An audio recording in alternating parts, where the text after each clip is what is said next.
to He's me. doing what? Okay, okay. It's the one worthy present. He stole your gift, so you go right away. So I pick this. Oh, you can't take my bag. Jesus, I mean, okay, so many Santa's got restrictions. some special toys. Too many in there. restrictions. Oh, now I win all my title Tuesdays. Yeah. Wow. Brilliant. Fast mouse. We can steal that too, right? Okay, you want to steal No, that? I made that mistake last year. It's like a fair play warning. A 50-minute massage. That's a 50-minute massage. From Danny? Courtesy of Hans Niemann. And James Canty. Yes. No kidding, I have no idea. Number 4, step right up. Send one tweet from the Chess.com official account.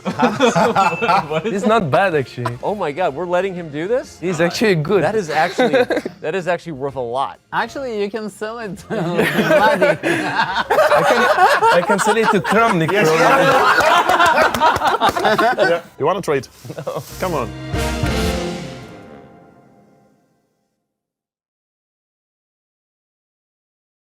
Levon Aronian earned the last spot in this year's CCT Finals, and he did it in dramatic fashion. Nearly half his standing points came from the very last qualifying event, the Julius Baer Generations Cup. At the time, Aronian was coming off a disappointment at the Crunch Labs Masters, but he shook that off, qualifying for Division 1 in the Baer Cup with a strong play-in. Then he would finish in 3rd place overall. It gave him more than enough points to break a tie in the standings with Alexander Grishuk, and in just the right tour position to make it here to Oslo. Before that, Aronian already had a solid tour, one that put him in range to strike in the final event. The Chessable Masters was his next most successful. 2nd place in Division 2, and he nearly won it. Even though he was the last player to qualify for these live finals, it would be a mistake to overlook Aronian, who has more experience than anyone else in the field. Can he make it count?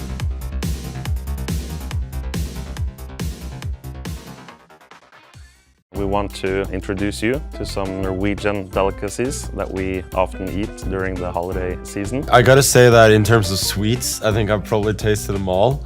But in terms of traditional Christmas dishes, I'm not that good, so we'll see. This looks still quite normal, like some salmon, mayo, bread kind of thing.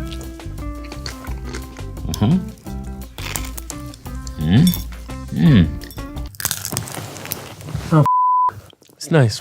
That's good. That's why I skipped my lunch. It's amazing. I really like the sauce, and the smoked salmon is my favorite, so I'll rate this as a 5. I don't know how to describe it, but it's really good. I quite like that, so let's give it like a 4.3, something like that. 5 out of 5. Very good. Tastes like sushi. Don't know if it's a compliment or... Pretty good. 3.5. Firm 4 with some potential to improve, if it would be served properly. It's a New Year's drink, Julbrus. Julebrus, I've had that pretty much every year for Christmas. Tastes like Jägermeister. I had this one many times in Minsk, so it's absolutely the same. It's like a type of a root beer, but more Christmassy. It reminds me of some sweets that you can normally eat. Bon appetit. Okay, improving smoothly, yeah. So, this is some eggs pancake, I guess. Okay, this is more meaty. There's some pomegranates. Let's taste. Oh, frick. The first one was better, a little bit, but it's like 3 maybe. It's really good, but I prefer the salmon. I assume it's some kind of fish, but... Yeah, I think that's it's pork. pork, and it's this potato tortilla. Not a huge fan of beetroot, but in general it's nice. 3.8. All the stuff you're serving me, like apparently, apart from Julebrus, I've never had it at Christmas.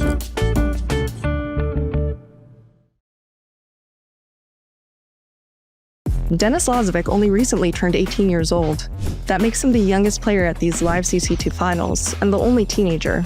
Lazavik started this year's CCT strong, taking 3rd place in the very first event. Denis takes a historic victory. Wins in the first 2 rounds against Maxime Vachier-Lagrave and Jose Martinez are what got him there. By getting ahead of most of the field early on, Lazavik was in great position throughout the CCT season. By the time of the Julius Baer Cup, however, Lazavik needed another strong performance to be ensured of reaching the finals. Playing in Division 2, he lost in the 2nd round to Martinez, but revenge would soon come. Lazavik won 4 matches in a row, earning another shot at Martinez. This time Lazavik won. And there we go, Denis gets the win. He was in the grand finals.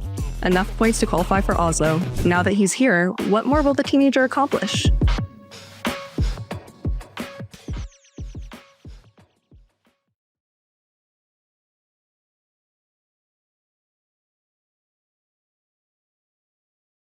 In the heart of Oslo, a city known for its striking vistas and fierce winters, a storm is brewing. Oh my God! And Magnus cannot believe it! But this is no typical tempest. This is one of intellect, strategy, and razor-sharp minds. The chess world has converged here to witness a clash of titans in the ultimate battle of wit, the Champions Chess Tour. From across the globe, the greatest minds of this ancient game have arrived. From the suburbs of Minneapolis to the cobbled streets of Paris, from the foothills of the Caucasus Mountains to the banks of the Rhine, the world is watching the Tiger City.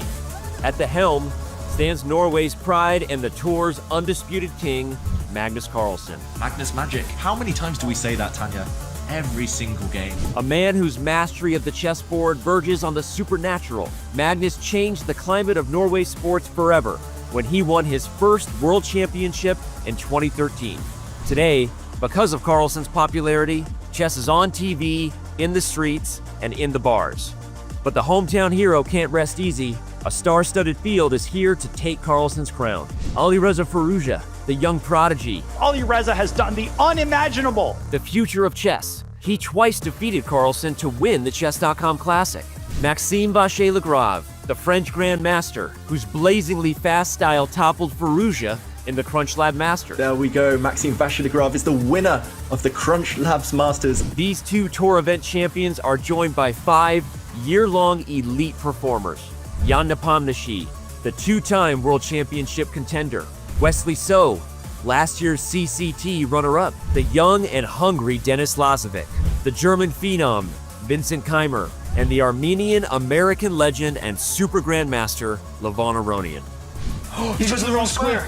Wow, black leaves the bishop hanging and... Oh, Jan blundered. This is a battle of minds. Every move is a masterpiece in the making. It's the climax of the biggest online chess event of the year. The Champions Chess Tour final decides who is the king of rapid chess. You never see this. Absolute hats off. This is immortality stuff. It's the Champions Chess Tour finals, live from Oslo, Norway, and it starts right now.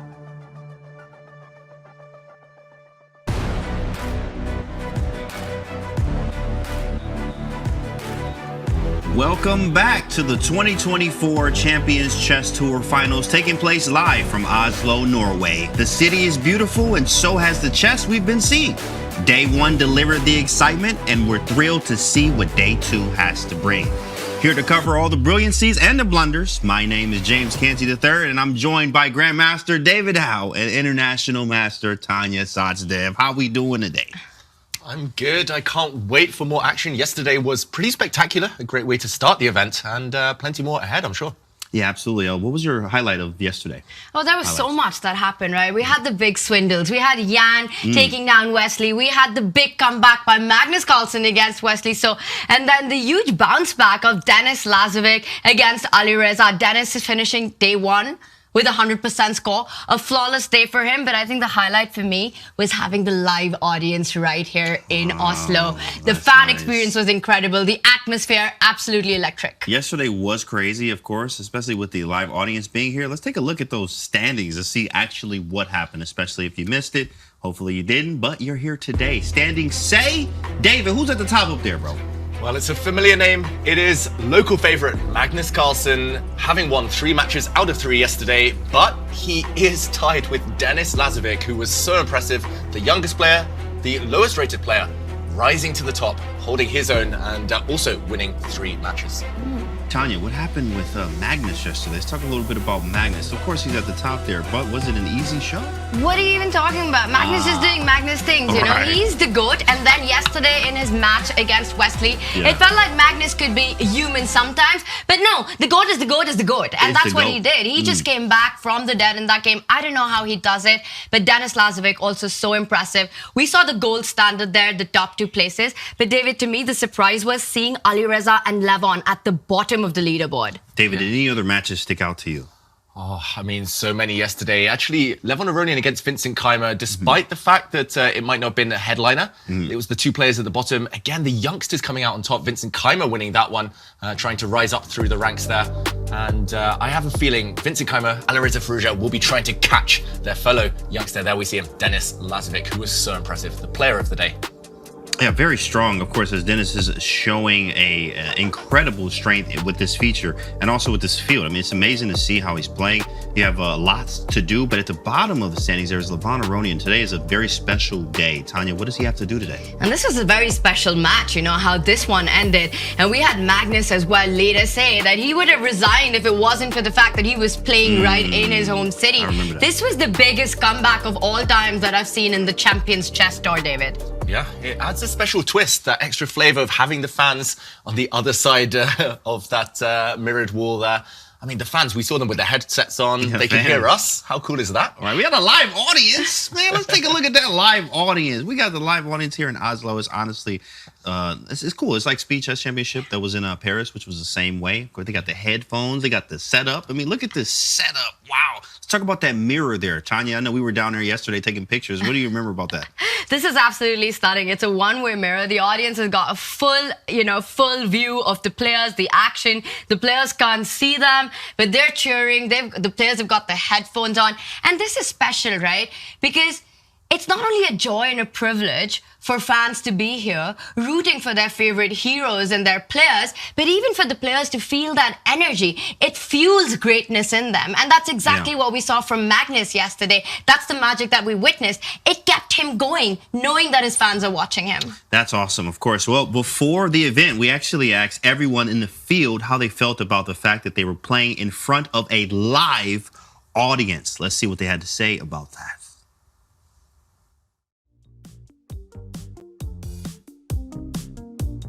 Yeah, it's going to be exciting, it's going to be new. I really appreciate it when people appreciate your games, appreciate the moves. And I've been in Norway before in the past, and they're great people, you know. They love the game, they're very respectful. Yeah, I'm sure they come to watch Magnus, so it's going to be exciting. I think I've never really experienced it like that, because from what I know, we will basically play with headphones on, and we will also not be able to see the crowd, so it will be more like we know they're going to be there, but we will not realize it very much. More spectators, of course, better for us, like, and probably better for spectators, yeah, like, to feel the excitement, yeah, like, imagine like Karpov-Kasparov in a big theater hall, yeah, like, a lot of audience and everyone is like following.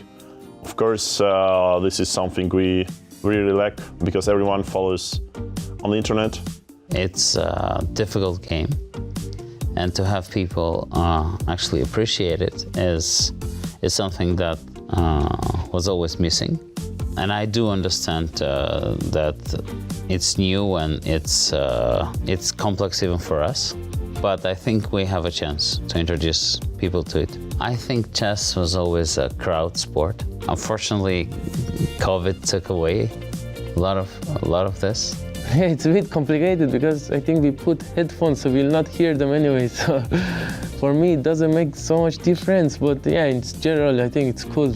Chess goes this way to be more a spectator game. Yeah, I think it will surely be a new experience. I mean, we'll be kind of cut off from all kind of visual or audible distraction. And even though you would assume that this is basically making it much easier for us to focus, I think it will be kind of a new situation, which I hope to adjust to well. Of course, it's good.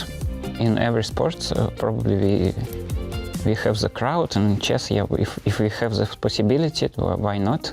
I didn't play in such conditions, so it's something new for me, but I think everything will be good.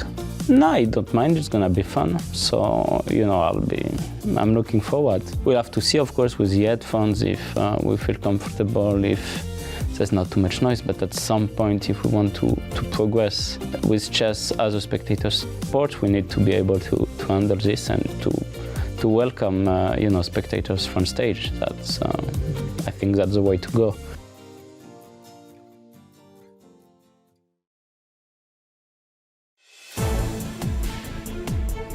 In an interview with Mike Klein after his exciting comeback against Wesley So yesterday, Magnus said, honestly, If we played this tournament in another country, I probably would have resigned. Tanya, how must it feel being a hometown hero with your countrymen buying tickets to watch you play? It was absolutely everything, right? That's Magnus and his moment of vulnerability and brilliance, admitting that the same event, same position anywhere else in the world, he wouldn't have played on. I mean, what kind of a position was that? But again, you know, we've seen the arena. It's a one-way view traffic, but the energy, it's a two-way traffic. And Magnus could feel his fans wanting him to go on, and he just kept the game going, move by move. Yeah. And what a comeback.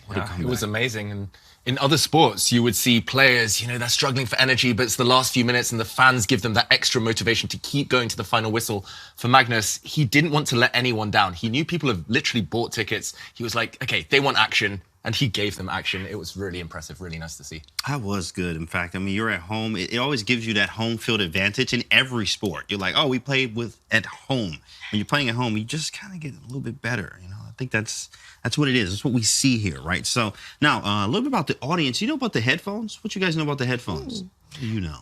They Nice. can hear us, They and that's so can. cool. I mean, apart from the fact those headphones are super cool to look at, Yes. but they can actually hear the commentary while they're watching. That's so correct. follow the games, and it's really a beautiful view, right? They get to see the players, they get to see that jumbotron right on top, the energy, the atmosphere. It's all really amazing to see this happen. Chess being played in front of a live audience, you gotta love it. It's like you can listen to either music or like, as you saw some kids vibing in there, and then like it's all silent disco kind of thing also, but you can also hear the commentary too as well. But let's get into these pairings. So it's a big day for a lot of players, of course, especially if you're at the top or the bottom. Doesn't matter, really. There's a big day today. Here we go with the pairings. David, let's start with you. What sticks out? Yeah, and it is top versus bottom. Denis Lazavik joint first now against Levon Aronian, who has been struggling so far.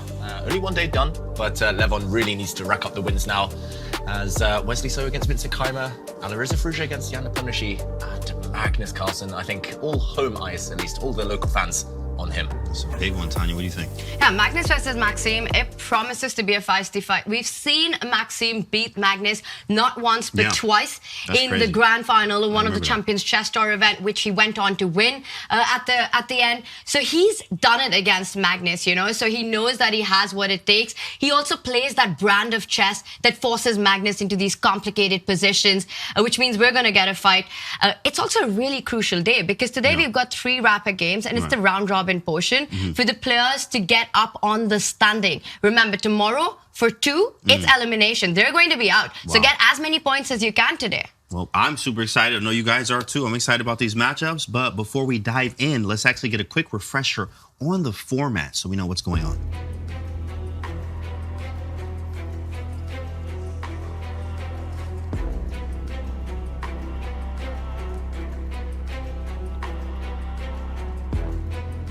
Chess Tour Finals are here. 8 players who have earned their spot will face off in an epic battle to determine who will be this year's champion of champions. Up for grabs will be $500,000 in prizes, with first place taking home $200,000. The action opens with an 8-player round robin. The top 2 finishers advance directly to the semifinals, while the bottom 2 are eliminated. The remaining 4 players will battle in a double elimination survival bracket. Again, the top 2 players advance, while the bottom 2 players will be eliminated. The final 4 players are headed to a single elimination bracket. The winner will be crowned our 2024 Tour Champion.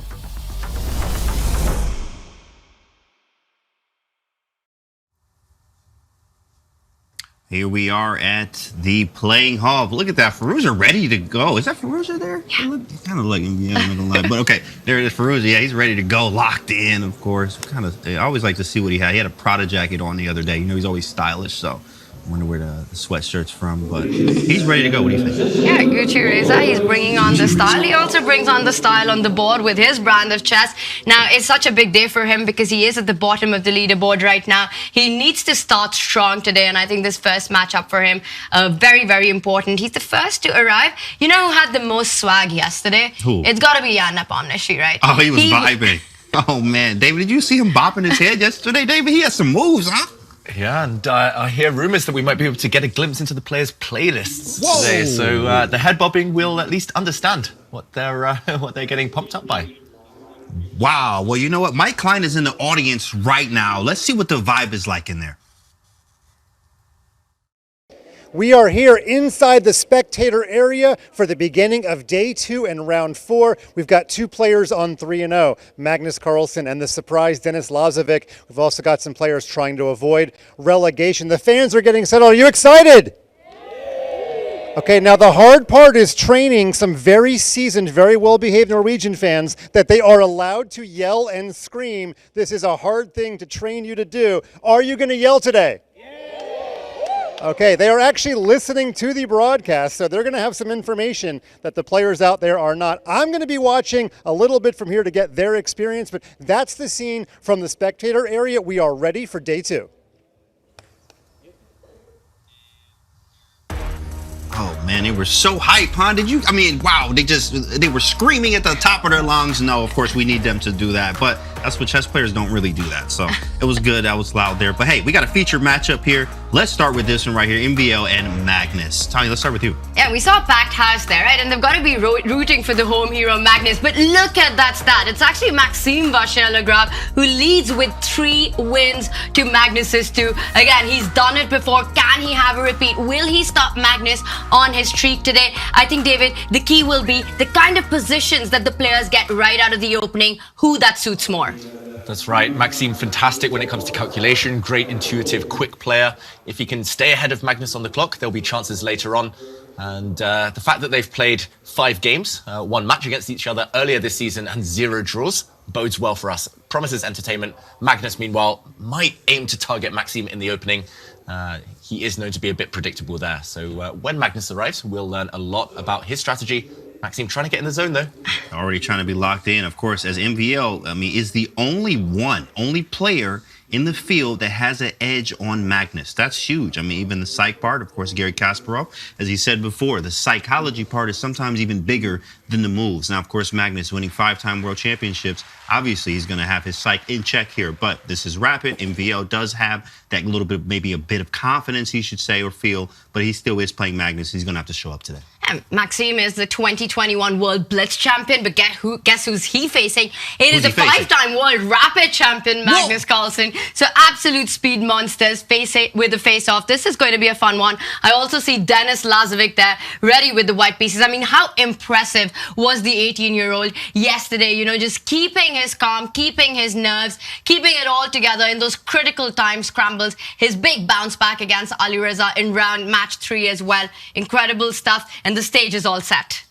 Yeah, I'm not gonna lie, Den Laz was in his bag yesterday. Look at him, he's just confident, and I've seen this from him as he looks a lot older, as we talked about behind the scenes here. We was like, yeah, he looks older, even though he just turned 18. Last year he looked a lot younger, but now he playing these players, I guess, and just kind of the stress of chess. But he looks older. He feels, as you can see, like more experience competing with these guys, David. There's something about being 18. It's a superpower. 18, right. Shout out to Gukesh, a new world champion. Den Laz, of course. Still some way to go to catch up with him, but rapid chess, just really phenomenal play. And it looks like we're awaiting the arrival of 3 remaining players. The games will get going very shortly. Who do you think arrives last? You know what? If I had to put everything on it, it's going to be Magnus. Magnus, 100%, 100,000. You know what? Let's do it right here. On the table here, Tanya, 100,000, Magnus shows up. He just does these things, right? We've seen the infamous World Blitz game with 3 minutes on the clock, arrives 2.5 minutes, goes down to beat his grandmaster opponent. He always seems to come a little late and still get the job done, even with little time on the clock. And we see the players, they're still waiting. But Jan, he's ready to take on Alireza. What do you make of it?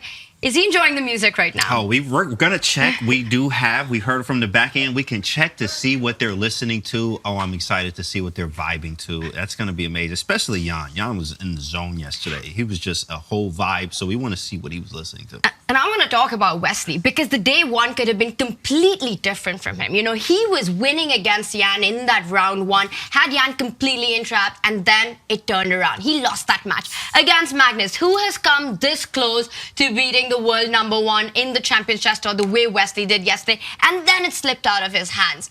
And with that, he finds himself in the middle of the leaderboard. The story for Wesley So could have been completely different. Okay, you know what? Predictions. Let's go. Now, David, you up first. Predictions. I think Wesley is going to take this one, the game we see in front of us. It just feels like he was so unlucky yesterday. Surely that luck's got to turn at some point. The other matches, Firouzja against Nepomniachtchi, I think is maybe the toughest to call. I would say Magnus a small favourite against Maxime Vachier-Lagrave. Denis against Levon Aronian. That one on current form, it's got to be the youngster, but the experience at some point it's bound to shine through. How about you guys? Any predictions? It's difficult at this time format, right? We got one prediction right. Magnus is the last to arrive. Perfect. No, I bet that I'll send you my Venmo. I appreciate that, Tanya. That's 100K. I'm up 200 this tournament so far on Tanya. Thank you. There we go. Thank you very much, Tanya. Appreciate it. Here's the world #1, the 5-time world rapid champion, the undisputed Champions Chess Tour king so far, looking for his 5th title. He starts off with the white pieces and the crowd, of course, goes nuts the moment Magnus Carlsen walks in. It's time to play. Of course, Firouzja will be starting first, so we will start with that game. And then everyone else is, obviously, it's a staggered start, but Magnus ready to go, coming fly and ready. Can't wait to see what the late players are listening to as well. Maybe they're listening to nothing too as well. It just depends. Here we go. And game start. The game begins. It's the Reti opening. Seems to be so popular these days. It seems to happen in every single battle, including in the World Championship recently. And will we see a transposition to the Catalan opening? At the moment, white is very solid. But Jan Nepomniachtchi, he's using his World Championship repertoire, having competed twice in the World Championship finals. And there we go. It is a transposition to the Catalan. The players really want this. They're playing their A-list openings here. Ooh, 93. That one's a fancy one. And it's amazing how we always see this World Championship hangover, right? Where you've got the Reti that was played between Ding and Gukesh, and now we see it so many times in the Champions Chess Tour. You know, you've got the Rossolimo, which was popularized in the 2018 match, and then it took the world by storm. The Catalan and the Magnus Jan match, and it continues to be a favorite. And right now, Knight A3 is the move that forces Jan to take a pause. Right now, that Knight jumps to the corner of the board, wanting to take that pawn. It's been snapped off. But in that bargain, Jan Nepomniachtchi has to give up his bishop pair, but he does keep the pawn alive. He does keep the pawn alive, and now as black, he's aiming to improve his worst piece, which is the other bishop, the light squared bishop. As far as I believe, the recommended move here is bishop to c6. This is still some opening theory. The black bishop needs to challenge this powerful piece of white's along this diagonal. And okay, now it's 2 bishops against 2 knights. Does white have full compensation for the pawn that black still has on c4? It's a queen's gambit type of position right now. I don't like white's long-term potential with these pawns, but short-term, the bishops do have some power. And okay, it looks like the Battle of 1990 about to begin. Right, Magnus and MVL here, of course. And we have the arbiter there. The reason why she counts down, guys, if you don't know, is because they can't hear her. So she uses, obviously, the 5-finger countdown to be able to do that. And we have another Reti. Are y'all ready today? Like, Are you ready for the Reti? Another one. I love the countdown, though, that Judith does. You know, it's like 3, 2, 1, fight. And then we get going. Fight. And then every time it's the knight coming out these days, and Magnus does that as well. It really feels like this Champions Chess Tour Finals is a homage to the World Championship that we just saw. Is this going to be? That's right. It is some type of Nimzo B3. Larsen again. In fact, I'm actually going to shout someone out in chat, the Nimzo Larsener in Twitch chat, as we have a Nimzo Larsen kind of position here that we saw yesterday actually happened with Magnus versus Vincent Keymer. Played very well that game. Yep. In that game, Magnus was able to capture the knight on f6 and damage black's pawn structure. This is impossible this time because Maxime has also fianchettoed his bishop, but now chipping away at the black center with his pawn. As you mentioned, Tanya, this type of opening was used by Ding Liren in the World Championship match. Magnus clearly wants to avoid a mainstream opening battle, not going for Vachier-Lagrave's Sicilian, not going for his Grunfeld defense, the 2 openings that the Frenchman is synonymous with. Instead, a bit of an offbeat flank opening. And interesting to see the strategy here. He's forcing the Frenchman to burn up a bit of time on the clock. Starts with the flank opening, but the first question is towards the center, right? Because there's tension between those 2 pawns, and Maxime needs to take a decision. He decides to keep it solid. So he keeps the tension on. He consolidates his own center before getting the king to safety. And Magnus proceeds. Development on the board, expecting shot castle by both sides. and played short castle play. I mean, there's many ways you can go here. Usually you can play stuff with knight to c3, queen c2, take, play rook d1. Like, it depends on how you feel in these positions, but definitely suits Magnus's style. Very slow type of play, but you also could, I mean, really spice this thing up by playing d4, taking and probably putting a rook on c1, knight b5 type ideas, put a knight on e5 at some point. A lot of stuff you could do. Very flexible for white, hence the need for Magnus to take a bit of time. This is what the top players do, right? As soon as it becomes about planning, long-term strategy, deciding upon exactly what they should be doing over the next few moves, that's where they pause. The calculation comes quick, it's second nature to them. But here, Magnus gets the bishop pair. Now it's 2 bishops for white, both on their longest diagonals. But for now, the center is blocked. I'm expecting Maxime Vachier-Lagrave to plant a pawn on e6. He's actually done similar against me in the past, and he might even move this knight out the way later on to try and get these dark-squared bishops off the board. Very slow middle game. Looks likely he actually plays rook to e8 first, hinting at building a big pawn center if given time. Keeps it flexible, not showing his cards right now. Even the queenside knight can come towards the center of the board. Yes, white has got the bishop pair, but it feels that black has such a healthy pawn formation, which once it starts moving forward in the center, Maxime looking for a fight then and not playing cagey with the e6 approach. Magnus says, no way, that pawn isn't getting to e5. Is Maxime going to insist with knight coming out to d7 and pushing that pawn forward? Ooh, I think it's on the agenda soon, Tanya, but first he does build the pyramid, the great pyramid here. White-black's pawn chain here, really hard to break down. Ultimately, he's traded off his light-squared bishop, so he's put his own pawns on light squares. Great strategy there, trying to blunt white's unchallenged light-squared bishop. And this one is all about the little strategic nuances. Maybe we can zoom out for now. This game likely to liven up a bit later. See what else we have here. In fact, I actually like, yeah, there it is, knight c3. Oh, a5 played quickly. Wow, he's locked in. He's already ready to go. Bird's eye view, where are we going? Let's take a look. Let's see what we got here. Anything spicy? That's what I'm always looking for. Anything crazy? Nothing. So top left, we have that Catalan opening we saw earlier between Firouzja and Nepomniachtchi. Firouzja still down 1 pawn, but with a great bishop pair. That one looks roughly balanced. Magnus Carlsen, bottom left against Maxime Vachier-Lagrave. And I think that one we'll check back in on later. Maybe the hottest opening out there is the clash between Wesley So and Vincent Keymer. Wesley playing some interesting stuff. Also a pawn down. It's rare to see Wesley gambit anything. He likes to not sacrifice material unless there's a specific reason.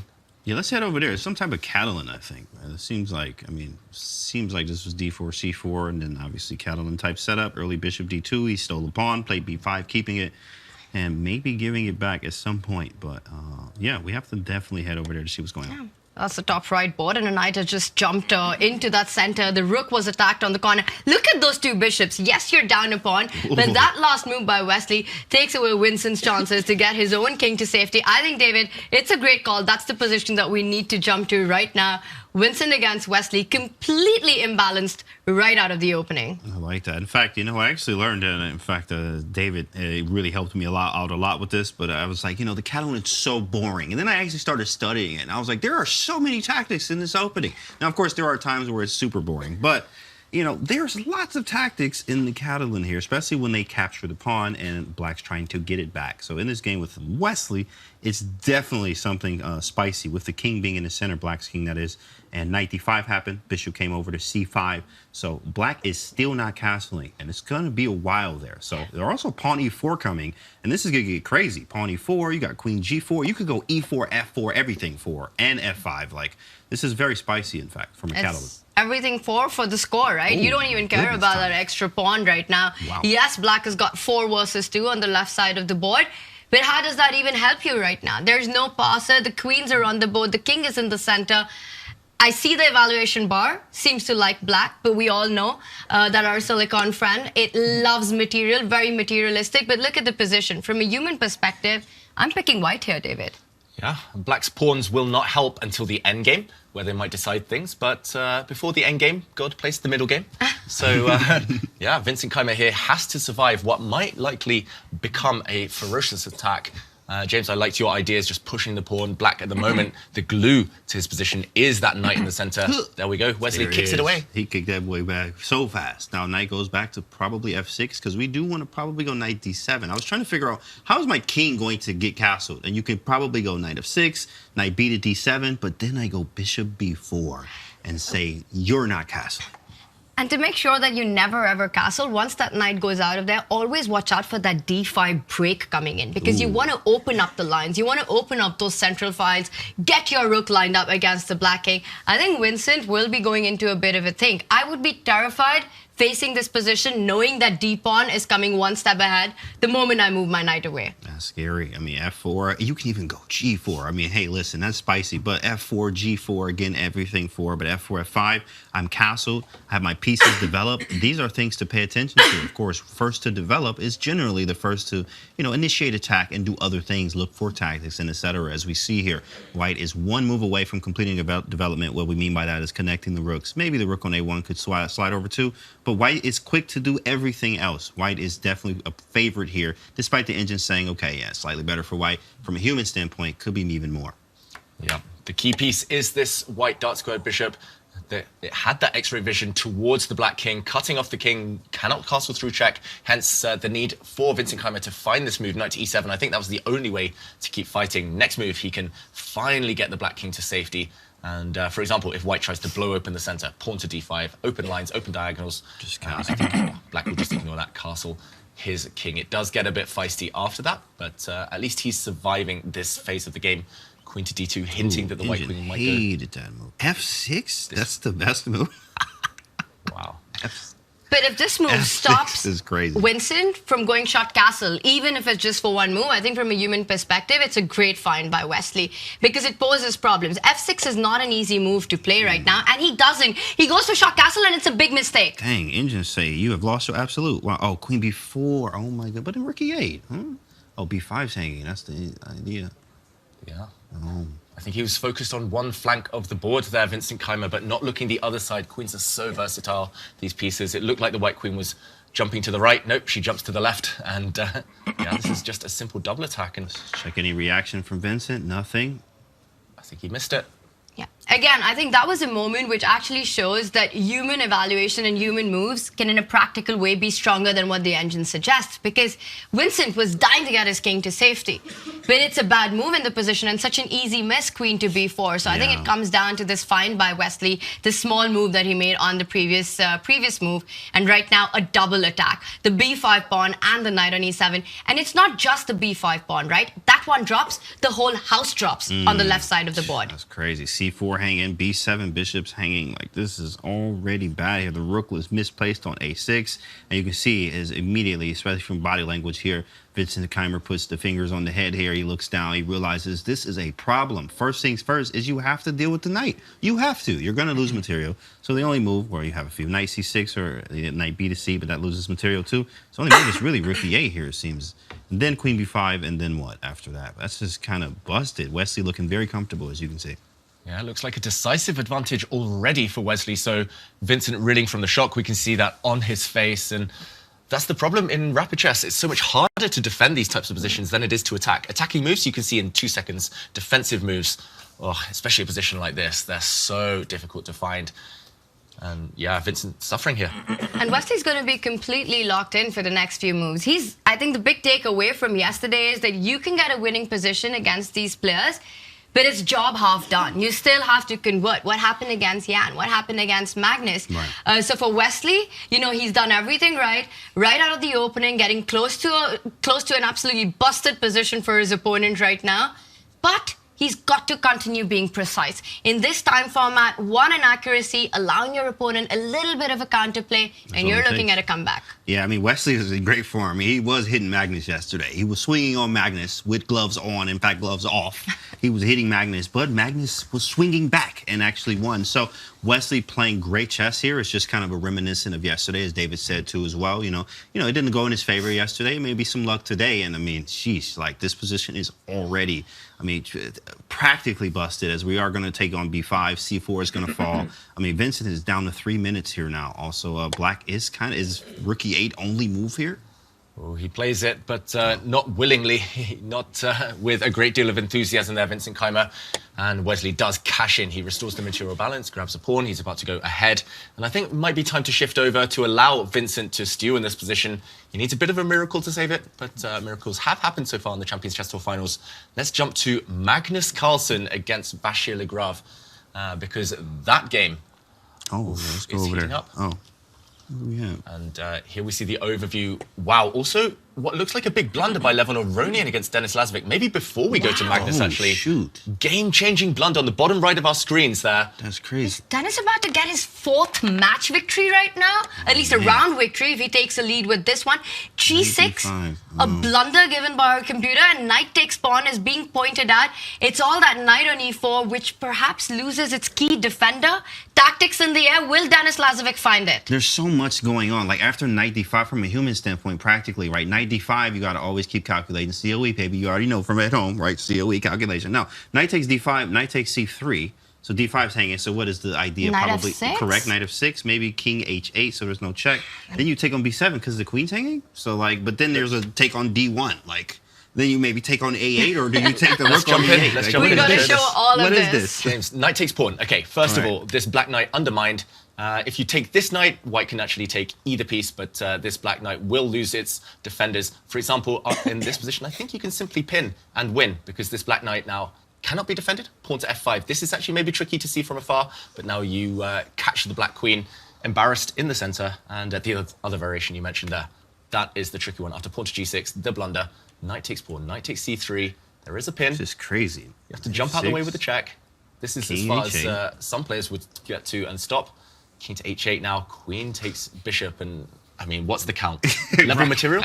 But this rook is hanging in the corner. All the rooks hanging. All of them. Yeah. In fact, c1. The e8 rook, the a8 rook, the d1 rook. Yeah, this is crazy. Everything on pre, but the tactics work in white's favor. You're going to end up winning material here. There might even Denis, he's queen about to make a move. I seven. think he's about to take that pawn. Oh my Will goodness. he There's take a the queen pawn, of Denis seven. Lazavik? Did he do it? He's going to win this game if he takes it. I think there's no way back. Levon, he's so all in He there. does it. Wow. Let's see if Levon, any reaction? Nothing. Yeah. Okay. No reaction. Brilliant move.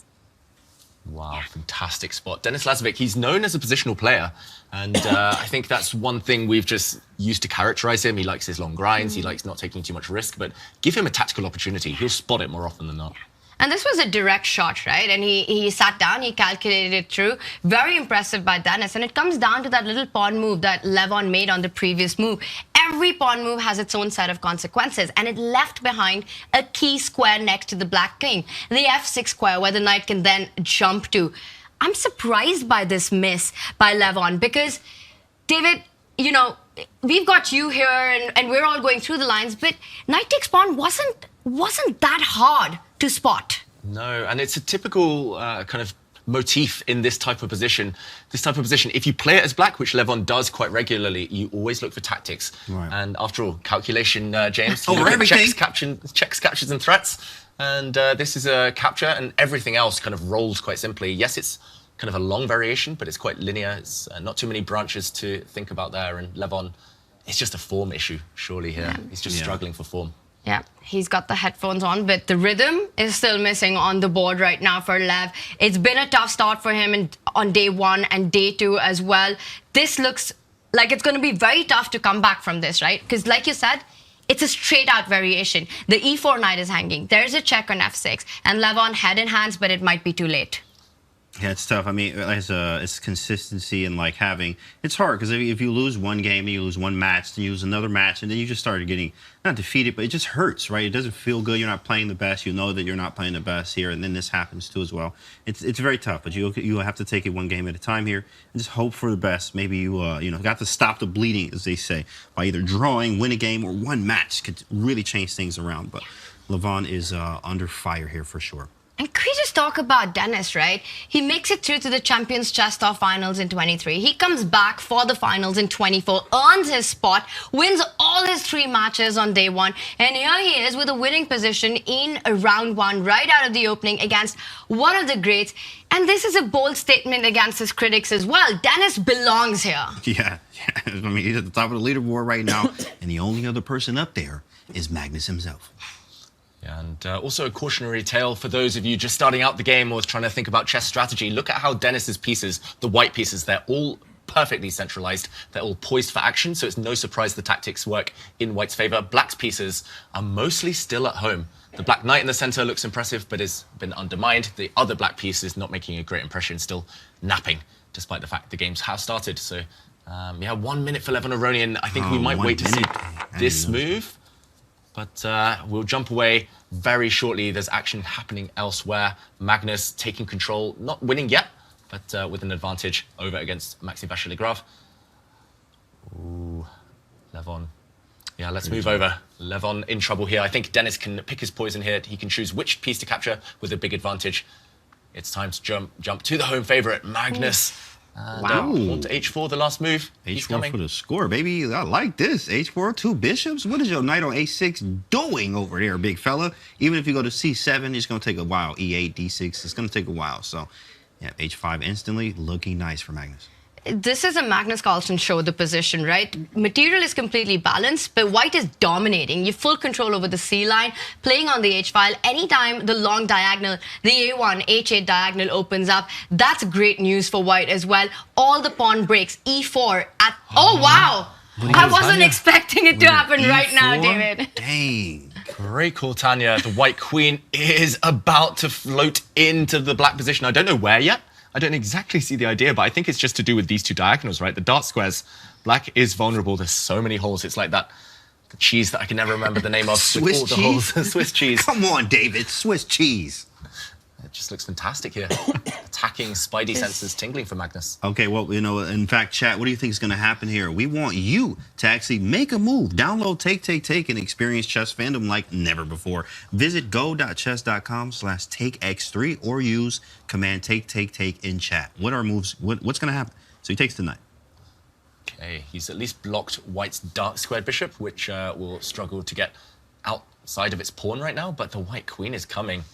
Tanya, there's so many tempting moves here for white.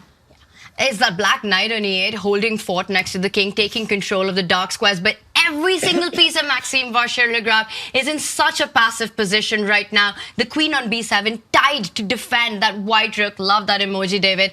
Tied to defend the white rook from entering into c8 as well for Magnus. A lot of pleasant choices. He's perhaps also calculating what happens in the most direct case, where you can perhaps pick up the d5 pawn here. Pawn takes pawn, because Maxime otherwise wants to grab on e4, but Magnus makes another decision. He comes in with a queen, attacking the rook. Rook c8 is what I'm expecting right now. Yeah, not too much choice. The rook is undefended. Either you need to use the queen or the rook to shift. But there we go. The fans watching, who are you cheering for? Let us know. The players won't be able to see. So takes. Is there an e6? He takes with the queen, bishop g4, queen e1, king h2. Okay, no, nothing there.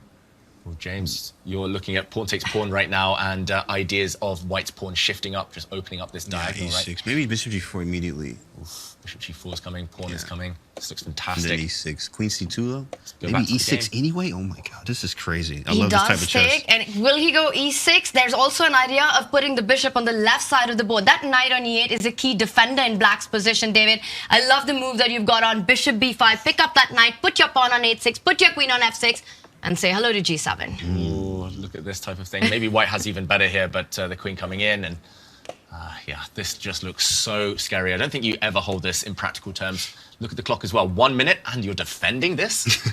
Good luck. And James's move as well. Bishop to g4 with pawn to e6 to follow, blowing open this diagonal. Looks very tempting. For Magnus, the one pitfall is that he has too many strong moves and only 1 minute with which to choose among them. As black, you could have an R and it would be difficult to defend this position. And you know, the problem of plenty, it affects most chess players, but I think Magnus usually ends up making the right choice. Absolutely. I mean, bishop g4 is a very strong move because it follows up with e6. But I mean, anything can be played here. You can do hg first. Hg, bishop g4, then e6. I mean, this is crazy. Like, you have a choice here. You can kind of do, I mean, it can't do whatever, but you do have a lot of moves you can play. So see what Magnus chooses here. And in the meantime, 30 seconds. In the meantime, we heard some applause there. That is because Wesley So takes the first win of the day, taking down Vincent Keymer. And there has been a draw between Alireza Firouzja and Nepomniachtchi, maybe the least eventful of the game so far. But this one looks like white, a big favorite. The fans going crazy out there. They're loving it. And Magnus does go on to get rid of that key defender in Maxime's position. So many threats on the board. This is suffering for Maxime. He tries to keep that knight on e8 alive, blocks it. And Magnus, how does he break through? He does clamp down on the king side, 8-6. Once the queen lands on f6, it will be game over. Yeah, the white queen just needs to Can you teleport. go queen f6? Oh, no, there's a knight on e8, sorry. Yeah, maybe takes queen d8. Not Queen yet. c1, that's a nifty move. Wow, that's great full board awareness. Real agility there from the white queen. The black knights, oh, they're so clumsily placed. Even just taking this one now and entering with the white queen looks fantastic. Just, okay, Magnus about to choose what to do. You could go in with the queen to c5. You could pick up the knight on e8. Some really pleasant choices for Magnus here. He's got 10 seconds, though. Oh, yeah, I keep forgetting the time. Yeah, he definitely has no time. I mean, okay, same with MVL here, but it's no time. But, yeah, he has more time than Magnus. It's possible to make a mistake, as we saw, even with the knights, as David said. The kryptonite for Magnus, when it comes to blunders, is with a knight. So let's just hope, hope for the best for Magnus here. If he can convert this, let's see. What knights are you talking about? They're on c8, e8. They're way too far. I don't even see them right now. Those aren't knights. You're right. My bad. I forgot. They're just 2 extra spectators there in the arena. 2 extra fans. They've got their headphones on, camping out on the back rank for black. Yeah. Magnus's queen, meanwhile, lining up. He's not converting this the most efficient way, I would say, but he's allowing a potential endgame now if there are captures on the e5 square. Maxime wants to keep the queens on the board, but cashing in now. Tactinos. Playing on seconds. F7 check, king takes, no mate, check, hitting, Does a check. Takes, check. Oh, he checked first, take, check. Yeah, this is going to be GG, sir. He does gain on the clock and the board as well, picking up extra material. That h-pawn will decide. The b5 knight will be picked up next. Yeah, it's a resi. Very close. Okay, but knights, so tricky. Maxime, though, playing with his last few pieces. We see a handshake. Magnus takes the win. Magnus was about to make a new queen once those queens came off the board. What a masterclass. Starts off on a high again, day 2. No surprise at that, Magnus. And this was a strategic masterpiece, right? Complete domination out of the opening. All positional factors, Magnus got the control on. And then in the end, as it usually happens, a tactical blowout that favors the world #1, takes the lead, needs only a draw to keep up the 100% score. And meanwhile, I think, David, all games have finished. And the crowd, of course, loving Magnus Carlsen. And the crowd goes wild. I mean, when do you ever see that in chess? Like, let's go. That's just, the energy is contagious. It's also awesome to see, and it's great having a live final. So, pretty nice. I think all decisive games this round. Take a look at the scores here as we finish the round. There it is. Oh, no, we had one draw there. Alireza and Jan with a draw there. So, cool. And nothing, no bleeding there. Denis Lazavik wins, Wesley So wins, and Magnus Carlsen wins with 1 game to go. And Alireza Jan, I think, is the one game that perhaps many thought would go decisive, just given their brand of chess, their style of play, the only one to end peacefully. Denis Lazavik, once again, just so impressive, taking that lead. How many comebacks are you expecting, James? 3 players trailing right now. You know what? Of course, as more chess is happening, a lot of emotions. People are trying to figure out where I am in the standings. I think it's going to be more decisive chess. Of course, there is. But definitely in this round in particular, I think it's going to be all decisive games. No Armageddon. 100,000 on time. It was a good round to be white. 3 players with the white pieces winning their games. Denis Lazavik and Wesley So obtaining big advantages early on, converting them quite smoothly, quite effortlessly, but Magnus was maybe made to work the hardest. Ultimately, he was patient, and patience paid off. Very nice. Hey, what's up? What's up, guys? Live final. Yes, we see you all. Glad to see them. Perfect. There's so much going on here in Oslo, Norway. It's pretty awesome. With the live final, there's so much going on with the fans there. But Magnus is looking to finish the round. And David, what do we have from this match?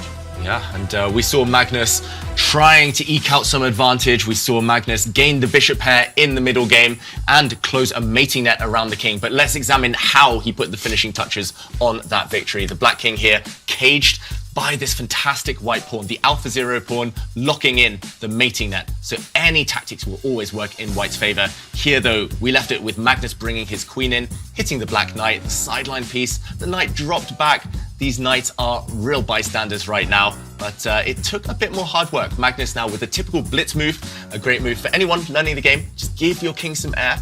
If in doubt, protect your king. And Magnus now just getting ready for the later stages of the game. Black played g5. Now the queen drops back, attacking this pawn. A reaction by Vachier-Lagrave, pushing his pawn forward. And after queen to d4, many ways for black to play here, but ultimately none of them are going to save the game. He kept the queens on the board, and after a capture, another trade, this check, intermediate move, a Zwischenzug, as they say.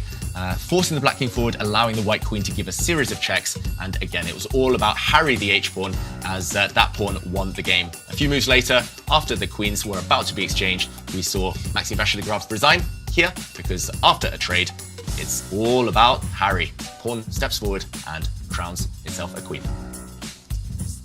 What a conversion. Absolutely flawless stuff by Magnus Carlsen in this one. And he's got this knack, right, James? He just doesn't let go of his advantage. Plays perfectly. But again, I'm just so impressed with the chess that Denis has been showing in this tournament so far. Yeah, he spotted his opportunity, he pounces. I mean, what more can you want from a young player? That killer instinct often defines the truly great players from the rest of us. And he showed it there against Levon Aronian, no less. Yeah, Denis is playing out of his mind, but also Magnus too as well. It's going to be Denis and That's the matchup that we're waiting for now. Is when does Denis play Magnus, right? We all want to see, and of course, Denis is fearless. That's what you see. You can just tell he doesn't get rattled by anything, and you rarely ever see that. I mean, you see that in a Magnus, of course. He doesn't rattle. Of course, 5-time world champ. I've done this before at the highest level of the highest level, right? But Denis Lazavik coming in, being very young, very tenacious and hungry here. He is going to try to beat Magnus here. That is the match to watch. It's only them two right now up at the top. Exactly. I mean, it's not surprising for Magnus with his experience in this format and everywhere else, but for Denis to show the kind of chess that he's showing, incredible. And the one player, one youngster who has been struggling is Vincent Keymer. He needs to get on the leaderboard, and Magnus looks like he's struggling with something right now. He's like, yo, what's up with my music? Yo, hey, what's up with my music, bro? It's all about the playlist. The players need to feel good. They need to play good. Yeah. And yeah, he wants some tunes on. Yeah, hopefully this time, let's get this round up. And let's see if we can get the music playlist up this time. I know we have that, so it'd be cool so everyone in chat can see what are they listening to. What are your favorite players listening to? Any guesses, chat? Any guesses? What do you think your favorite players are listening to? As long as they're not listening to us, then anything else goes. Oh, he said, oh, bet. Okay, got the stream on, you know. It's on delay, so, you know. Well, for Maxime, there's no time to delay anything, right? This is the final rapid game for him. He has to win on demand with white. The good news, he's got white. What are we expecting from him in this one? How does he start? How does he create his chances, David? Well, Maxime is fantastic with white. He's one of the most dangerous players. Usually he opens with his king's pawn.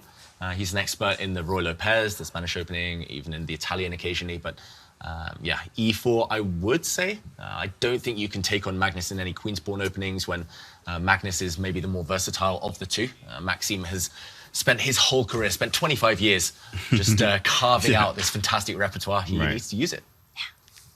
He's beaten Magnus before, okay? So as we mentioned before, he's the only one in the field that has, you know, a plus record on Magnus in this format, actually, or at least in the Champions Chess Tour. He was able to beat Magnus twice in back-to-back matches, which is unheard of to be able to qualify for the finals, as we saw that live. So he's capable of doing it, but, I mean, Magnus is a force to be reckoned with, especially after yesterday gaining that confidence from a losing game, and he's in his hometown. This is going to be a tough Magnus to beat for MVL. Oh, okay. Listening. Which one is that? Kanye West. Kanye. I think this is Alireza's playlist. It is. He's Alireza a Kanye does fan. that. Yeah, he does. He listens to Kanye. He also has it on in his Instagram. He has a lot of Kanye stuff he posts up. Yeah, he gets like a lot of captions out of Kanye lyrics. Yes, David. It's a Caro Kanye West. It's a Caro Khan opening. David. Kanye inspiring one of the players, maybe both of the players. Kanye play the Caro Khan. Kanye. Wow, that's pretty good. I guess like Kanye. Okay, so it's now the advanced Caro Kanye defense. Nice. And confirmed, it is Alireza's playlist. He wants that. He wants that action. Hell of a life, as they say. And it's the advanced variation. This one's going to be a long grind, most likely, with a very blocked pawn structure. Alireza playing a very trendy move, though, Alpha Zero-esque again.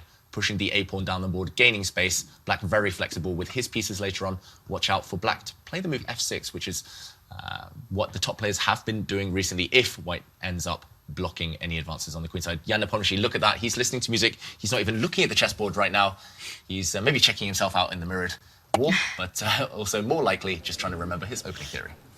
And he does create a wall, a pawn chain with his own pawns. And once again, we see the pawn point theory, right? That he is targeting the king side for his play eventually, while Alireza will probably be playing more on the left side of the board. And the alpha zero, the a pawn, it doesn't stop trying to get to that a3 square. And is that knight retreat, apart from heading to the d3 square, also hinting at a pawn storm on the king side? f4, g4, we might be seeing all of that. Right now, we're seeing Maxime trying to get his game going and bounce back against Magnus. It's 1e4, the king's pawn opening, and Magnus keeps it solid. Magnus keeps it solid. This is what we talked about with Maxime Vachier-Lagrave. He's been playing this literally since he was about 5 years old. And Magnus responding in his World Championship style. Will he go for... OK, he pushes his pawn forward. Will it be the Marshall? Yeah, I was going to say, will it be the Marshall attack, the Marshall gambit there? Ooh, he's hinting towards it. Not moving the d pawn, but it's stopped. This is the anti-Marshall, not allowing that central d5 break. Yeah, the black pawn couldn't push 2 squares, so it pushes 1 square, and now Maxime creates some luft, some air for his bishop to retreat to, just in case it gets tracked down, hunted down by this black knight. So this is very much mainstream theory. I'm pretty sure both players have spent dozens, if not hundreds of hours analysing this position. But Magnus has to show his prep. He's used this, I mean, he's had this position before in World Championship match against Jan Nepomniachtchi in 2021. Nothing new here. But interesting cagey start to this game. Magnus really wants the victory. He just wants to lock this down and make a draw. And some of Maxime, he's got to try to get those central breaks in, right? At some point, you want to push that d pawn 1 step ahead, open up some lines. Magnus, meanwhile, trying to keep some counterplay on the queen side, perhaps hinting at an eventual b4 break at the right moment as well. Ideas of the black knight jumping to a5, a c5 advance to follow. Again, like you said, not a single piece traded off. All the pawns on the board, starts cagey, but once we get a break in, we know it's going to be fireworks. Definitely. Of course, this is a very rich position. Roy Lopez is one of the richest openings that you can play. There's so many ways to play it. And of course, theory goes 30, 40 moves, deep all the way out, analyzed to a draw. Of course, small nuances like rook b8, played here as it's made MVL think here because, you know, there's so many moves he could have played. Bishop b7, bishop b7, knight a5, right? He goes with the rook b8 option, but still so much chess to be played. This is going to be a long game, I assume. Yeah, a really long game. This rook b8 move is one of the favorites of Daniel Dubov, who worked with Magnus Carlsen on several World Championship matches. Nice. Magnus actually played this one before, so I'm very surprised to see Maxime even spend any seconds there, even pause for thought. Eventually, he makes a non-committal move. I'm expecting Magnus to do the same. The plan tends to be to push this pawn forward, move his rook, shift his bishop back, just stay nice and solid, and just sit and wait for white to come at you. So Magnus there, he does indeed push that pawn. This is still well-known theory. And maybe a game we'll check back in on a bit later. Let's zoom out to the bird's eye view. Let's do it as action is heating up on the other boards and bring up our bird's eye view. And David, we see there on the top left, Alireza indeed has broken out in the center with the move f6. And we see that Jan is the one who's pushing for advantage there. What stands out to you and where should we deep dive next? Because that's the one that catches my attention. Oof, yeah, just to mention the others. Vincent Keymer against Wesley So. Vincent with a must-win situation. He's got a very tepid middle game right now. Nothing too much, nothing too dramatic happening there. Looks balanced. Levon Aronian also must-win situation against Denis Lazavik. I think that is pretty much opening theory still, so I agree, Tanya. Let's jump. It's Kanye West time. Right, yeah, that one's of course, you can always get some fun games in Caro-Kann, especially towards the middle game that we're starting to see now. Knight went around the e1 there, trying to reroute to d3, also maybe keeping the f-pawn available for us at some point. Yeah, really kind of a really curious case study here of the players breaking all the rules. Look at this, for white. We are several moves in now. We are 10 moves in, and okay, until this move, 7 of the 8 white pieces were still in the back rank. For black, I mean, you've not developed your bishop, you've locked it in behind your own knight, you've opened up the center despite your king is, despite the fact your king is still stuck here. Wow, this is yeah, a crazy position. I guess you got to know the rules to break the rules. You know what, bishop g5, like, that's crazy that you put a question mark on a move that develops a piece. Like, it's just insane that the engine is just like, oh, you're so bad at chess. Like, bishop g5 is a developing move, and Jan Nepomniachtchi, who's went to the World Championship twice, in fact, plays bishop g5, develops a piece, and it's incorrect, right? So, crazy. I don't know if it's incorrect. I think a slight inaccuracy, perhaps had a better option at that moment. But once again, from a human perspective, it still keeps a chunk of the advantage. You take your piece out. But look at Alireza, right? He immediately jumps in the center. He realizes that he can't play slow right now. If you do that, white just takes over. There's a glaring weakness on e6 for Alireza as well. So knight e4, asking some questions to the bishop that's just developed. Is it time to really give up the bishop pair and start playing against the black king? It might be, Tanya, and often that's pretty much the trigger, right, for kind of accelerating the play, changing the nature. We see it from Jan Nepomniachtchi. He's going to simply develop his knight next move. An exchange there gains at least one tempo, meaning he doesn't have to retreat the other bishop. This white knight's going to come, this white knight's going to come, maybe pounce into the outpost in front of that weakness he mentioned. And yeah, as soon as a white rook ever lands on the e-file, I smell danger for black. There's a pin here. This black knight cannot move, therefore the black bishop, the dark square bishop cannot move. I just sense so many problems ahead for Alireza. And James, you're a great attacking player. Nepomniachtchi must be loving this. Oh, absolutely. Of course. We love attacking chess here. E6 is weak. The E5 square is ours. And we have an E-file. And the bishop's going to be very strange on E4. He's going to take with the bishop. It makes no sense to do DE. So eval bar goes up. I guess they wanted DE. That's maybe they did. But at the same time, whatever. We have a good position with white as we can first follow up with knight D2 here as best move, what the engine says. But it's just natural. Attack the bishop. He's probably going to move it. Correct. Maybe F5 or G6.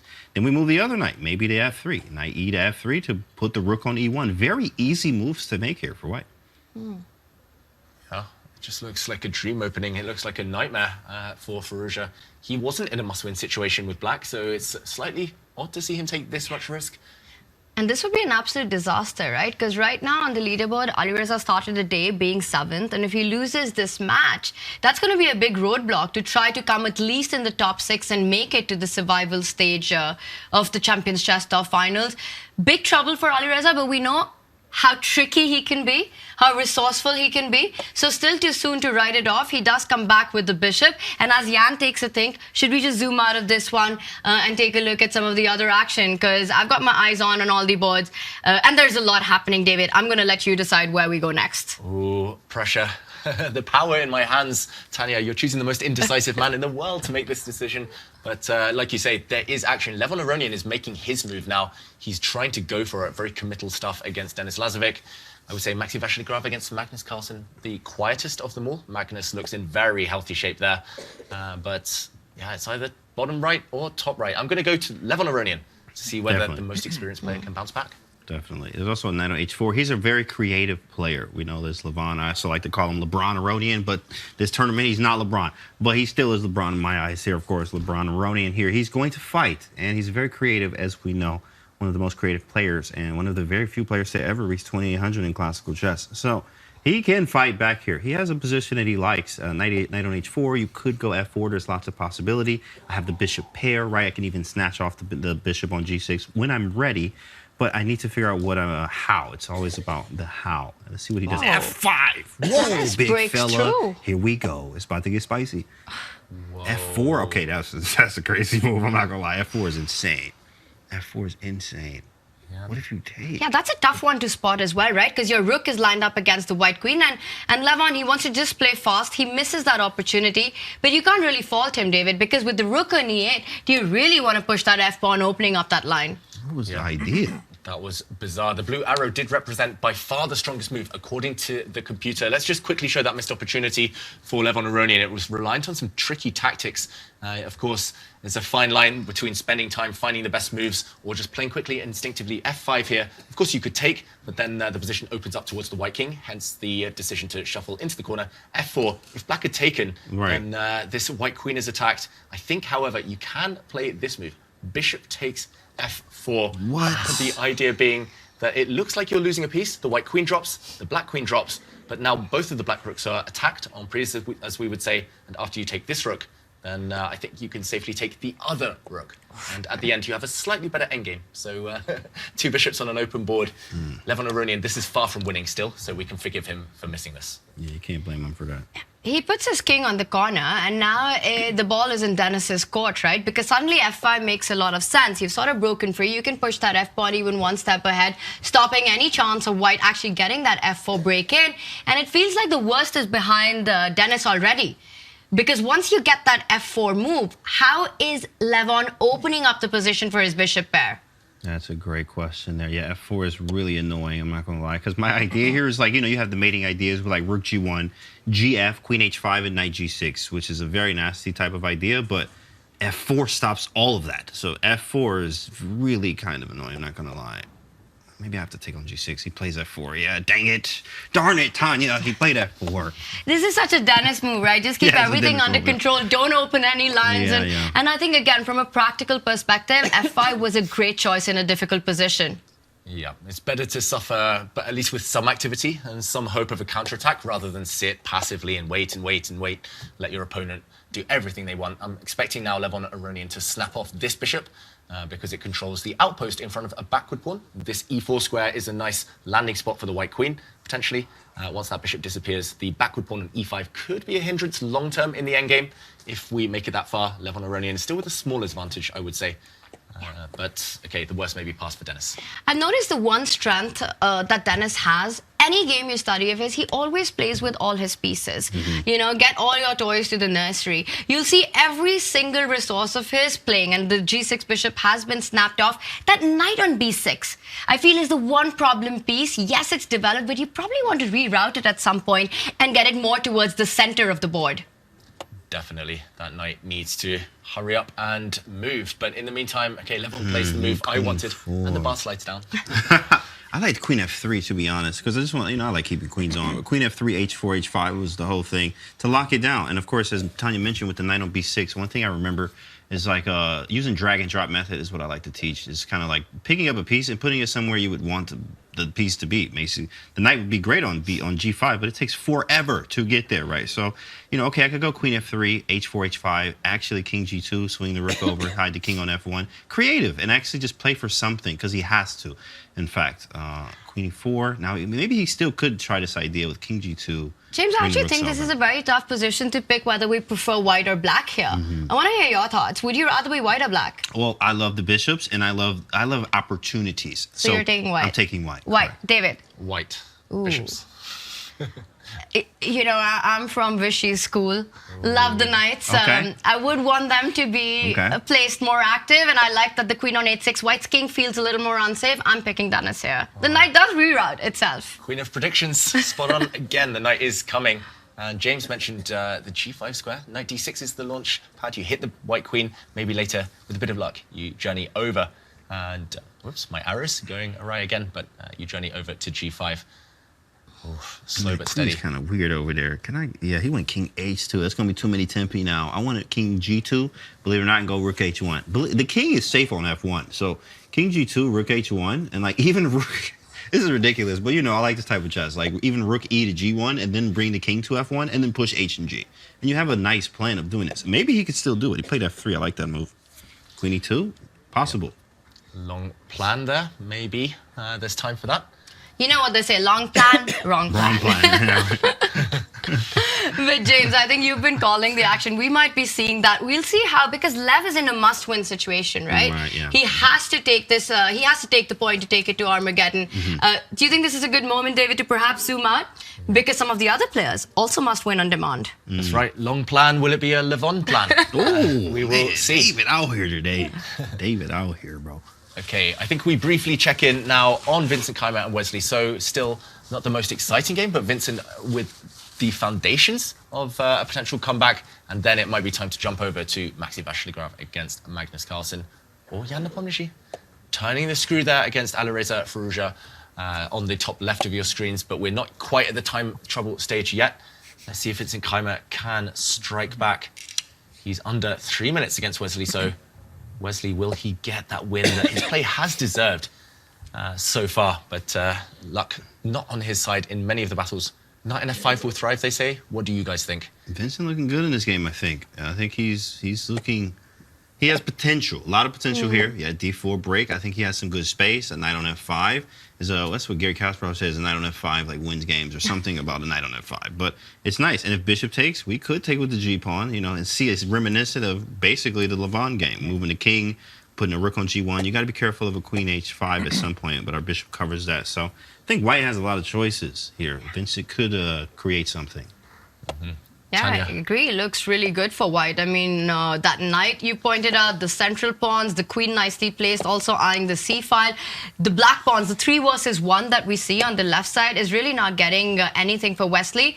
The one counterplay Wesley shows, jumps in with the knight. Again, these question marks, I don't understand because knight f4 was screaming to be played. Knight on f4 for the score. Like, what do you mean? And then he's like, knight on f5, cool. I'll put one on f4. Like, you know, touche, buddy. What do you mean, right? So, oh, this is getting spicy. And h3 is hanging, but he says, take it. What? King g2 steps up and you're attacking the queen and the knight. Yeah, and the queen's hanging. c6 doesn't work. Wow, this is spicy. Only one move to save What the game. is it?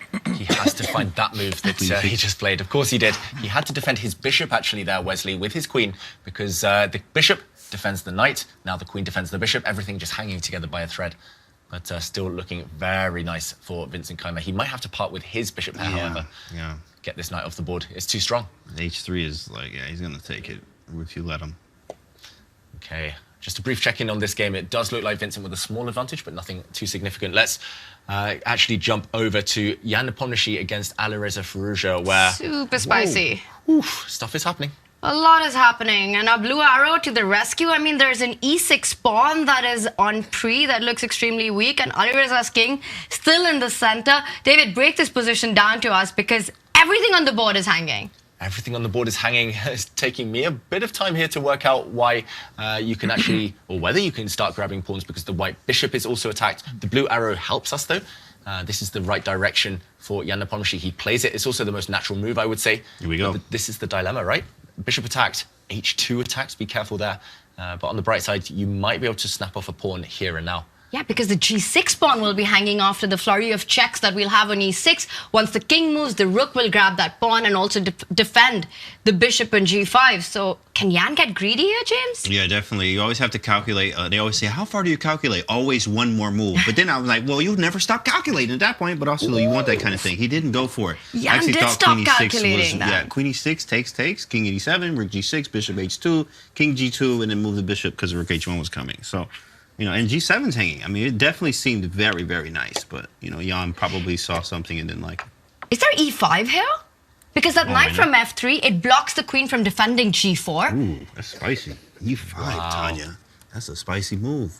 This could get very chaotic. Yeah, that's a great call, Tanya. And look at Jan Nepomniachtchi. He's bobbing his head, maybe because he hasn't seen this move, pawn to e5. It's very much Firouzja style as well, to muddy the waters, to mess things up. And, wow, there we see the fans glued to the screens, the jumbotrons there. But pawn to e5, the reason that is such a strong move is the white knight is overwhelmed, overstretched here. It cannot take this pawn, or maybe should not at least, because the bishop on g5 is hanging, although there you have to just work out a bunch of discovered checks against the black king, and the consequences are quite far-reaching. So he does e5 with 25 seconds on the clock. You better be. Oh, he's swinging.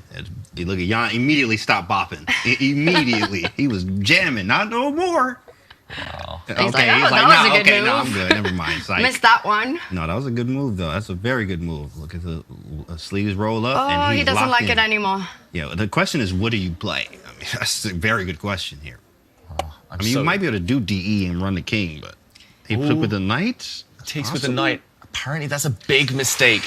Everything's hanging. Maybe he goes f4. Oh my goodness! After bishop takes. Alireza's got 17 seconds to figure it out. He does pick up the bishop, playing with fire, saying that you don't have a great check. Oh my goodness! Here we go. You do not have a good discovered check. He drops his knight back, hitting the black bishop, and look at this. The black king just moves.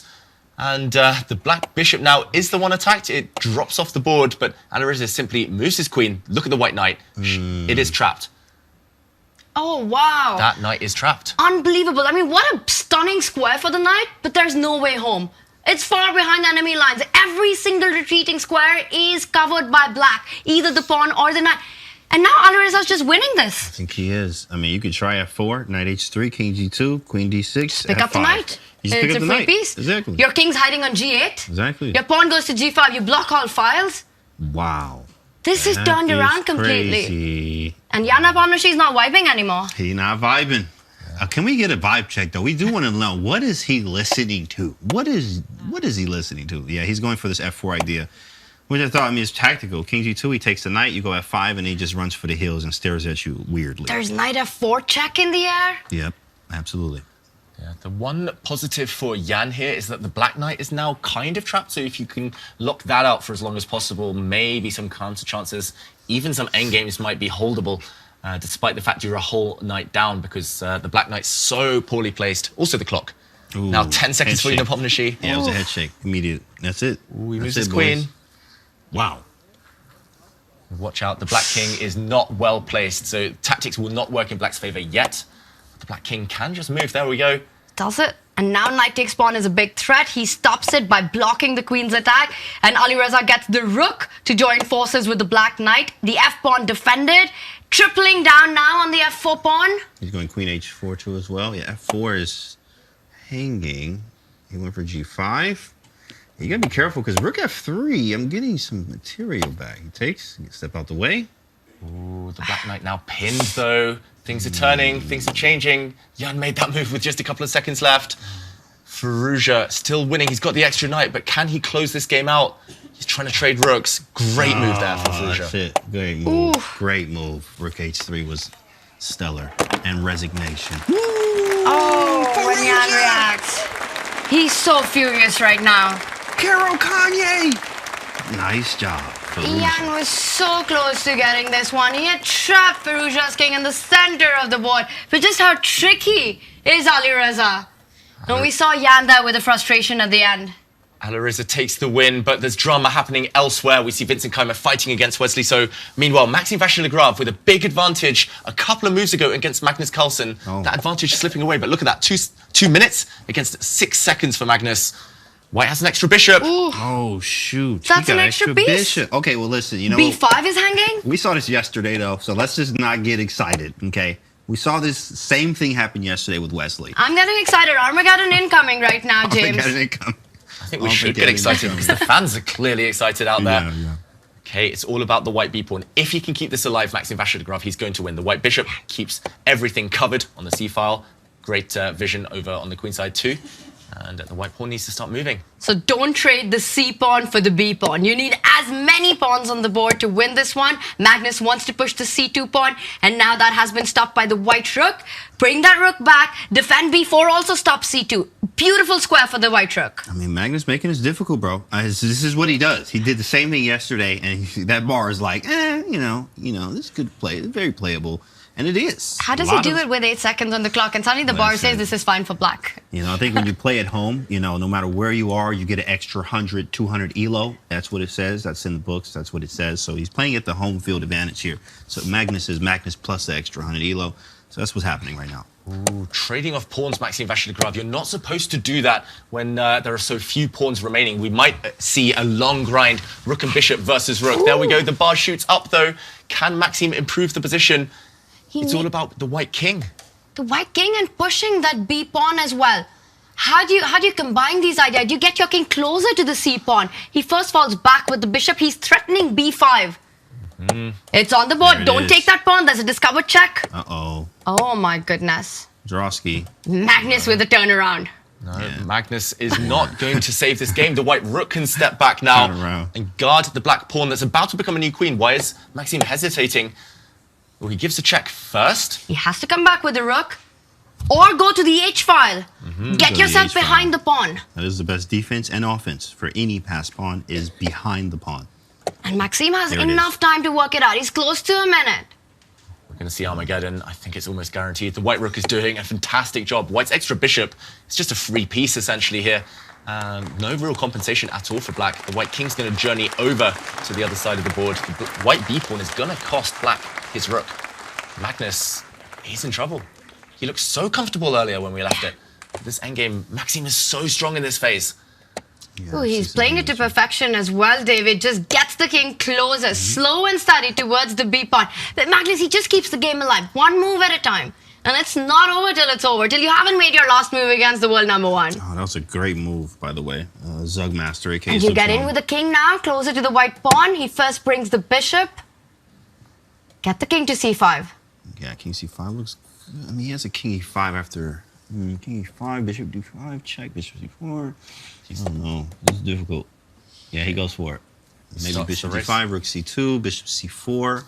And you have to stop the b-pawn. That bishop to c6, a nice protected square. getting the king to the other side. It's all about pushing the B pawn. Magnus creating counter chances with his own pawns. This is a race. Push. Push. Push him, baby. Oh, he could take on A7. He could just take. Oh, he queens anyway. Whoa. Yeah, he just We're queens. going to see both sides queening at the same time. And now there'll be a check once the white king moves away. He goes with the queen to the other side. And that's it. Magnus Carlsen resigns. Well, Magnus goes down here. He doesn't seem too mad there, of course. I mean, he understood what happens. It's like, okay, it is what it is. And I think because he's been here before. Yesterday, it was the same thing. Okay, we're going to Armageddon. It is what it is. Try to outbid you and win there. That's the goal. Wow, and just to confirm, we're going to Armageddon in 3 games. It's comeback central. Whoa! The players with the white pieces striking back. Look at that on the big screens there on the Jumbotrons. 1-1 in 3 of the matches. All 4 games, actually, in that last game were decided. Decisive, even. Not gonna lie, as we see here, of course, Denis and Levon going to Armageddon. Alireza gets it done against Jan there. Wesley and Vincent going to Armageddon as well. Magnus and MVL going to Armageddon as well. We're gonna get some bids too as well. Wow, that was an incredible round, right? Just crazy. I'm catching my breath here, Tanya. I think unexpected as well. The players were so out of form, the ones who lost the first game, but suddenly turning things on to strike back. Yeah, the comeback story in all 3 games. I mean, we could not have asked for more starting off day 2 in this round robin. Yeah. Yesterday, when we started today, we had 0 Armageddons. That's Today, correct. 3 out of 4 games. Yeah. Incredible bounce backs by the players. And for Levon as well, so important to take this against Denis to keep his chances, his hopes alive as well.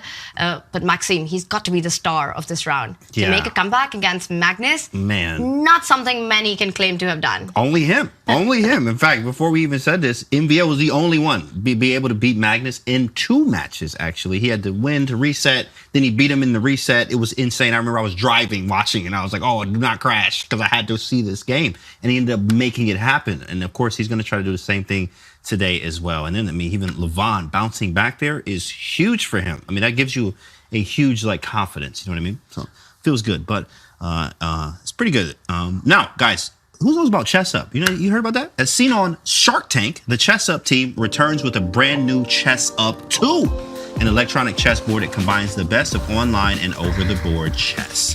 With built-in Wi-Fi and Chess.com capability and compatibility, Chess Up 2 carries all the convenience of online gaming, like access to millions of players in the online chess community without losing the unique experience and feel over-the-board chess.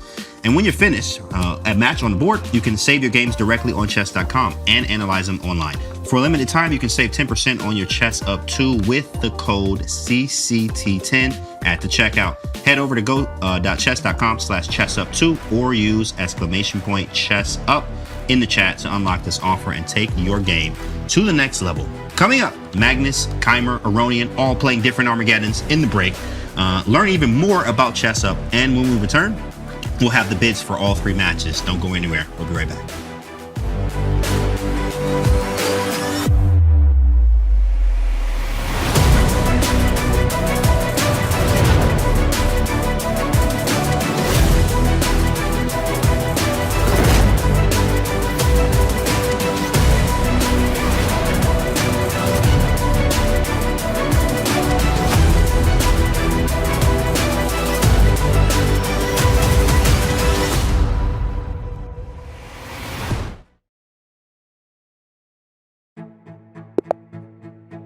This is chess.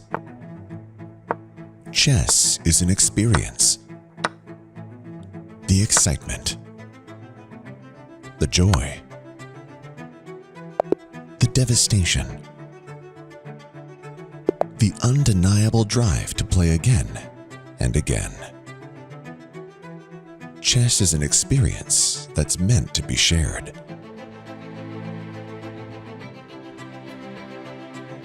What if you could experience chess in a completely new way? On a real chessboard with the power of AI at your fingertips. This is Chess Up 2. Take everything you love about playing on Chess.com and experience it on a real chessboard. Play a blitz match against a random online opponent.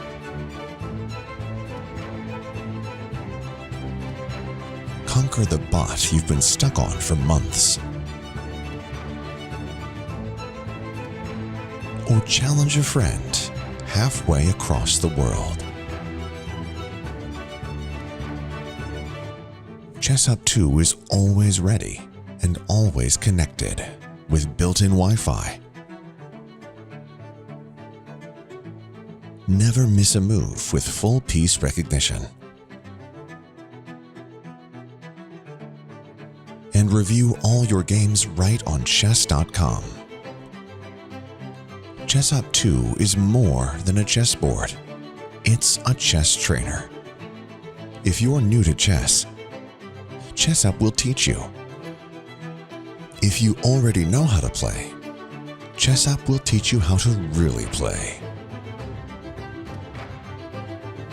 With patented AI assistance, you can balance a match between players of any skill level,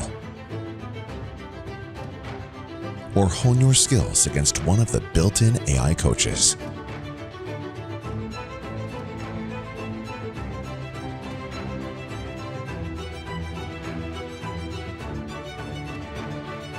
The makers of ChessUp 2 are the same team behind the original ChessUp, the best-selling smart chessboard in the world. So whether you're a beginner who wants to learn and improve while you play, or a chess pro who wants to go deeper into the world of chess, experience ChessUp 2 and level up your game.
Welcome to the most exciting format in chess, Armageddon, the ultimate tiebreaker. Armageddon grants White more time on the clock, but in return, White must win. A draw secures Black the match point. White will start with 10 minutes. Each player submits a confidential bid with the amount of time that they are willing to play with to take Black and get those coveted draw odds. The lowest bid gets to choose their color, usually Black, and plays with the amount of time that they bid. The opponent gets the full 10 minutes. Let the Armageddon commence.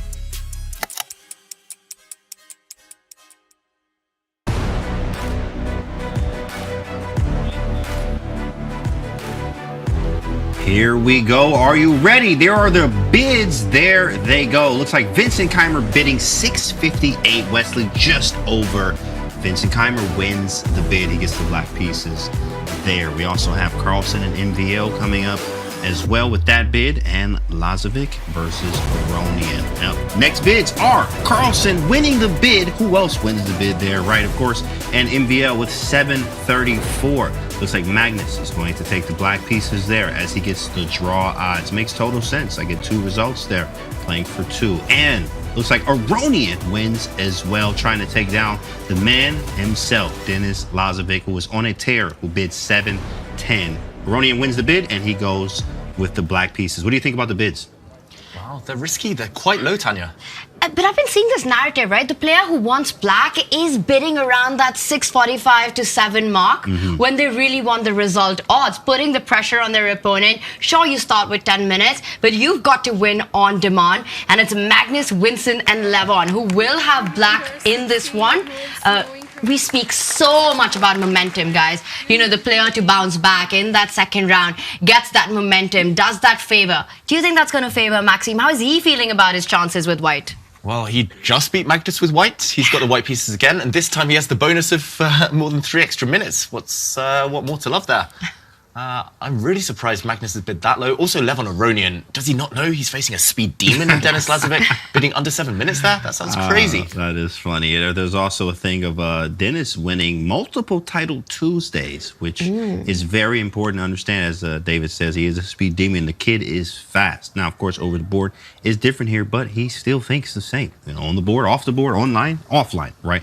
So, man, very strong here, but Levon is going to try to strike here, and this would be huge for him if he's able to win this Armageddon, get his first match, and be the top dog in this tournament as Denis Lazavik. Guys, what a scene this is. I mean, just look at the arena. It's absolutely stunning out there for these players. They've got to be feeling inspired right now to bring on their A game. And there we see Vincent. The countdown's on. 3, 2, 1. We've got liftoff. Wesley So has to win on demand with the white pieces. And he starts with the first move that we've been seeing so many times by the player who has to win.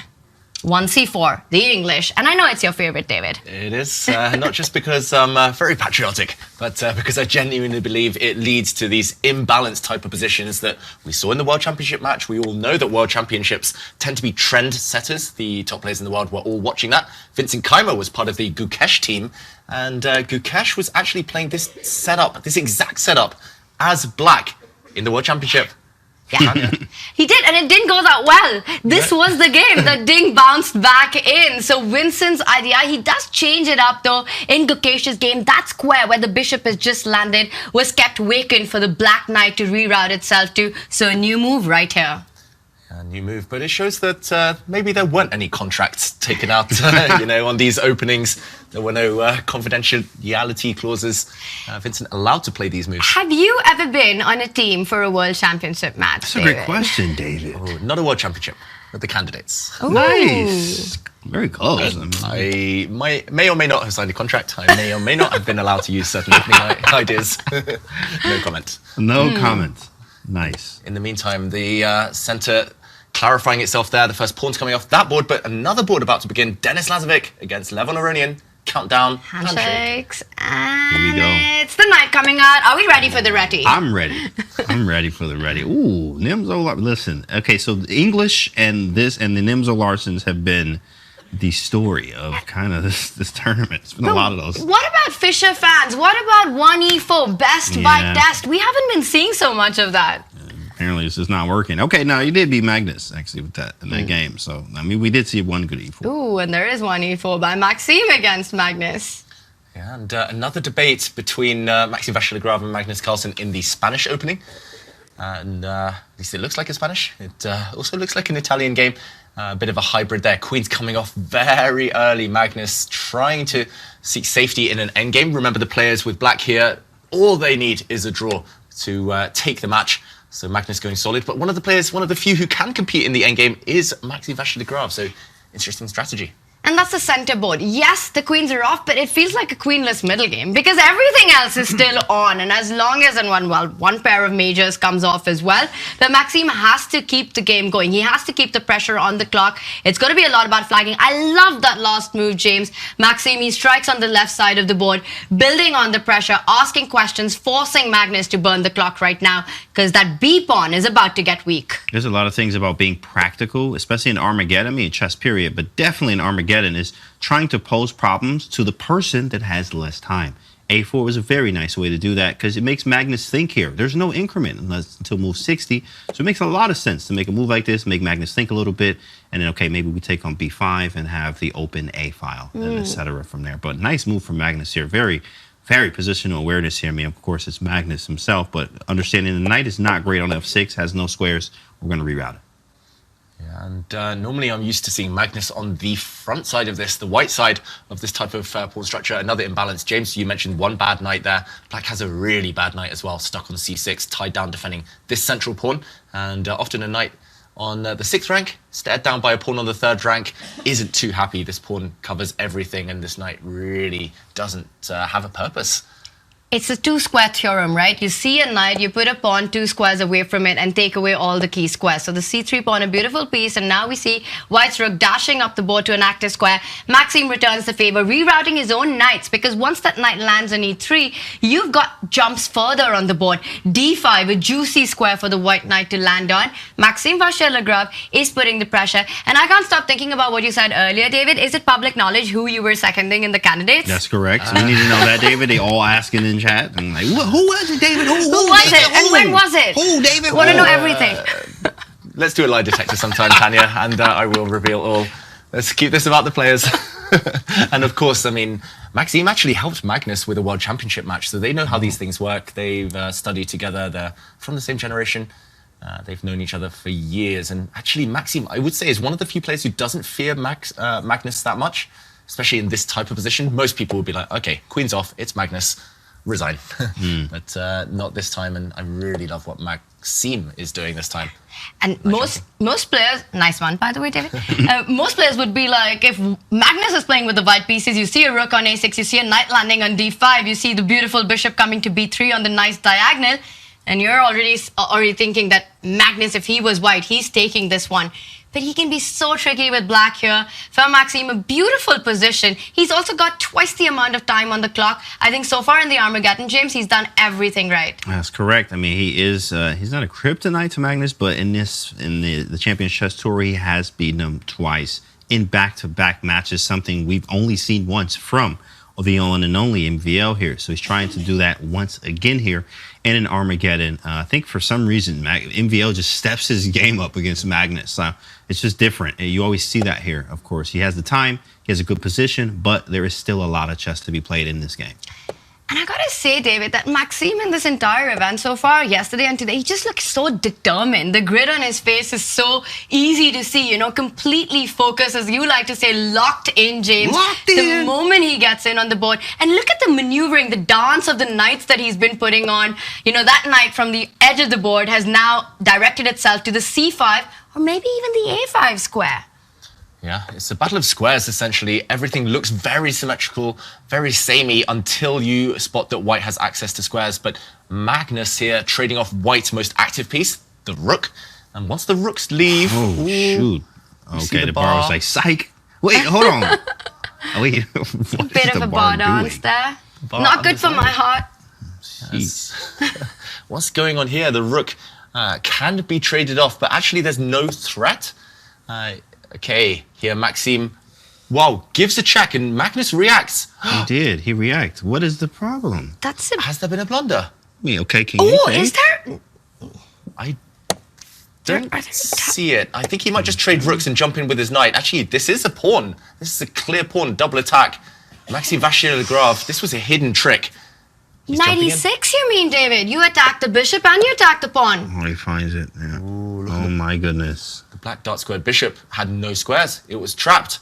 And now the big question is whether you continue jumping or whether you just defend everything. There we go. White's central pawn. The e4 pawn was under threat. And now all the white knights leaping in.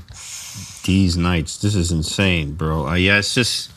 Oh, no, man. MVL somehow just has... It's magic. You know, magical MVL here has Magnus's number in the CCT at least, as we've seen. I mean, he beats him in these matches here. Magnus is not happy. He doesn't like it. You can't even get rid of that knight. Once the pawn takes its square, you're hitting a key defender on g6, which is required to save that bishop on f8. Magnus hates this position. Those knights are absolute stallions in Magnus's camp, not giving him any activity, any play. But is there a direct breakthrough here? How does Maxime convert this advantage, David? Well, big threat. First of all, he wants to take this bishop with a check, and once it's recaptured, the other knight would actually drop off the board, the knight on d6, which had to move, therefore. Magnus moves that out of the way, but he's totally frozen. As you mentioned, Tanya, this knight stuck defending this bishop stuck defending this pawn, which is attacked by two knights right now. So if Maxime can somehow, for example, kick away this black knight, it's simply game over. He's going to push his pawn. Okay, he actually does. Ooh, did he rush with that? Was that a bit hasty by him? Because he releases some pressure. He's about to win the c4 pawn, but let's point out the opposite color bishop complex here, which would give Magnus some hope. Yeah, he's cashed in very early, Maxime Vachier-Lagrave. It should still be maybe winning, I would say. Somewhere between huge advantage and winning. It's unclear yet, but Magnus, great defender. This one, it's going to go down to the clock, potentially. Magnus just doesn't have much time, and body language doesn't look great bishop, either. bro. Oh my goodness. Yeah, he's just trapped that bishop on the corner of the board. The knight on a5, it's a dominating piece right now with the 2-square theorem against the black bishop, taking away all the squares, and he also keeps the pressure on the clock. That's what's so impressive about this game so far. Yeah, the pressure on the clock is real. I mean, you did start, it's Armageddon. You have no extra time until move 60 here. I'm down a pawn, a worse position. Now, we've seen this with Wesley, too, as well, of course, in the Wesley matchup at Magnus played, where he was able to win the miraculous game. It happens. It's very doable, but MVL is just a little bit different. He has been able to convert against Magnus before. He's trying to do that right here in the Armageddon. He needs to keep up to speed, you know, bring that king into the party. This is an endgame. King is a piece in the endgame. The plan that you're highlighting right now is the one that comes to mind. Magnus, when you look at him, does he see hope in his position? Ooh, I think he knows that with best play, he's losing. So he knows it's up to Vachier-Lagrave to actually prove it. That's why Magnus had the audacity to even look up at the screen while it was his move, while he's under 3 minutes. Maybe while this endgame goes on, just a brief update on the other games. Maybe we can zoom out to the 3-board view right now.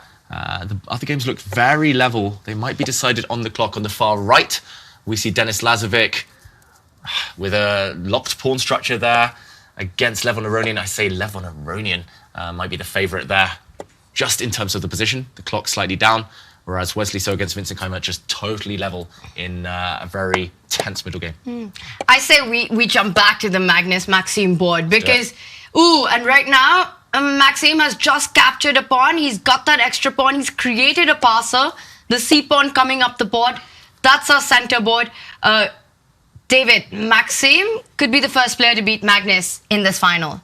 He could well be. Will our world #1 fall to defeat the local favorite, Magnus Carlsen? For now, he's got a blockade. It's all about the light squares. Can Maxime here break through? But he's fixed all of Magnus's pawns on dark squares. Targets for White's bishop.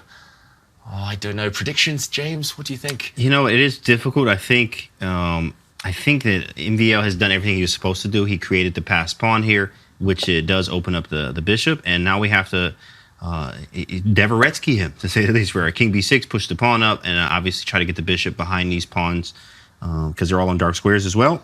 But this is hard to do. Like, Magnus has probably done the best he can do with this position here. Maybe shuffle back and forth. Okay, now we have a trade, pushing, and I mean, how do we make progress here for White? I'm not kidding. Like, how do you do this? The knight goes back and forth, literally. It's Nothing the perfect blockade. Yeah. And the white bishop, it can't really find its way to attack those pawns that you were pointing out earlier, David. That bishop on e3, it just wants to hop over to the other side of the board, but there's no entry point. Has Magnus created a fortress, this one? I don't think Magnus has created a fortress. I think Maxime gave him a fortress. Yep. He pretty much got the hammer and tongs out. He started building that fortress for Magnus, and literally, he's just going to move his knight back and forth, back and forth. You can put the king where you want, the white king. It cannot get in. That's it. And a draw means Magnus wins the match. Another one. Miracle for Magnus Carlsen. And there were these jokes about how he didn't believe in fortresses. This time, he's pretty much erected one. Look at those pawns. They protect each other. They control each other. Nothing for white to do. And Maxime realizes it. Ooh-wee! Man! He's squandering away the time advantage as well because nothing's left to be done. The only way is to get that white bishop to attack those pawns on the dark squares, but how do you even get to that? There's All no the way. squares are controlled, James. There's literally no way. Okay, you have this one thing. If you get the king to d5, the knight moves, and you sack the bishop on e5. And then you get 2 pawns, then you try to win the g and the h. And you can try to win that and get all of the pawns for the bishop. And then that's probably winning, to be honest. But that might be the only way. That's a great spot there, James. I think the only way to break a fortress is sometimes by pure brute force. And no fancy maneuvering will do the job here. The white king comes back. The black king will happily sidestep back where it came from. The clock is one issue, but remember the players do get a 1-second increment after move 60, so Magnus is already almost there. We're now at move 53, and as long as he keeps his king on this square, knights are normally not great at waiting, losing time, but this black knight has up to 8 squares with which to wait. You cannot control all of them at once. This should just be a draw. That's funny. In chat, someone's like, yo, can black offer a draw? I mean, you can. It is not against the rules to offer a draw here, but these guys are not accepting that. That was just a funny one from chat. Shout out to chat. We're always watching. Yeah, and Magnus, he's just shuffling around with the knight and the king. And David, to your point, this was Maxime's game to give away. Yeah. This was Maxime's fortress to give away. Mm-hmm. You know, he did everything right. Yep. And then somehow miracles always seem to happen around Magnus Carlsen, and here he is, and you can't push the c-pawn. You can't make your bishop active. The white king has maximized itself right now. And Maxime, you look at him, you know... Oh, he calling the arbiter. He's like, hey, bro, He's- we've been here before. Is he claiming a draw? I think he's claiming. Drama. I think he's claiming. Is he claiming a repetition? I like to claim a draw. We've been here 3 times. Whoa, that's some awareness. Is it a repetition, Dave? Magnus is correct. This Whoa. position has been seen on move 50, on move 54, and move 56. And they're about to How? check it. They're going to check it. How does he know? They're going to check it. This is unbelievable. They're going to check it. And he says, I claim a draw. And here we go. Grimace from Maxime Vachier-Lagrave as he leaned back there. Magnus knows everything, the pattern recognition. Remember, it's not 3 moves. The position has to repeat itself. It's the position itself. Yeah, it's not sequential. This position has happened before 5 moves ago, and then 2 moves ago, and then now. And Magnus showing incredible awareness. Our arbiter Judith, she's confirming, and is she about to award? And a draw means Magnus takes the match. Another one, chat. I think he is correct here, but this is insane to see. And also an insane form for Magnus. Never give up is the story, chat. Never, ever give up. James, David's confirming that the position has happened. It's occurred thrice. It's already there. And in the meantime, 2 other Armageddon games still raging on, ongoing. We'll see this game continue, potentially conclude. Is it okay, we're It's still given. figuring out. The draw is given. Let's see a hand It is a shaking. repetition of positions. 1. Oh, wait. No. Is it not? Go on. Wow, I'm So if very he's confused there. wrong- The arbiters decide ultimately that Maxime Vachier-Lagrave gets more time and the my game goodness. continues. But I'm very surprised. I see the moves in front of me. It looks like that was the 3rd time. In there. Drama. If Magnus now goes down, he'll have some real issues. He'll be looking back at this moment, but ultimately it's still a fortress. It still should be a draw, but now Maxime Vachier-Lagrave goes for it. He changes the pawn structure, but now the black pawn is running. A draw is as good as a loss for Maxime, so he takes his chance. He's given that f-pawn, giving a passer to Magnus, and now Magnus Carlsen is somehow winning the position. And knight is coming in to fork the bishop. Bro, this is Knight into crazy. pawn, threats of the h-pawn marching down the board. If the bishop moves away from the diagonal, the f-pawn will move up and queen itself. Don't grab the g5 pawn. Magnus's draw claim gets rejected, and he's winning on the next move, and Maxime Vachier-Lagrave resigns. He pretty much resigns. It was an agreement of a draw, which is the same thing, but Magnus Carlsen Generally, there's nothing job to done lose in the end. by playing, Anyway. so- Wow. That was crazy, I'm not going to lie. Drama everywhere. And in the meantime, 1 game still ongoing in these Armageddons. And Denis Lazavik against Levon Aronian are still fighting it out. Denis Lazavik with 48 seconds, Levon Aronian with only 22 seconds.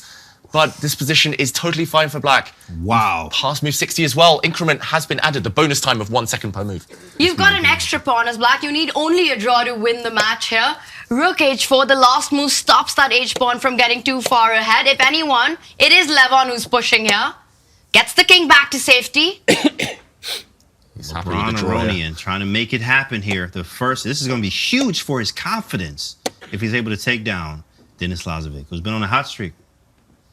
Okay, but pass pawns galore now. White has 2, black has 2. Ooh, tricks in the what air. a move, big dog. You got to relax, LeBron. That's crazy. You take this pawn now as white, you would have been checked onto the second rank, then checked onto this, checked and skewered. So now it's all about the pawns. But you can, and if you take rook takes pawn, the trick is to push the b pawn. Remember, b8 comes in with a check. It's tricks everywhere.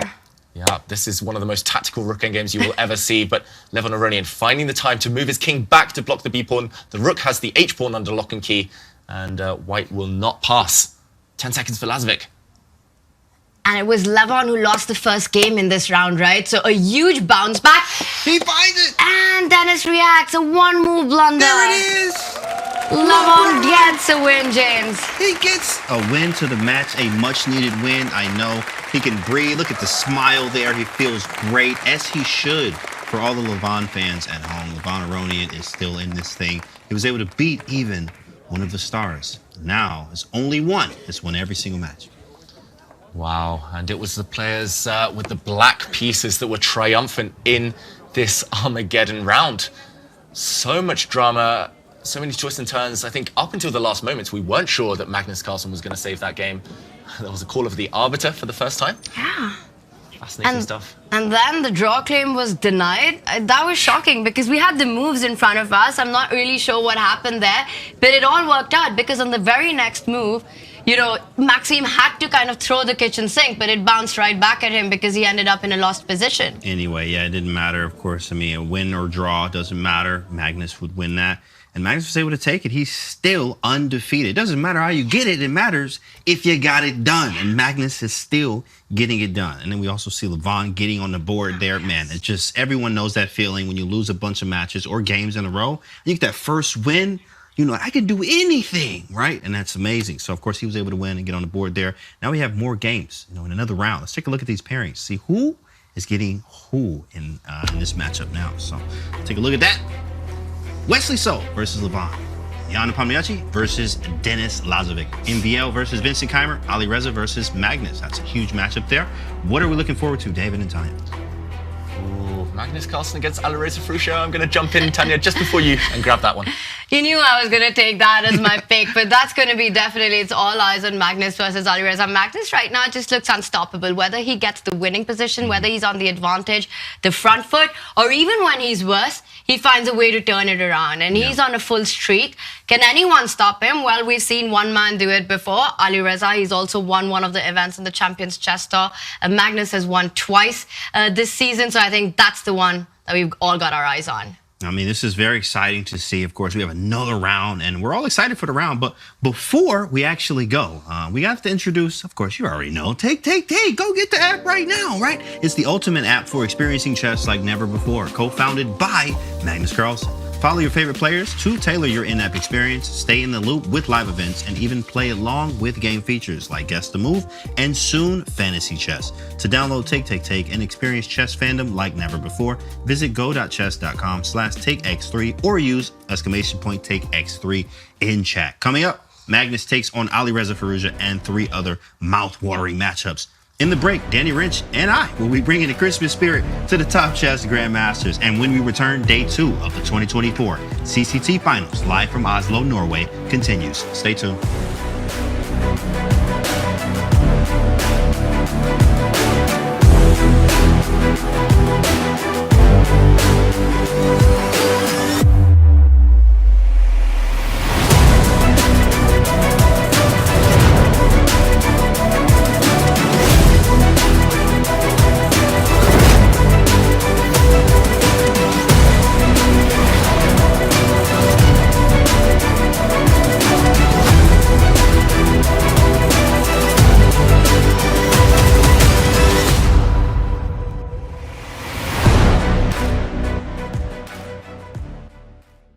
What's up, y'all?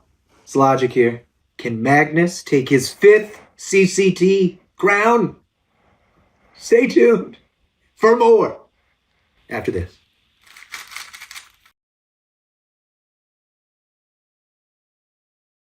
Ho, ho, ho, ho, ho. Ho, ho, ho, ho, ho. Hello, chess players. It's Santa Claus. You guys all look like you're seeing a ghost. Hey, it's Danny. Everything's gonna be okay.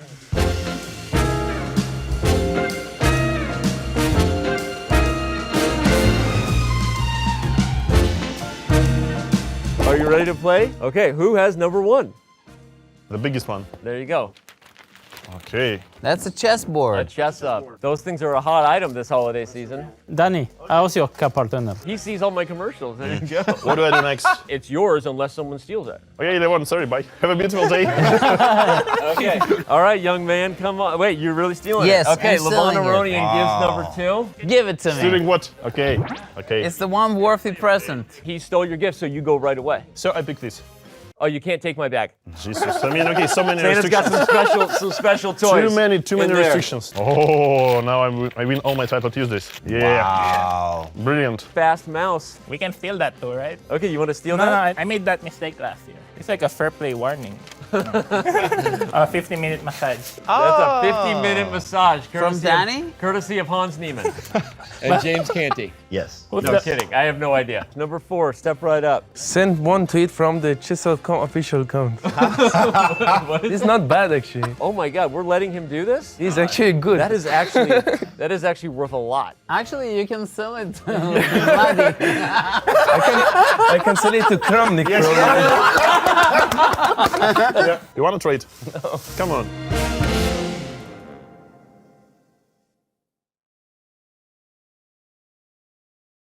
Originally, this is where we started designing the Crunch Labs boxes. This is one of my favorites. It shoots like a Super Soaker, which they don't even make anymore.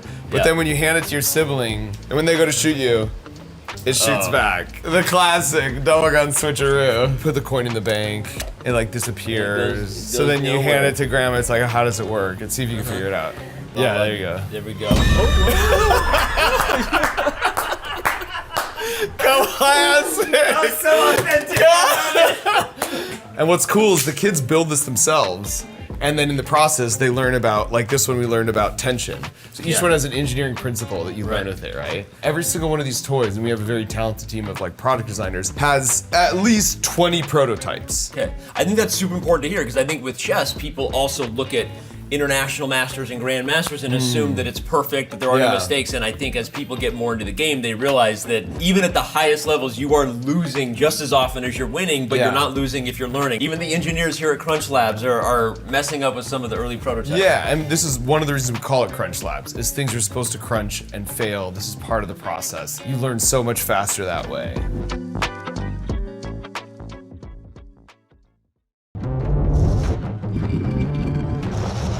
It's not just a game. It's a sport. And it's time, it felt like one.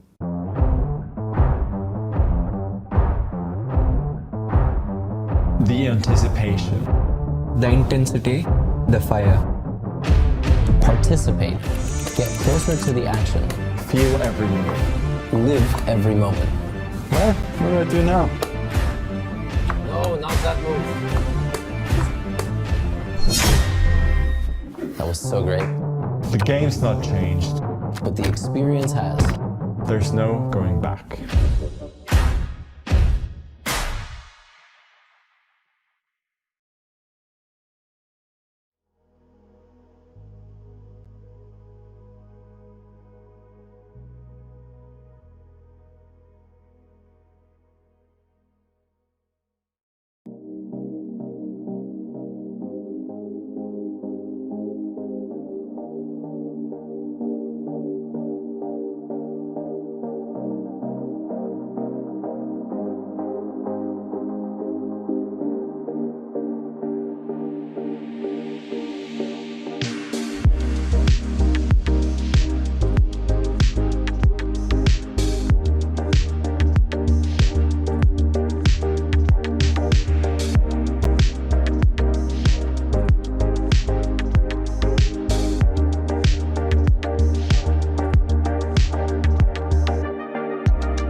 It's the evening time in Norway, but we're not even halfway through the day. We just got through 3 exhausting Armageddon games, and there's more to come.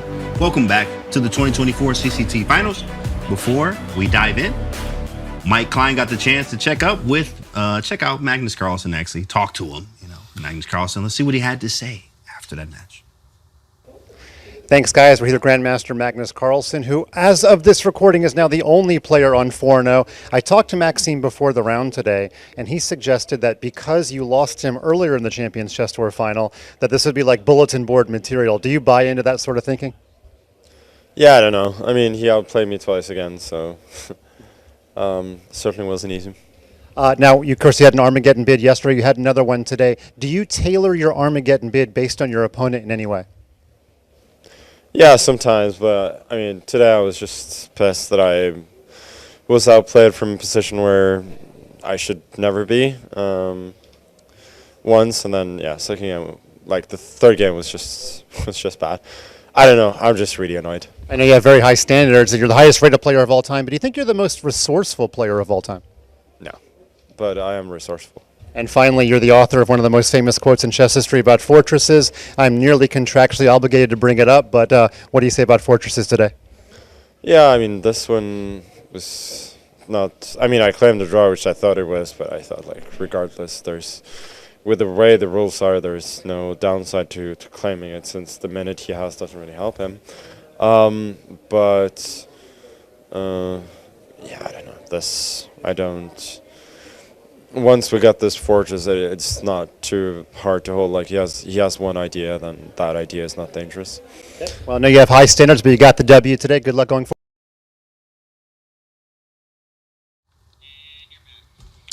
Well, it is amazing to see Magnus that always, even at this level, he's like, he outplayed me, it sucks. Like, he was mad, he's annoyed, even though he's still winning, right? What do you think of that?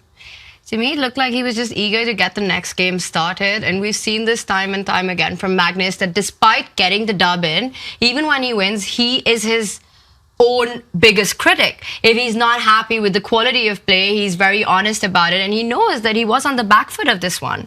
Yeah, ultimately, Magnus is echoing what we were saying in the studio. We were full of praise for Maxime Vachier-Lagrave, outplaying Magnus in all sorts of positions, especially the endgame. But ultimately, it's killer instinct. That's what separates the best from the rest. And Maxime couldn't finish off Magnus. Wesley couldn't finish off Magnus yesterday. Turnarounds happen. That's the beauty of the format that we have here in the Champions Chess Tour. And I mean, turnarounds do happen, as we saw Vincent Keymer take down Wesley So, and Mike Klein caught up with him as well. Let's see what they had to say. Thanks, guys. We're here with Grandmaster Vincent Keymer. First time talking with you, but you've won 2 matches in a row. Was it tough to recover from a slow start? Yes, surely, especially this Armageddon game against Denis was kind of disappointing, especially since I thought once I reached move 60, I should be able to hold the draw with the 1 second increment. But yeah, I realized actually 1 second increment over the board is very different to 1 second increment online, and it was still very tough. But you're younger, you should be faster in dexterity, right? Yes, but 1 second over the board means basically you need to move immediately, and you don't really have the time to process the whole board, and yeah, I made some stupid mistakes. And finally, you're doing well, you're on 50%. Denis is doing really well at the time of this recording, he's 3-0. Do you feel like the youngsters are being a little bit overlooked or anything like that? No, not really. I mean, he has been performing really well throughout the whole season. So, yeah, I think also he had many close matches. I think it's probably already his 3rd Armageddon, if I'm not mistaken. So, of course, he's just very fast and seemingly very good with being low on time. Yeah, and of course the world champion is 18, so the teenagers are taking over the world, but good luck going forward, Vincent. Thank you. Back to you guys in the studio. He seems to be in good spirits, which is also very good, of course. I mean, Magnus, too, was like, he's in good spirits and overall, but he was definitely annoyed there. But it's good to see Vincent on 50% there. He feels good, he understands. I could have did a little bit better in that other game. On 1 second increment, I lost, but it happens, right? And he's just over it kind of thing. So it feels good. What do you think? It's just so impressive how these youngsters, they don't get rattled even if they have a tough start. We saw Vincent yesterday. He was struggling at the beginning of the tournament, but then winning at the end of the day and then coming back with a strong win in today's first game. So he's definitely back in the race, and that's what they want, right? It is, of course, about finishing in top 2 because that makes it straight to the semi-finals. Right. But also, if you finish in top 6, from 3 to 6, you're in survival stage, and Vincent keeps his hopes alive. But I mean, there's still work to do as we have pairings coming up next. So let's see, what do we have next? Who's playing who? We all want to know. It's going to be a big round. Let's see. We have Wesley So versus Levon Aronian, who finished, just beat Denis Lazavik. I know he's elated, ecstatic right now. Jan Nepomniachtchi versus Denis Lazavik.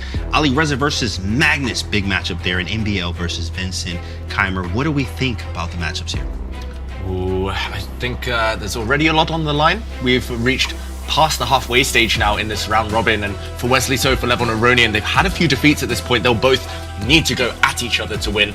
Denis Lazavik, disappointing first round of the day. He'll be aiming to bounce back against Nepomniachtchi.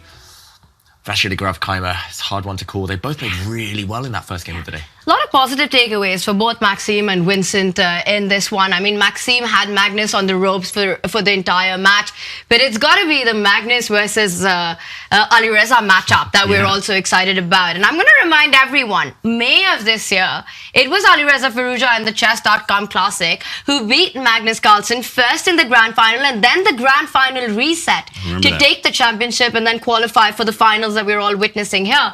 But right now, Alireza is struggling with form. He's at the bottom of the leaderboard, playing a guy who just looks unstoppable. And absolutely, of course, this matchup is the one that sticks out to all of us. Let's learn more about Carlsen and Firouzja's rivalry over the year.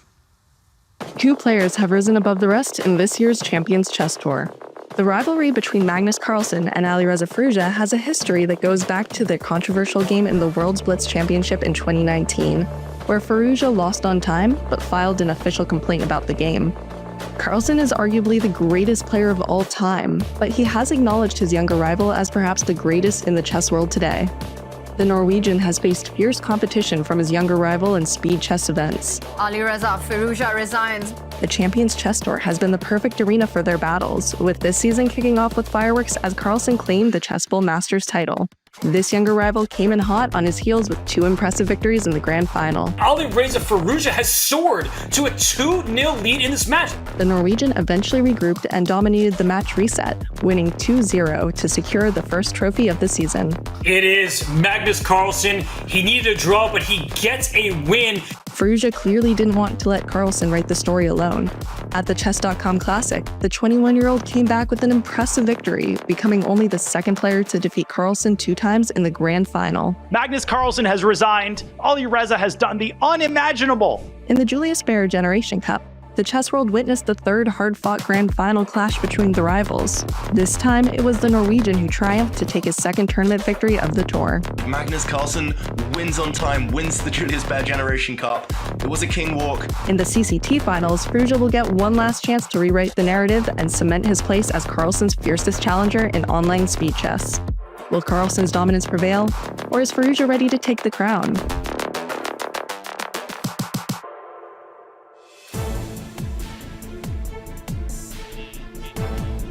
Carlsen and Firouzja are storied this year. Alireza is a player that has earned Magnus's respect. How excited are we about this matchup? Oh, I cannot wait. Look at that. So many decisive games this season on the tour alone. They also, of course, played off in the Speed Chess Championship.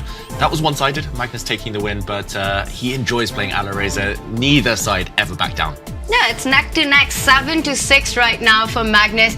And this rivalry, right? We saw that incredible video, and it goes a long way back. Magnus picked Alireza as the one opponent he would want to play a world championship match against. We've seen them have these fierce battles on the board. It's the match that's come to be known as the king versus the prince of chess.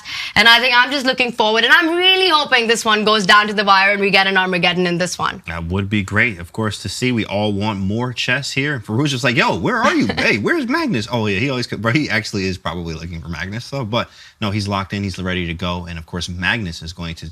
You always see, I think for him, Magnus playing Firouzja, he always steps it up a notch, right? So Magnus already is not losing. So now while to play Firouzja, who he really respects, you're going to see a really nice clash of titans here. Yeah, where is Magnus, though? Is he crowd surfing next door with our audience? Is he doing some last-minute preparation? To your point, James, I think Magnus stepping up because he truly enjoys playing Alireza. He enjoys him as an opponent. So the best in him comes out, and here he is. He's out in the arena, handshakes. We will have the first moves in just a few moments. How do you think Magnus is feeling right now after everything that happened against Maxime? Determined. I think he wants to give a better account of himself in the earlier stages, Magnus. His endgame still just about holding up, still getting the results, grinding out those results. That's the sign of a true champion, getting the job done even when you're not at your best, but he wants to show better form. And I think he's just setting himself up now. He knows he's most likely going to qualify for those next stages, so he wants to play himself into top shape. We have Nepo and Denis Lazavik here. That's a big matchup there. Jan is going to try to take down the kid. And the kid, Denis Lazavik, just lost his first match. You got to bounce back from that psychology-wise, but also on the board. How does he look? Look at his body language. He looks a little bit, not rattled, but he feels, I don't know. What do you think he's feeling there, guys? He looks a bit disheartened, maybe living in the past. Maybe he's just running through some opening lines in his mind right now. But yeah, it is tough, right? Because he was ahead in that match against Levon Aronian, got pegged back, and ultimately crashed in the Armageddon. Yeah, it's so easy to think about what could have been. He could have won that match. He would have been so close to making it into the top 2 if he'd taken down Aronian. But now he's got to start from square one again. The pack is closing in. Yeah, and it is the final stretch of the round robin. You know, there are just 3 games remaining. So really important for both Jan and Denis. And it would show champion's mindset by Denis if he can leave behind what has just happened and put up a big fight in this and create his chances. He's played incredibly well the entire tournament so far. And losing that previous Armageddon, again, big positive takeaways throughout the match for him as well. The result did not go his way. But we saw Jan as well, you know, having his own frustrations with the way the day has gone. So I think this game, this matchup will be a lot about who is feeling psychologically stronger. And we are off Jan. What is he going to start with? It's the King's Pawn opening, 1e4 best by test. And Lazavik, he's known to play King's Pawn openings himself as well. It's the Italian game. Lazavik just loves these slow burn type of positions where the tension gets pushed till later in the game. It's survival mode for him. But this is very trendy stuff. We've seen this yesterday, actually. Denis Lazavik had some encounters against Firouzja in this exact opening. So he will have studied this, of course, in the past. And yeah, here, Black often gets ready to push his pawn in the center. Wow, lightning struck twice. Yesterday, in this exact opening, there were some tech issues. Now, again, the board is not quite up to date. It's as if the chess gods, they hate the Italian game. That's funny. They hate it from both sides here, apparently, because of the tech issues there. But, hey, we can still see the live board. Knight on d5 there. Seems like, you know, they're very comfortable. There's a lot of theory here, of course. So, I mean, the next 10 to 12 moves could not be rattled off, but mainline stuff that we've seen before. We just got to kind of wait for this middle game, see how they proceed here. So much of this Italian game is about the central break that Denis Lazavik has managed to get. We see that d-pawn has been traded off. And usually if Black does that successfully, the opening, you can say there's opening success there for Denis Lazavik. But early days, and I think we're heading, James, to another start of an epic fight. Here we go. 3, 2, 1, fight! Finishing. Okay. And here we go. And the players woke up just in time for the countdown. Our fantastic arbiters out there doing some great work. E4 is the first move. A lot of King Pawn openings today, it seems to be either these English Reti kind of hybrids or the Italian game. And again, it's this slow version. The Black Bishop just coming out to E7. It's a mirror image. And will the boards break down this time? Okay, both sides getting castled. Firouzja developing his knight. So at least stopping Magnus from getting that d5 break in. So a different Italian from what we saw on the Jan board. And again, a very typical idea that we've been seeing in this opening where White starts pushing the a-pawn to get some space on the queen side. You stop ideas of b5. You're also creating your own ideas of a5, a6, which right now Magnus says, I'm not allowing any of that. That pawn stops on a4. But now you give up a key b5 square for White's pieces to jump on. Yeah, the White Bishop can occupy that square. The White Knight can occupy that square. In the meantime, Magnus just trying to curl up into a ball, be solid. He's going to put his rook on e8 next move. This is something we saw him employ in the Spanish opening, which is a bit of a cousin to the Italian. And yeah, Black here doesn't have too many weaknesses. He just wants to survive. I shouldn't reveal this probably, but I'm going to. I had a chat with Magnus not that long ago, a while back, and he was like, the Italian game. I hate it. I hate it. And I think it's positions like this, it's just tough to get excited in the early stages. But of course, plenty of play still ahead. But that's really interesting what you say, right? Because all these top guys, they've studied Magnus so much. Do you think somewhere they're also aware that perhaps it's the Italian where Magnus feels most uncomfortable? I think it's just in vogue right now, the Italian. Partly that they can guarantee a full fight against the likes of Magnus Carlsen without getting hit in the opening. There's a lot of margin for error here. But yeah, also the fact that Magnus, not a big fan. James, who's getting the central break in first? Will we see d5 or d4? Most likely d4, and the reason for this is because the bishop's on d7, so the d5 break, okay, it could happen, but it is weakening e5 a little bit because we can snatch the knight on c6 and take on e5, and yeah, there it is, d4 played before we could even finish our sentence here. Okay, white occupies the center first. There's tension between the light squared bishops, but trading off on white's terms here for Magnus isn't necessarily desirable. White will take back and actually some pressure against the a5 pawn. And normally they do say whoever strikes first in the center has the advantage. I guess that's why you asked the question, Tanya. It's so important here. It doesn't look like much, but white now holds the key to take or not to take. Magnus does release the tension. I was going to say, if he does decide to go for this, highly risky. I'm assuming Firouzja will take back with his pawn.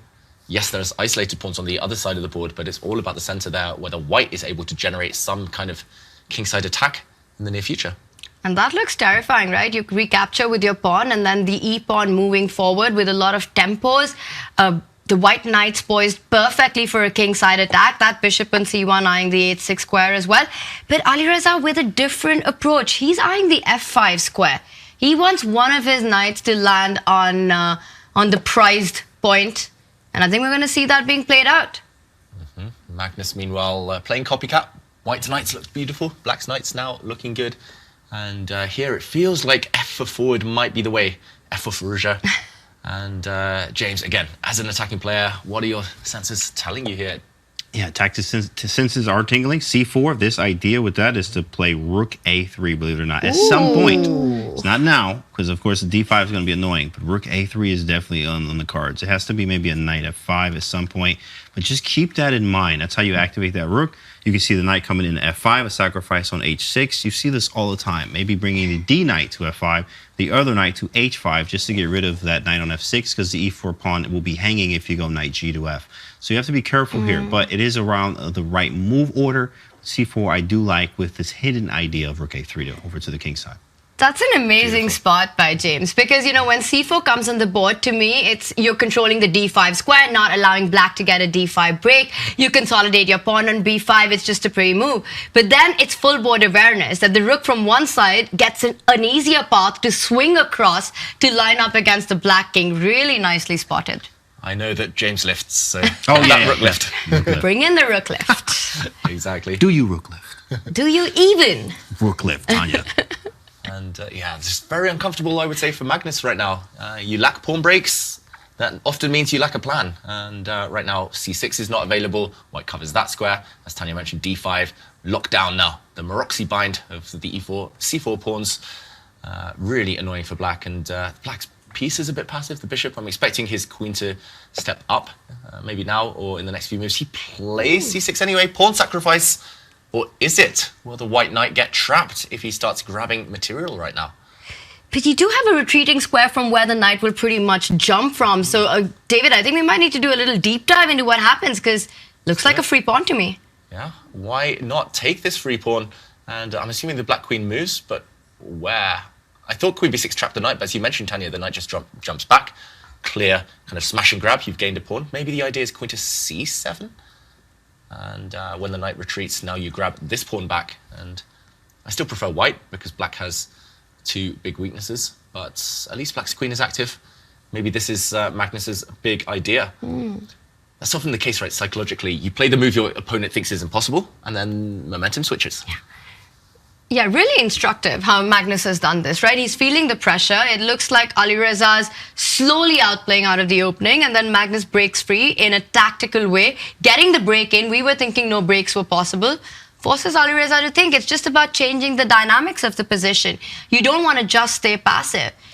Magnus looks pretty chill. Alireza is taking a think for the first time. Yeah, and while Magnus chills, while Alireza thinks, this is a good moment to zoom out and see what's going on across the board and in the other encounters.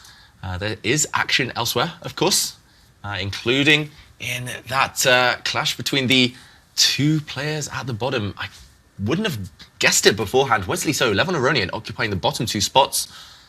In the meantime, Jan Nepomniachtchi as well, fighting it out against Denis Lazavik. Okay, should we zoom out here? Looks like both players just having a nap. Are they frozen? What's going on? Wow, that actually is kind of crazy. Oh, let me see. Blink if you nothing. Oh yeah, I see movement. Oh, we're good. Okay, We're good. All right, they're alive, guys. They are alive. We're good. Okay, and we see all four boards now. We've been at the position on the bottom left with Firouzja Carlsen. Maxime Vachier-Lagrave against Vincent Keymer on the bottom right. Very blocked. That is a bit of an odd position. It looks visually pleasant for white, I would say, but knight's better than bishops in that type of position. Very locked up. And Sicilian promising fire, but not yet breathing fire. Wesley So against Levon Aronian. And as you said, it's so tough to imagine Wesley at the bottom of the leaderboard. He was the runners-up of the previous Champions Chess Tour Finals. We got that grand final between him and Magnus. But so far in the tournament, he's been struggling. And right now in this position, I think it's a position for all three results. I do like Levon's queen. That's the top right board. But what catches your attention, James? All right, we jump in on the Wesley board. On the Wesley, right. Here we are. Cecile for the kill. Cecile for the kill. This is, let me see what kind of Sicilian this might have been. It's like some type of, definitely Najdorf. Are we correct there, David? It's a bishop b5 check, Sicilian, surprisingly, but close. It looks like a Najdorf. It was going to play Najdorf. He played d6. I think you take the point there. Thank you. Yes, let's go. Okay, and knight exchange is coming. I do wonder whether there's a pawn on Pries. Is it too greedy to grab that pawn? For example, if white now just takes back with the bishop, can Levon Aronian get greedy and snap this pawn off the board? Okay, looked like Wesley was afraid of that, so the queen trade instead, but Sicilian positions with queens off the board tend to favor black. Black has this semi-open c-file, black has flexibility with these central pawns.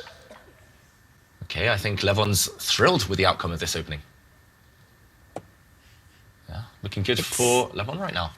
It really does, right? You've got that c-file under control, the b-pawn moving forward. David, I think we zoom out of this for now. For both these players, it's almost an essential to win this game, to keep up on the track, to qualify for this for the survival stage. But let's just jump out of this, because look at what is happening on that bottom left board. Magnus and Alireza, the knights are jumping all over. The a-pawn is attacked. That's the board that catches my attention. And should we do a deep dive on that one? Yeah, let's do it. The bottom right as well, starting to come to life, but not quite yet as fiery as the Firouzja and Carlsen board. And I don't think anyone can blame us for wanting to be back here. Magnus is down a pawn. He's sacrificed a pawn after all. Should we do a recap of those last few moves? Let's do an action replay. How did we get here? Okay, let's jump in and show what we missed. It wasn't much, just 3 or 4 moves here. But after c6, where we last left it, Firouzja said, yes, thank you very much. I will take your pawn. Knight takes c6, queen to c7. As we predicted, it looks like a skewer here. The white knight, if it moves, will drop the pawn behind it. Firouzja instead backed up his knight with his queen, defending here. Also watch out for the a-pawn, which might be vulnerable. d5 from Magnus, though. Whoa. Another invisible move, as they say. It looks impossible, but then you notice there is a pin on the e-file, so white's pawn on e4 is frozen. We saw that pawn captured after all. The blue arrow appears. Of course, Firouzja spotted that he can take this pawn safely. Again, this rook undefended, so there is a pin. And now, knight to f4, queen to b5, and this is the current position. Knights on f4 for the score. What other rhymes do we have? This knight looks really strong. That is a very strong knight. Knight on f4, this game ain't a bore. Oh, boring. No draw. Wow. Okay, well, what do we do next? In fact, it is... Oh, it's Magnus's move. Okay. Yeah, but this just looks like an extra healthy pawn. You know, white is about to line up the rook on the c-file against the black queen next. I see it. a5 is hanging in so many positions. You know, black wants to jump in with the other knight to h4 to get to g2. You have to create play. If you're Magnus Carlsen, he's eyeing that white king. That's the only hope. But does black have enough time to set all of this up? Wow, I took a peek here because I'm curious, Tanya. I was wondering why this is almost level, despite the fact that black is a clear pawn down, maybe 2 pawns down in the near future. Okay, the top 2 moves, very kind of straightforward. Rook to c8, nothing too special, but guess black's 3rd best move here, apparently. Knight takes H3 or G2. Knight takes G2 and then knight H4 to follow. Jedi Master. Come on, man. Strikes again. You got to bring them to me. I'm going to see the tactics. Knight G2, knight H4 for the score. Let's actually put this on the board because Magnus is thinking about this. He's definitely looking at the king side, looking in this direction. He wants to attack. Those are his instincts, despite his reputation as an endgame grinder. King takes, and now knight to H4, as James says, check. You've got to be careful where you go with the king. Do not walk into this fork, this family fork, and the bishop will drop next move. Instead, if the king goes back, however... I think he did it. He's gone for it. It's on the board, James. You called it. Knight takes pawn. Knight takes pawn. And now king to... Anywhere else, though, king f1, for example, the black queen slides across. Look, double attack, loose pieces drop off, bishop undefended. This pawn, the poor white king is about to feel the heat of the black queen and knight together. But is Alireza counting on getting his king to safety on the bomb cloud square of e2? Is that the whole idea? Are we going to see a king e2 after queen takes pawn? Let's make a move like queen d5, centralize the queen, defend the bishop on d2, get out of the pin.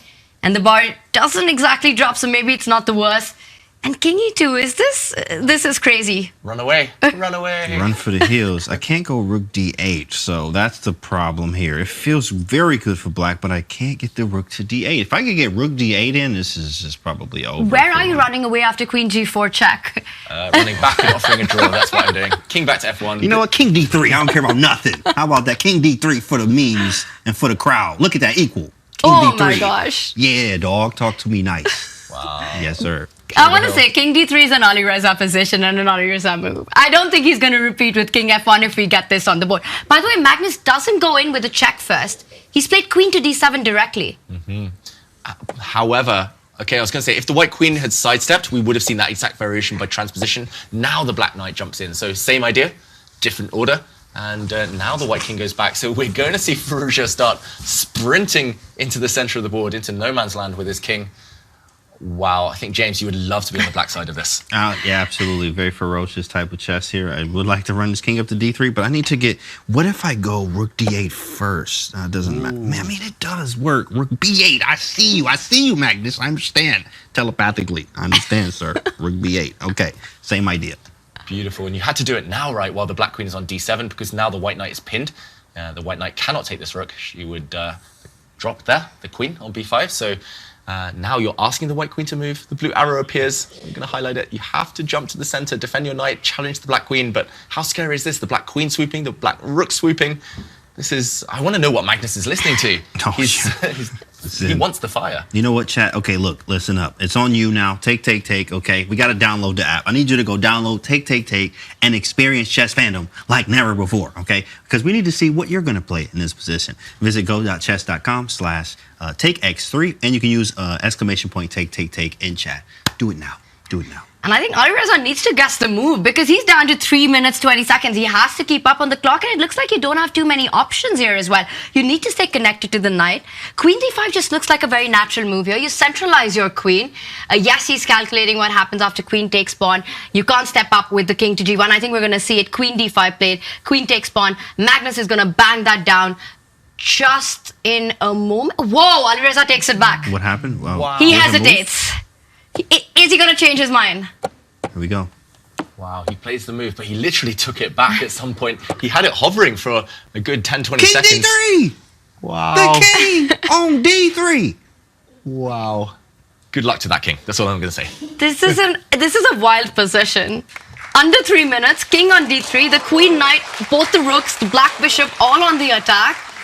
How is Alireza going to handle this? We hear some applause from the crowd. Do we have a result, David? Not that I yet. can see. Maybe it's just for king d3. The crowd is just applauding the king and cheering for the king. King d3, crowd goes wild. Applauding you seeing knight takes g2, James. And okay, they can hear us. Yay, woo, king d3, oh my god, yes, mom, king d3. It's Alireza's king against the king of chess right now. That is a beautiful position in front of us. Hello, Norway. Hello, the white king, which is peeking out to say hi to all of us. But this is a crazy position.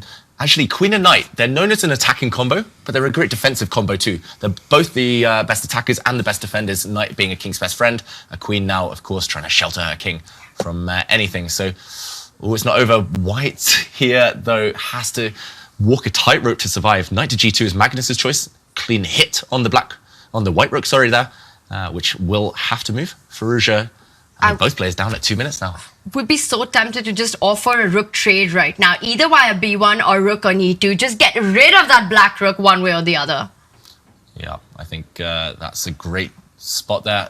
Tanya, a great choice. Maybe there are tactics in the air though. If you go across, if you play rook to b1 to challenge this way, let's put this on the board. Rook takes f2 would be a real sting for white. Now the bishop is overworked, you cannot take because of a knight fork, and now your king and queen look clumsy.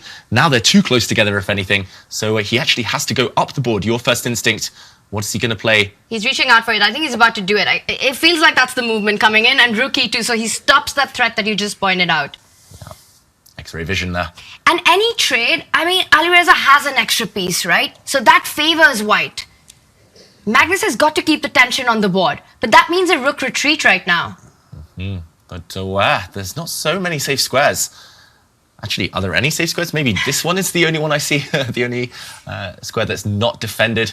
If you want to be really fancy, maybe you can play rook to b6 and be like, oh no, my rook. Because again, family fork on this square, the white bishop cannot take. That would be very stylish, very fancy. Very Magnus. Rook b6. Tactics here. Yeah, rook b7. This is ugly. Like there's just nothing left. It feels like he's defending. Yeah. Rook b7. This rook b7 threatens this pin, right? The white queen and king lined up. The black queen defending the square too. So I think Magnus might well be tempted to retreat. Yeah, I like that move a lot because it comes in with direct threat. And where is the safety for that white king? On the other hand, if you trade on Alireza's terms right now, that white knight can recapture the rook, coming to a key defensive square. And you know, you kind of just boxed your own king around your pieces and are feeling a little safer. Yeah, it's not instinctive to retreat when you're attacking, but it's also not instinctive to trade off pieces when you're attacking. So Magnus, he's kind of caught in two minds here. He's reaching, he's going to retreat. He goes back with his rook. Big threat in the position. Rook to d7 would win the white queen instantly. So something needs to give. It's going to be the queen or the king to move. Or maybe you can block the d-file with your knight. But, oh, it's so scary. It's also so scary and terrifying to move your king, because if you bring it on the c-file, you could pin that knight on c6 as well. King c4, what are the chances of us seeing that, James? Listen, king c4. Okay, now we're getting out of hand. But it is a move, though. It is a move. Don't get it twisted, Tanya. We can play king c4. There's nothing crazy. Reaching out. But why, though? I think the reason is like, why would we do this? I mean, I guess maybe... Never happening. King c4 is just never happening. King c4. This is the headline act of the round, of course. He's reaching for his queen, which moves across, offering a trade there, Alireza Firouzja. But let's quickly jump out and update ourselves on the other boards. Of course, we have 3 other battles raging on right now. Not much to tell you about. 2 equal positions on the right side of your screens there. Top left, however, Nepomniachtchi is about to take down Denis Lazavik. He has an extra knight and is soon going to start marching his c-pawn up the board. So Nepomniachtchi on the brink of victory. I think it's time to go back to Firouzja against Carlsen, though. That is a masterpiece by both players so far. It's time to rush back to that game. I mean, what is happening right now? Queen trade on offer, bottom left. Magnus has to decline that. I only see 1 square. There's h2 as well. But he is thinking right now. He can't possibly be considering the trade. Oh, it didn't look like he was reaching for his... Okay, he did reach for his queen. He does run away, but under 1 minute for Magnus Carlsen. This is a bullet game. The crowd is loving it. The crowd is loving it. We do have the first decisive result of the round. Nepomniachtchi winning, as expected, against Denis Lazavik. But yeah, they might as well be applauding this game. Is Magnus's queen running out of squares right now? I think he has to trade queens. Wow. You only have f6. He first takes the bishop, attacks the white queen, so it's not a queen blunder. Nope. A shake of the head, though, from Magnus, and the bar does rise in white's favour. Firouzja takes back. The black queen is still trapped, though, and now does have to offer this trade. He's going to be a piece down.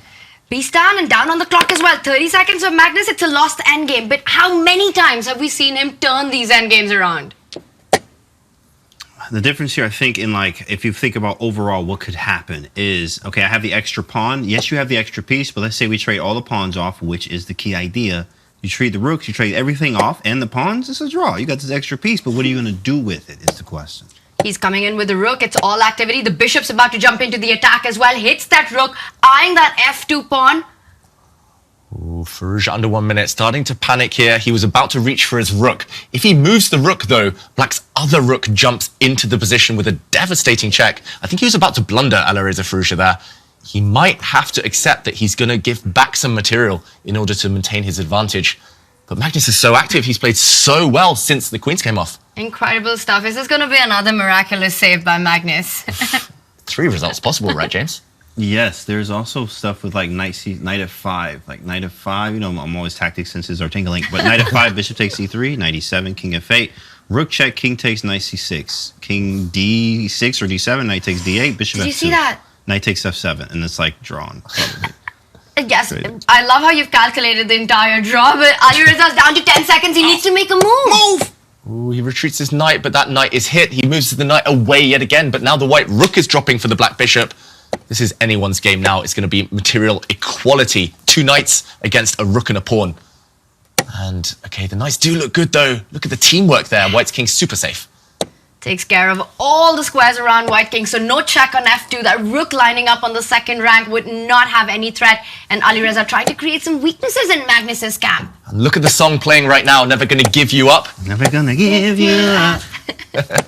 Not sure who that's playing for, but neither side giving up. This has been a crazy battle. That sounds like Magnus's playlist, if I had to take a guess. Yep. The positions he's had all tournament, he's saying, never gonna give you up, and it just seems to work.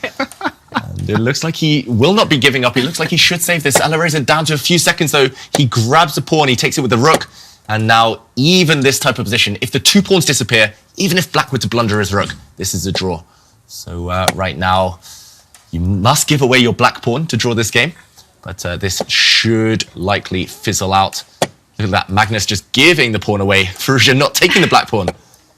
2 knights against the king is a draw. Yeah, Magnus just wants to give that up and then give up his rook for the e3 pawn, and there's no way. And look at this, a trick.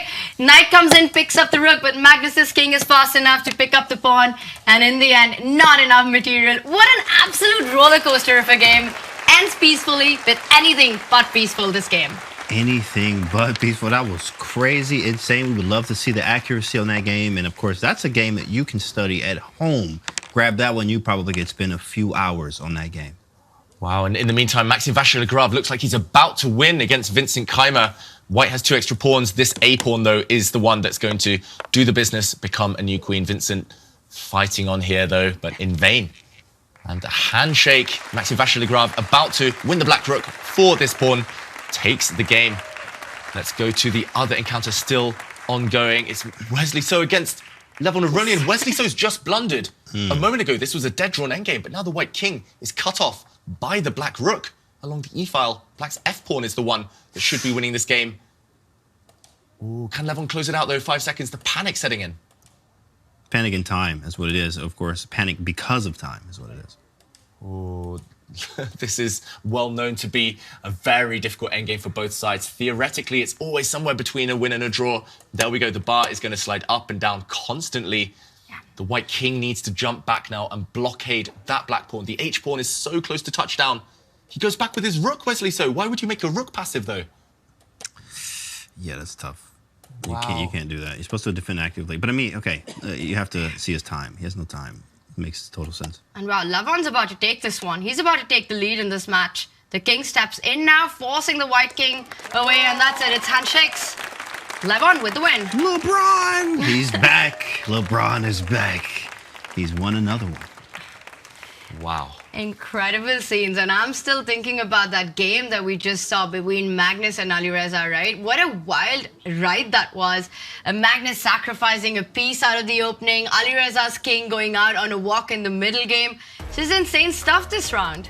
This was insane. As we see, Levon Aronian wins. He's looking to close out and win 2 matches in a row. MVL wins against Vincent Keymer, Nepomniachtchi winning against Denis Lazavik, and Alireza Magnus with a draw, but that did not look anything but. That was a crazy game, and we have another game coming up. James, what are the chances the only game that ended in a draw was the wildest of them all? That's crazy. And, you know, that's kind of how it is. You'll see a lot of theory, like, you know, Najdorf Sicilians and Razor Sharp Kings Indians and Grunfelds that become draws in this type of sense. So, crazy. Yeah, crazy. Ultimately, 2 great entertainers, 2 fantastic entertainers cancelling each other out, but showing that not all draws are equal. A draw is a natural result in chess, especially after such a fight. And great to see everyone enjoying that. Yeah, incredible action. And this is why this matchup has us so excited every single time, right? When it's Magnus versus Alireza. You know that you will be entertained. Oh, absolutely. Of course. Did you see how pumped the fans were? He was like, ah! You think like, whoa, he's in a football match. You know, like, where are you? He's like, I'm in a chess match. You're like, wow, this is crazy. I didn't know chess was this hype. So, of course, that was hype. But, David, do you have anything for us that's even more hype in a game review? I do indeed. And, of course, we followed the Firouzja against Carlsen game in great detail. But the first game to finish in that round was between Jan Nepomniachtchi and Denis Lazavik. And it was a really instructive victory for Jan Nepomniachtchi, the older player, the more experienced player this time. Will join here, where White already has a small advantage due to the 3 versus 1 majority on the queen side. Denis Lazavik here, though, missed the opportunity to start racing, to start pushing his own pawns here. Black should have started accelerating play. Play on the side he's stronger. Black has a 3 versus 1 advantage on the king side, so pushing the g-pawn or pushing the f-pawn would have led to a real fight. Instead, rook to e4, not really doing too much, allowed a big breakthrough. Pawn to b5, a beautiful move there from Jan Nepomniachtchi, accelerating the play on his flank, and pawn to c6. This c-pawn was destined to cost Black a piece. We play a few more moves down the line. The Black rook had to go back, losing time. White knight takes, and after a few exchanges, it was the Black bishop that had to give itself up for the white pawn, and from here, the rest was very straightforward. The white knight jumped around and got the job done. Nepomniachtchi doing it in style. Doing it in style, of course. That was fun. That was amazing stuff there. So, well, of course, great matchups. Great round. What was the highlight for you guys? I mean, that's pretty easy. So we're going to start with you, Tanya, and then David, you got to pick another one because we know what the highlight was. Okay, deal. But the end game that David just showed, incredible technique there by Jan Nepomniachtchi as well. But yes, it's hard to think about anything else except the only draw that we had, Magnus versus Alireza, just razor sharp tactics, and it always comes about to be this ultimate showdown. And once again, David, I think we are headed to an Armageddon in this one. I'd love to see it go down to the wire. You know, one more rapid game coming up. What we just saw between these two players, precise play, tactics, taking it on, you know, just with complete complication, hitting that chaos button. Magnus's knight takes pawn. Alireza not backing down. You gotta love this chess. You've got to love this chess, and that's why they say, like, if the draw is enough, if you're happy with the draw, don't play for a draw. Play that type of chess and he gets a draw anyway. But yeah, it's all about comebacks for the other players. Denis Lazavik, it's been a heartbreaking day for him so far after such a stellar start yesterday. He came close to winning the first match of the day, ultimately going down in Armageddon, and now falling to Nepomniachtchi as well. He has the white pieces, though.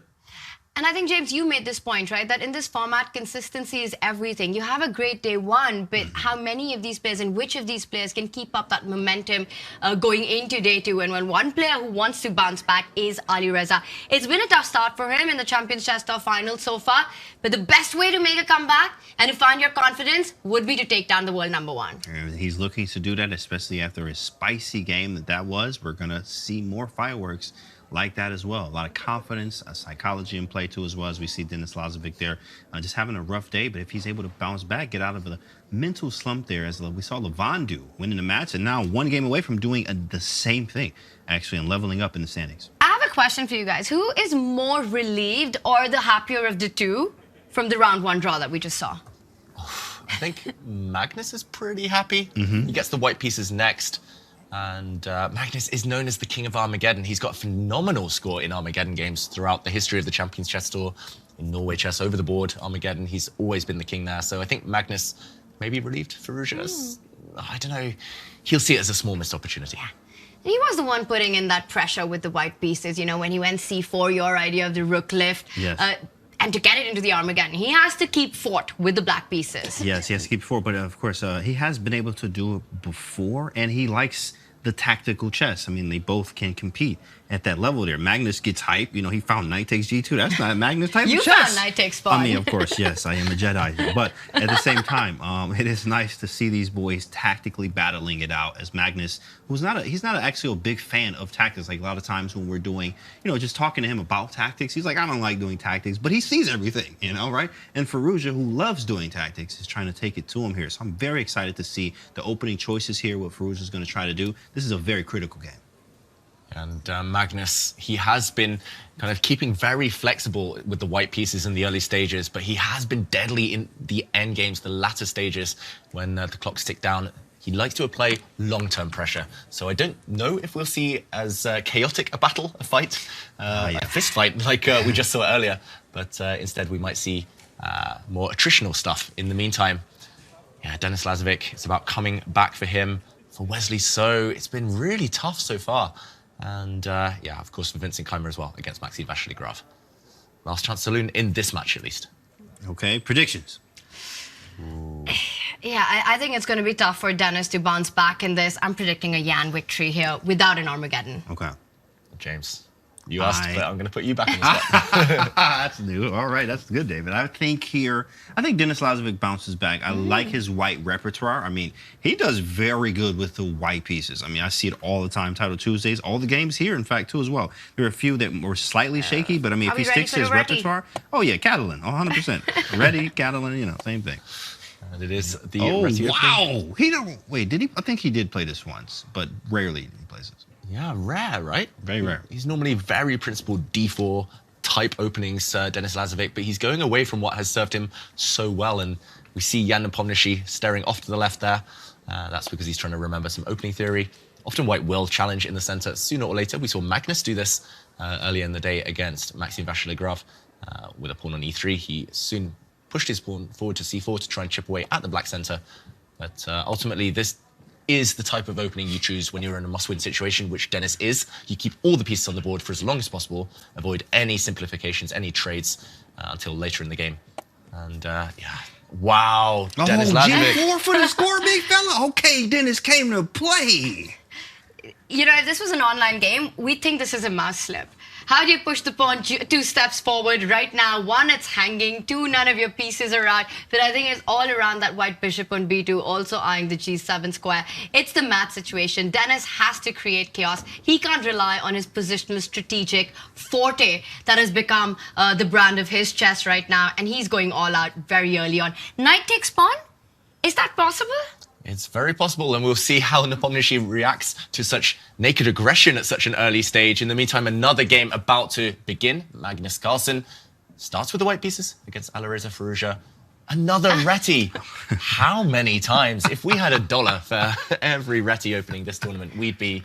very rich. Yeah, we'd be okay. We'd be okay. We wouldn't be doing so bad. We'd get some lunch. Yeah. And in the meantime, okay, a transposition potentially to Queen's Pawn openings, the English opening. Firouzja taking a pause here. King's Indian. He about to do it right now. Ooh, that's copycat chess by Alireza. Symmetry.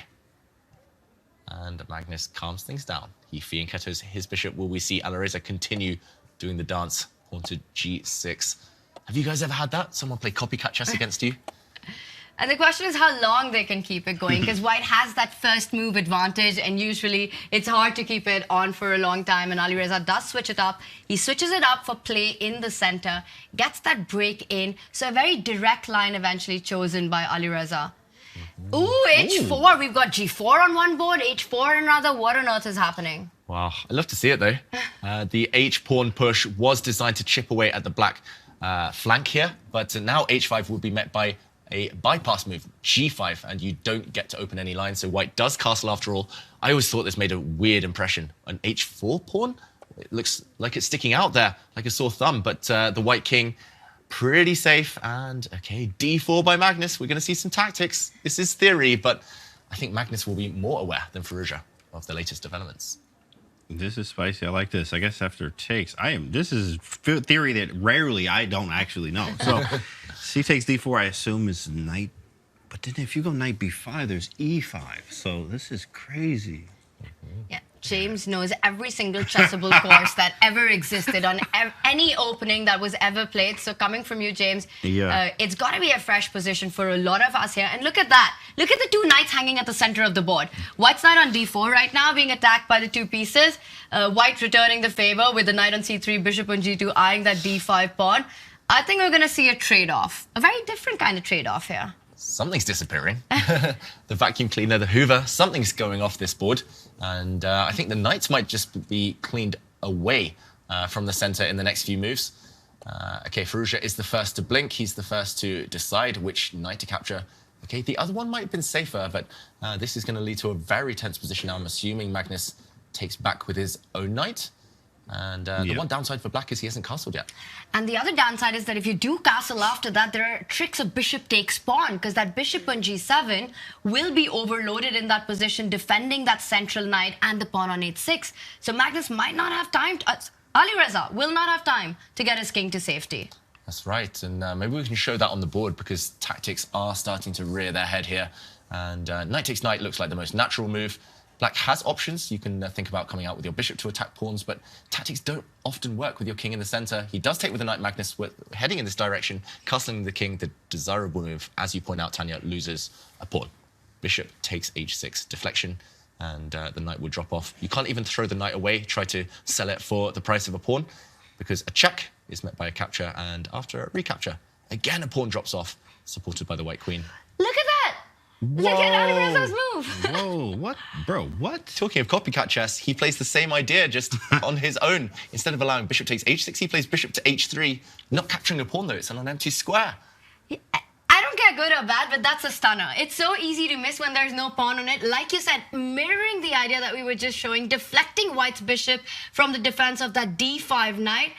I'm loving this. Wow, creative if nothing else, but the bar doesn't react, showing it's a really good move. And Magnus loves these pretty patterns, so I think he'll be appreciative of what Alireza has just done and changing his music suddenly. What song do you think he's got on right now? It was question. Never Gonna Give You Up before. He's singing that to the knight on d5. Never gonna give you up.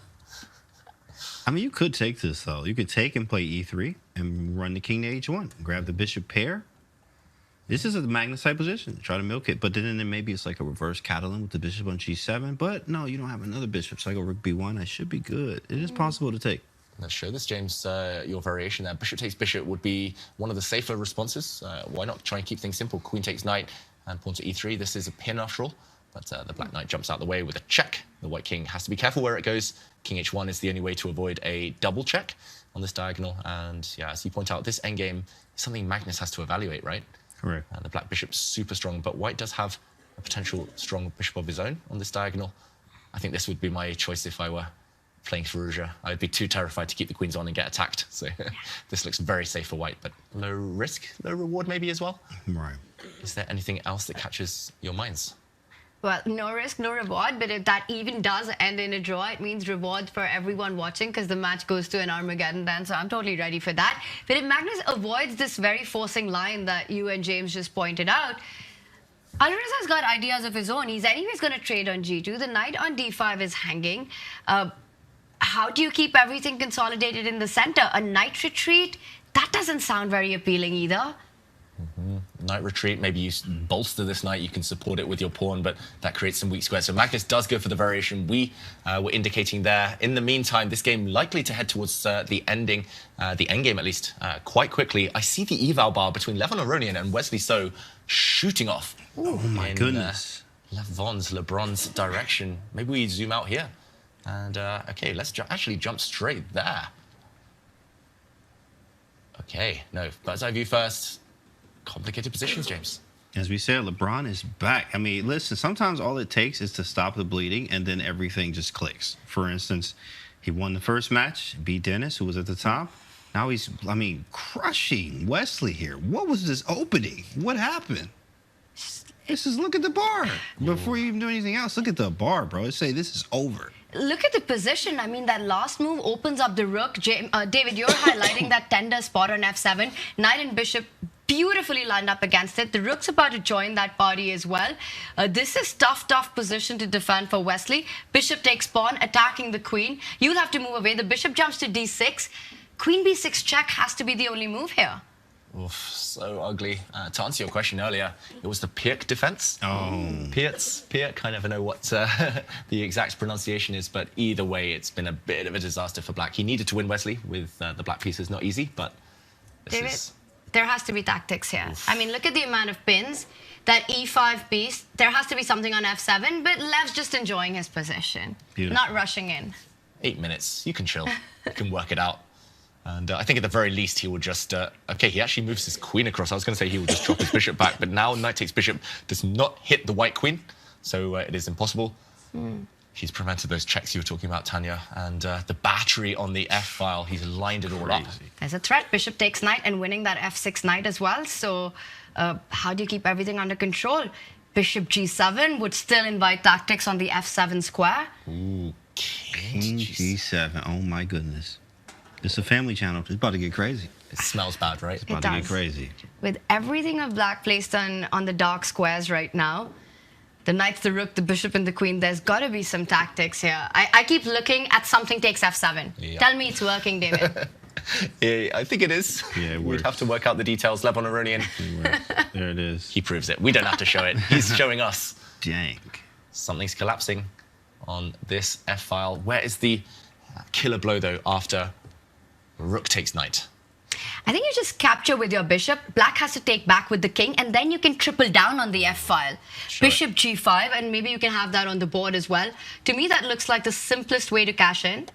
Yeah, and at the very end, we'll do a quick count once this black knight disappears, and white will have an extra rook for knight, plus a pawn, and ongoing attack. Material advantage. Happening.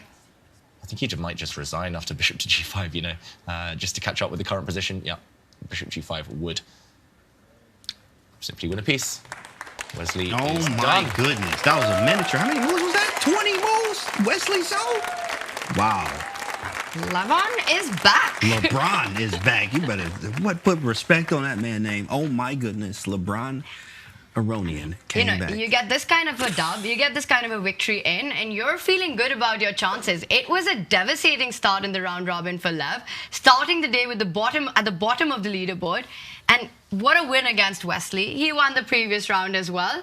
LeBron James, as you call it, he's scoring all the points today. Yeah, that was incredible from Levon. It shows that, like, you know, you can be at the bottom of the leaderboard and you keep fighting. You know, you have the tenacity, tenacious, discipline, work, you know, and also the mental aspect, mental fortitude, as we saw from Levon here. And he just took down, I mean, two very, very strong players. He beat Denis Lazavik, who was at the top. Now, Denis, you know, losing to Jan here, he may be able to come back, but incredible feat from Levon today. There's King James, there's King Levon today. That's right, and it's not about how you start, it's about how you finish. He's timed it well. Of course, he still needs to keep winning, Levon. That's the issue, but getting in those middle spots. I don't think he can reach top 2 now, but just giving himself a chance at staying alive in this competition. In the meantime, two players who are fighting for their lives as well, Denis Lazavik and Jan Nepomniachtchi. Denis is the one who needs to win. And this position, I was trying to count the pawns for a second. It's a really weird pawn structure. Black has two beautiful pawns in the middle until you realize they're blockaded by white's minor pieces. And this knight especially is really well placed on e4. I'm not sure who I prefer here, who has the advantage. There are weaknesses for both camps. Black's pawns in the center may be targets, but the white pawns as well. Isolated, weak. Okay, who are we taking? He pushes one of them. It was just hanging on the next move. A good question. I do like the extra pawn, but it's not even an extra pawn like you said, right? Because there's a blockade. I like white in this position. The bishop comes back to attack the rook. That knight looking beautiful on e4. How is black making any progress despite white's weak pawn formation? I'm not sure you are. First, you need to attend to business. This rook is attacked, so dropping it back would make some sense. Maybe you have a choice of squares. Not sure which one you should be choosing, but yeah, it's a weird pawn structure. Imagine 6 pawns versus 6 pawns, but there's no pass pawns, there's no, I don't know, there's no tension between any of the pawns. It's all about the piece play. Yeah. But for Jan, he just needs a draw to advance through. You know, Levon's done his match already with 2-2-0. Right. Denis has to find a way to actually win this game. Beautiful pieces, but it feels like you've maximized it. One of your rook is tied down to defend that h5 pawn, so you don't have the plan of doubling up on the g file. Where's the progress? Is he going to push the b pawn next? That is a very good question. I think he is. There is potential to push this pawn. We do have to watch it. Maybe put h5's hanging. That's an excellent move from Jan. And then you move the knight, f2 hangs. Maybe e5 hangs. But then you have to give up the bishop on c6. There's the b4 move. Ooh, he's going for it now on the queen's side. This is good wisdom. Actually, this is a bit of a mirror image of their earlier game. We showed the finale of Jan defeating Denis when he had white. It was all about playing on the side you're stronger. He does have, after all, this 4 versus 2 advantage on the queen side. Black only has 2 pawns, so why not just give away everything on the right flank and start pushing where you're stronger? You can go b5, kick that knight out, take that rook, push the c-pawn forward. He does change the move order, but I think we're going to see the c-pawn move up the board as well. Creative passing. Jan is really enjoying himself right now. Can we get a music check, please? We need to know what Jan's listening to. We need to know every song. But do you think he's as much enjoying his position with the black pieces right now as much as he is the music? Imagine if he's just listening to silence and he's just enjoying his position this much. Oh, man. We need to know. That's funny. Plot twist. He's listening to nothing. Classical music, in fact. He's listening to the sound of the pieces. Wow. Okay, maybe knight to g3. Denis needs to find some kind of action right now. Knight g3 would attack this pawn in the center as well as the bishop on the edge of the board. Forcing move. The other natural moves would be pushing this pawn forward. I would be so tempted to do that, to try to create a passer, but it's also really committal because you're creating some weaknesses right there which can be targeted by the black minor pieces. Yeah, maybe the downside is that the black... Oh, he does it. He plays it. Maybe the black light squared bishop is going to swoop back. I'm not sure which square. You can drop back the whole way to stop the advance of white's pawns. You could trade off white's minor piece. I was going to say best minor piece, but the white knight's pretty mighty too. Right. And, okay, he's getting closer to that draw that will guide him towards the match victory right now. He's just loving life, Nepo. Never seen someone so happy to be playing chess. Yeah, it's inspiration, you know, just like be more like Nepo, you know. That's nice. Just a chill dude. Chill. Nepo chilling. That's the new meme on the block after this Champions Chess Tour final, I think. But yeah, we see the bishops are off the board. The fans seem to be chilling as well. It's a packed house here. Look at those headphones. So cool, lit up headphones. What's up, guys? You know, you can all make noise there. You see yourselves. You can the camera's to the right. You can look right into the camera. There you go. Look at y'all. Yeah, there it is. They are awake. Exactly. What's up, guys? Good to see all of you. It's like a scene out of Squid Game or something with the headphones. With the green and the red. Green, the red. Green light, red light. No, nice to see everyone enjoying themselves. Denis Lazavik, I'm not sure how much he's enjoying the position, but it's still alive. Yes. And in must-win situations, you just need to keep the tension, and hope your opponent cracks. He's a pawn down, however, so it does look difficult for him. Maybe we can zoom out temporarily. Let's do it, because we didn't check in with the Magnus game for a while. David, let's bring up our bird's eye view and see if that one's heated up, and we see that on the bottom left board where Alireza's managed to plant a knight on a beautiful spot at d3, but Magnus's bishop pair, they're doing a lot of talking there on the long diagonals. Yeah, bishops love open positions, open centers, and this game, it looks like it's slightly turning in Magnus's favor. I'm not going to say it's a big advantage or anything, but yeah, this bishop is doing great work, and combined with the crisscross motion of the other bishop, maybe some tactics in the air. The black knight's actually a bit loose, and we should point out that rook to c2 right now looks like the most tempting move, swooping and trying to win this pawn. I think Magnus has a trick in mind. He's going to pin this black knight, and after rook takes pawn, yes, you've gobbled up a pawn, but the white king moves, and this knight finds itself... But can you take on a2? Ooh, good spot, Tanya. I was going to say the bishop moves, and then we take the knight next move, which is pinned. But where's the bishop actually move? To go bishop e7, but rook e8. Don't tell me it's c1. Oh, bishop e7, rook d7. Rook e8, yeah. Maybe bishop c1 is the square. That's Ooh, that's crazy. That's nice, though. It's pinned. Wow, Magnus could maybe win a piece in this variation. Ultimately, though, Firouzja didn't go for this. Too much to calculate. He plays the move pawn to b5. He's trying to trap. You say too much to calculate. I'm sure he calculated the entire line through and found that it doesn't work for him and has decided to go for b5. He's This is lazy. Alireza Firouzja we're talking about. He's less lazy than me. I would stop halfway through just being like, that's too much, too deep. But no, the top players see all of it. And okay, Magnus tries to keep his bishop. Rook to d7 looks the most natural right now.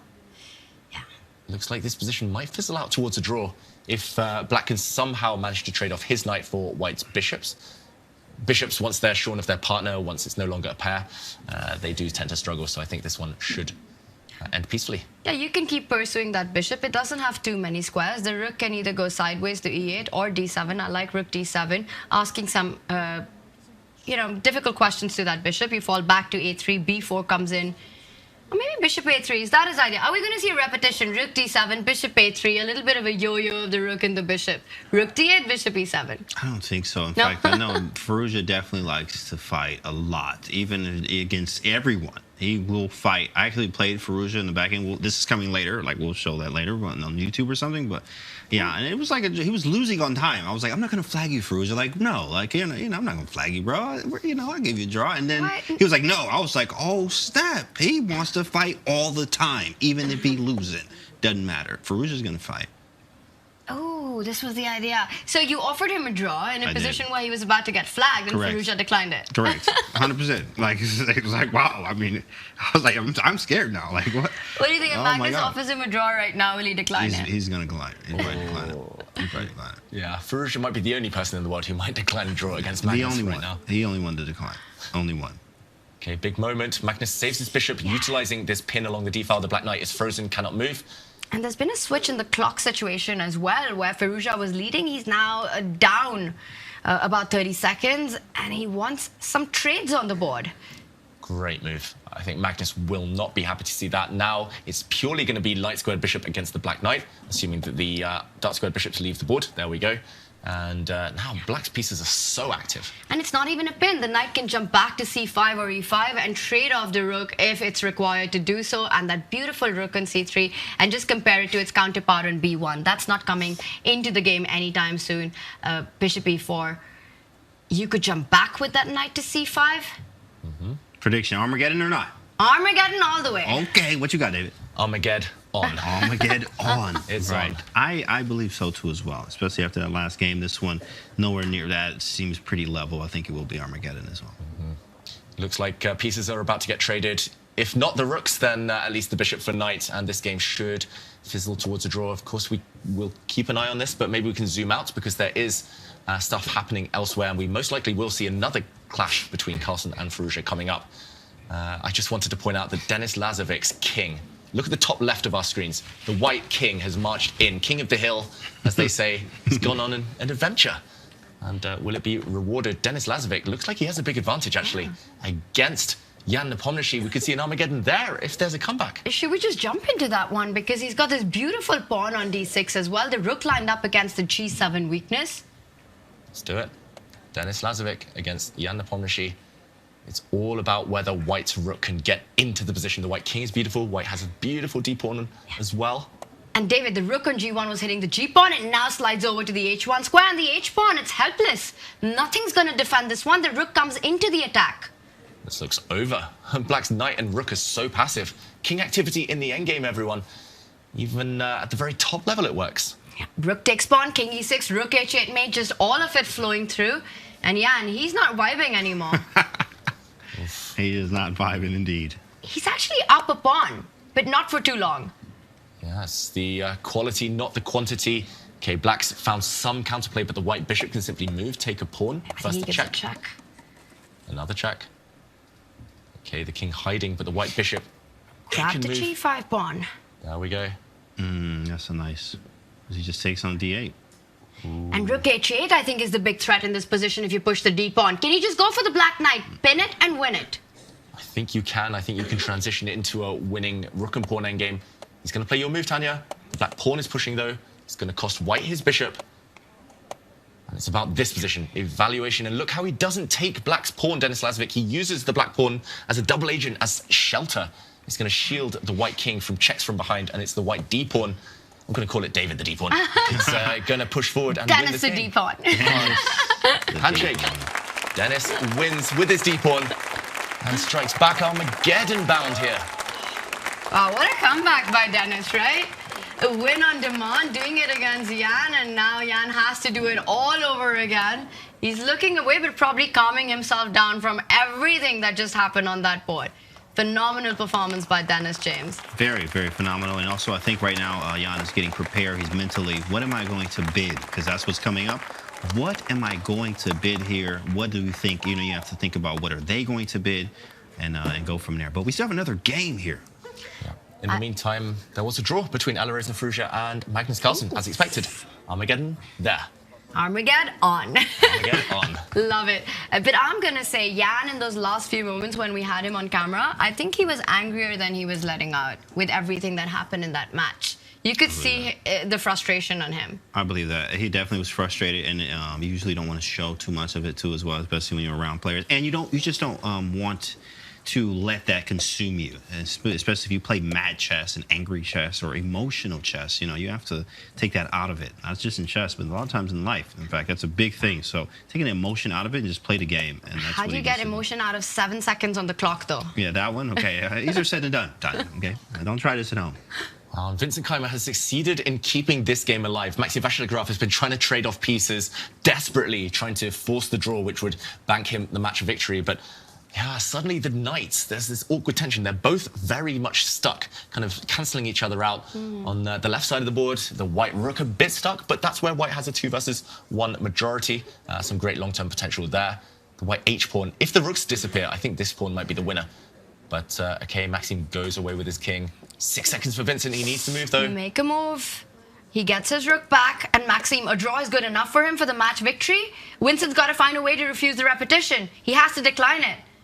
He does decline it, pushing the b-pawn. Maybe pushing the a-pawn would have been the better way, but okay, he's gone for a check. He's going to try and switch play, switch focus over to the other side of the board. The rook is coming for the black knight. But then the black rook slides over to the a file as well and hits the a2 pawn. And who's faster there, James? That's a great question. That is all through calculation. And it feels like black is faster. I also have the g3 pawn I could snatch at some point when the knight moves. So here we go. We're going to see this. It's happening on the board. It might be time for the white king to come, I was going to say, but no, the white king has to step back. And okay, it's a pure race now. Black's knight is coming over to try and deliver checkmate. Whoa. Watch out. Race on the board and a race on the clock. This is looking scary for white. Knight, pawn, and rook, a deadly combination against the white king.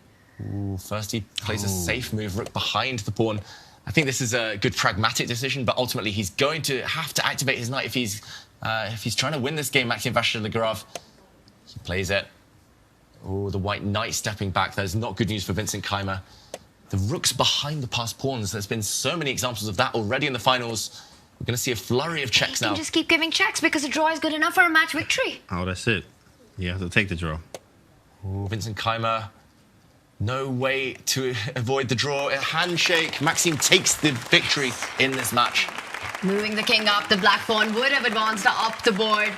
Maxime wins. MVL getting it done. He feels good about that. He's like, whew, breathe. I can go into tomorrow quite happy. Well, not just yet, because there's one more round to be played. Right, that's correct. In fact, there's one more round. Wow, I don't know what to predict next. It feels like non-stop action, always going down to the last few seconds, going down to the wire in all of these clashes, all of the games. I'm predicting an awesome Armageddon coming up right now. Armageddon's who's hype? Who is hype? More chess. Here we go. Levon takes him down. Takes down Wesley So. 2 in a row for him. Nice. MVL winning his match. Jan and Denis going to Armageddon, and Alireza and Magnus going to Armageddon as well. What do you think the bids are going to be?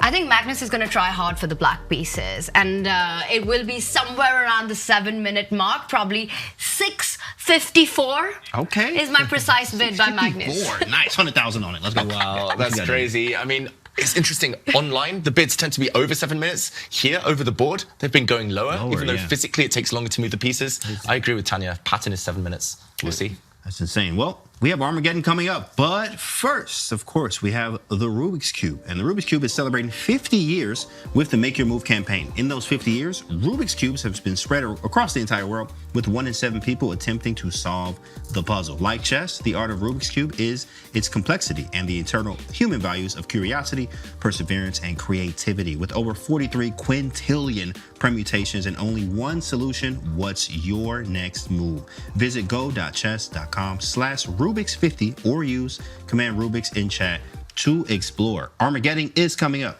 We're more than excited to see Magnus and Firouzja go the distance. In the break, learn more about Rubik's, the Woodpecker Method, and get in the Christmas spirit with me and Danny Wrench. And when we return, Armageddon. Stay tuned.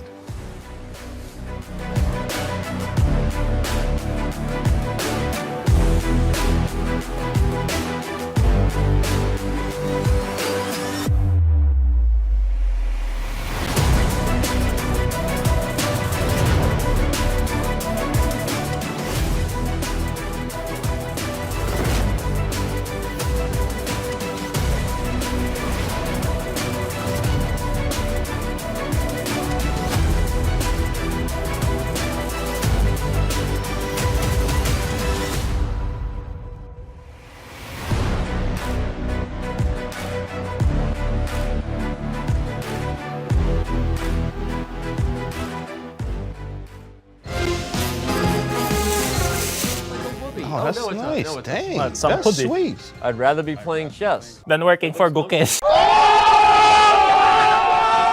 Is this a limited edition? There are no more like that at the merch store. Then I'll be happy to steal it. And I cannot steal the spec, yeah? You can't right away. And actually, pillow. wow, Okay. good call, bro. What here? is it? It's a pillow of. Oh, there you go. It's on Stephen. Wow. Look who came to the party. Wait, who's the other one? Oh. Oh my gosh. This is some brilliant stuff. What would those go for on the black market? You need to sit on them. Well, but if he opens the gift, it's over. No, because number one can steal something back, I think. Alireza, družiще. Danny, big technical questions. If I steal one tweet, can I pass it to another person? I mean, you can do whatever you want. It's a Christmas, yeah? Okay, you might get those stolen. Yeah. Very nice headphones. Number one gets to steal. Young, go. He looking wants at the that tweet. tweet. He wants the tweet. The person who opens the gift gets a second gift and it's over. Okay, let's open. $150 gift card to the Storo Store Center Shopping Mall. Oh, I'm gonna open the other gifts and see what we miss. All right. Oh, we got? this No, is it's not a a special. fair. Wow, look at this. Oh, Oh, look we at had that. Somebody missed out big time. But do you get to hold hands? He's probably into that. I'll pay you to take it. Okay, $50. Okay, Anisha. There we go. Levon gets both. Hey, I got a second present! Yay. Last but not least, cookies for everyone. Chessman cookies. Cookies. We made this about as awkward as we could. That was great. Good work. Vladimir is the happiest. Also, tweet which not going to be deleted. It's written here, you see? Not going to be deleted. It looks really great. This I mean, tweet. Yeah. I had no idea that they were doing that, so the team gets what they deserve. I bet all I ever wanted was like to be accepted by people and this and that. But I'm walking in hip hop, solving Rubik's Cubes and talking about anime and Star Wars, and it's like not a vibe. But through it, I was always myself. Oh man, the feeling I had the first time I saw the Rubik's Cube was like, it's only begun. Because I was like, it took me that long to do it. And I just wasn't satisfied. Then I'm like, okay, cool, what's next? And that's also how I feel about chess. I love chess and I love the Rubik's Cube because you can't beat them. It's like a game you can't beat. That's what's so cool about it. And the only person that you're really essentially playing against is yourself. Yeah, I was like 24 years old and I got a Rubik's Cube and I went on YouTube and I told myself I was not gonna leave the room until I finished it. And I was in the room for 14 hours.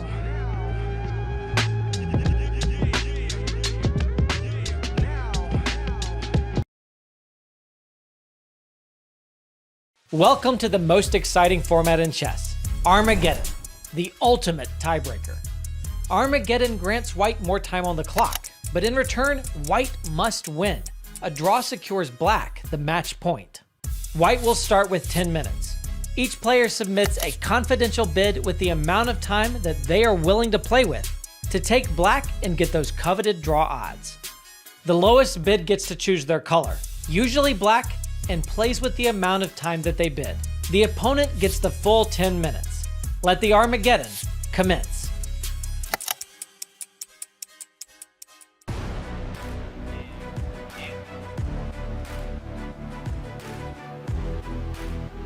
And we are back. Here we go with the bids. Denis Lazavik wins with 7 minutes, takes the black pieces versus Jan there. Guys, what do you think about that bid? Too low? Too high? What do you think? Well, Jan did this yesterday. He bid 10 minutes. And actually, for Denis, it's really disappointing. He didn't watch the show. He didn't do his homework. If he knew Jan would bid 10 minutes, he could have bid 9.58. Wow. And he would have almost 3 minutes extra compared to what we see. Here's the other one. Oh, wow. Firouzja wins the bid by 3 seconds. And gets the black pieces. And check that. I said 654 by Magnus. Just got the numbers wrong way around. 645. Dang, Tanya, that's an extra 100,000 on my end. Dang, Tanya, you just losing everything. That's crazy. Wow. Wow. Well, of course, the bids. They got the music. This is the most important part of the match is selecting the right song. It is, right? Especially with this format. But I want to say, if Magnus went down to 645, he really wanted the black pieces. And I think Alireza outbidding him by 3 seconds, that's got to play on Magnus's mind right now. Yeah, I mean, it must be so frustrating, right? It feels like someone's invaded your mind. Magnus, though, with a kind of a brush of the hand there, he's like, oh, the music isn't working, so be it. My bid isn't working, music isn't working. Leave it, let's get the moves on. It's once again the ready opening. Okay, and Magnus tapping his fingers on the desk. He goes for something a bit different this time. Pawn to g3, so there will not be this symmetrical Reti-English hybrid that we saw earlier. But, okay, instead, will it be a reversed Grunfeld? And something we also saw in that fateful match of the World Championship, Game 14 of the match between Gukesh and Ding Liren, was pawn to d4. In a very similar position, not quite this exact thing. The Black Knight was still on g8, but no, Magnus keeps the tension. He definitely contemplated that for a bit. Probably had some flashbacks of that game 14 and decided to just put it one step ahead. So no reverse Grunfeld, but a more cagey kind of an opening where white eventually will break in the center with the e-pawn moving 2 steps forward or the c-pawn landing on c4. Right now, Alireza, he's chasing the dark squad bishop. And where's it going? It goes back. That bishop was vulnerable. But, okay, there was a hit on this square, but now Magnus is doing something Hikaru likes to play. And it looks odd, the queen and bishop lined up, until you realize the bishop is coming this direction. The bishop is going to trade off for its rival dark square bishop. And yeah, I'm not so impressed by Magnus's opening, I've got to say, but at least it's very tense, and that's a success when you have 3 extra minutes on the clock. Okay, knight to c3 is choice. Who do you guys prefer in this early stages? He comes back with a knight and, you know, a retreating move. I think once Alireza gets that e-pawn moving ahead, I do like Black's chances here with the bishop having, you know, the draw odds as well. But look at the clock right now. He's under 6 minutes. It's hard to say. Too early, David. There's a lot going on. I actually do like, I'm a King's Indian fan, but it's very, very close to that. It looks like some type of by transposition, King's Indian, you know, Finchetto variation where white's pieces feel kind of strange, actually with the queen on c1. So I'm actually okay here. I also have the draw odds, but I do have to remember my time situation. That's the only thing I have to do here with black is remember and be aware of how much time I have. Yeah, I do like the central control that Alireza has, though. And right now, a decision needs to be made. Do you keep the tension as is, or do you play for more space by advancing that d-pawn and hitting the white knight? You could also capture pawns in the center, which has happened, and now he jumps out with his bishop. I think this is actually a good decision. Blocking the center might have been best objectively, but that guarantees a long game, and when you're 3 minutes down on the clock, you don't necessarily want a protracted battle. Instead, he gives up the bishop pair again. Yeah, we've seen this this imbalance so many times between these two players. And, you know, when it's online, when they're playing online, we talk about who's got the fastest mouse skills because Armageddon comes down to so much of that. But this is OTB. It's not about mouse skills, which clearly Alireza and, you know, Magnus, the two of the best when it comes to that. In an over-the-board Armageddon, who are you picking, James? You know what? I'm going to pick Magnus just because of the experience. He's had, you know, one of the best to ever do it in experience here. But Firouzja, I mean, hey, 2,800, youngest to ever do it, right? So they are neck and neck there, kind of. But I definitely give Magnus the edge there at the end of the day. And the bar is giving an edge to Magnus as well in this position, although I'm loving those knights in the center of the board. Yeah, but they will not stand there much longer. Magnus starting the kickback now. Black got all the happy moves out the way, but now, unfortunately, you have to start jumping around with your knights. I'm expecting Magnus in the near future to push his pawn to e5 to try and open up his beautiful bishop on the g2 square. First, he hesitates. Yeah, just make sure that there is no knight e2 jump ever on the board. You know, just a clever move. Just don't walk into any forks. Just in case. Just in case. Rook f2 played. I think this became a very good, maybe Catalan type. It's not Catalan, but very reminiscent. I mean, of course, bishop on g2. We've seen Magnus a big fan of this opening. When e5 happens, queen comes to e3 at some point, or rook to d1. You even have f5 or at some point. g4, f5 is possible. We don't have any real risk of pushing the pawns on the king side. Black has no bishops there. The knight can swing into e4. I mean, you can just feel the potential here. You might have to see a e5 from black here, actually changing the whole structure. But f5 could be played. So I think white has a lot of things to do here. Very nice. Okay, he pushes a pawn to c4, and now a blue arrow appears saying Magnus can jump forward with his knight. I think that's designed to kick away the other black knight in the center. This pawn would then be freed up to kick this knight away. But look at the clock times. It's 3-minute difference still. Firouzja struggling there. He's done it. He plays the best move, Magnus. Of course he does. He's going to drop back his knight as well. And this is actually a weak pawn. He's gravitating the pieces slowly towards the black king, which is a bit bare right now. But while Firouzja struggles to find moves, struggles to find his pace in this game, let's check in on the other Armageddon briefly. Let's see if any action is happening over there. Magnus looks like a big favorite in that game, but whoa, one of the most tense positions I've ever seen between Jan Nepomniachtchi and Denis Lazavik. That looks balanced, but clock times, Denis is 2 minutes behind. It looks like a traffic jam on the board. It's got a million pieces on. Not a single piece has been traded off. There's so much happening on the queen side right now. And Denis, you know, he's got his clock down to 5 minutes. But look at the beautiful knight, the bishop on b7. I'm really liking black's chances here. Needing only a draw, you've got the space advantage. The rook placed on the open b line. Yeah. I like black too. Denis Lazavik has a great position on the board. On the clock, it's looking like it's not too great right now. And the main problem might be releasing the tension. But one position that is becoming a bit more clear is this Magnus Carlsen against Alireza Firouzja board. So I vote that we jump back there. Let's do it. Let's do it. Down. Let's do it as Alireza is rerouting his own knight, trying to get to that d3 square with the last move. Knight c5, knight d3. You want to plant it there and then kick out that knight on d5 with the move e6. I see the bar. It seems to say that it's loving Magnus's positions, but it's not so clear to me, David. Not 100% clear at all. If white takes his foot off the pedal for 2 moves, black is doing great. So Magnus continues advancing. But look at the bar slide. Not enjoying that decision too much because the white knight suddenly is hanging in the air a bit. Yes, it's protected by its bishop, but the black rooks will soon start to come. And Magnus, okay, he's playing on the queen side, not the side he's stronger on necessarily. And exactly what we said, 3 moves and the bar is down to level. And that's how difficult this position was, right? If Magnus can't find his way forward, we know from a human perspective how tough it is. And Alireza gets an exclaim for that last move, stopping the move b4. So controlling the queen side. Next, the rook is coming to d8 to kick out that knight as well. The white rook pinned on f2. It looks like a lot of piece activity for black. Momentum has turned, and this is where James, I think Magnus needed your brain just for a few moves. He needed to go for the black king. He was strong on the king side. His pawns were marching, but maybe he just chose to freeze his own pawns a bit too early, and now the black king is safe. He should have gone directly for it. Yeah, he still has chances of rerouting. Like, this attack is still there. Of course, you just need to throw pieces at the king. Easier said than done, but that looks like knight e3. Okay, with queen e1, but I was going knight e3 and f5 and knight g4. Only plan, like, basically. Knight e3 or knight g4 and f5. Somehow, basically, the move order could be knight e3, g4, then go f5, and then break and try to make it work. But he's going for something else here. Okay, he's trying to keep his knight entrenched in black's half of the board. He's backing on up with his rook now, his bishop. I think he's about to double up. He's reaching out for the rook again. Rook d7. The other rook's about to join the party. Magnus cannot double up yet. This white rook is pinned, so maybe it's time to move the white king out of the eye line of the black queen. Slide to the right and slide the rook to the left. Slide to the left, slide to the right, says David. It's so tense, though, and Magnus's time advantage starting to disappear slightly. 5 minutes against 3 minutes.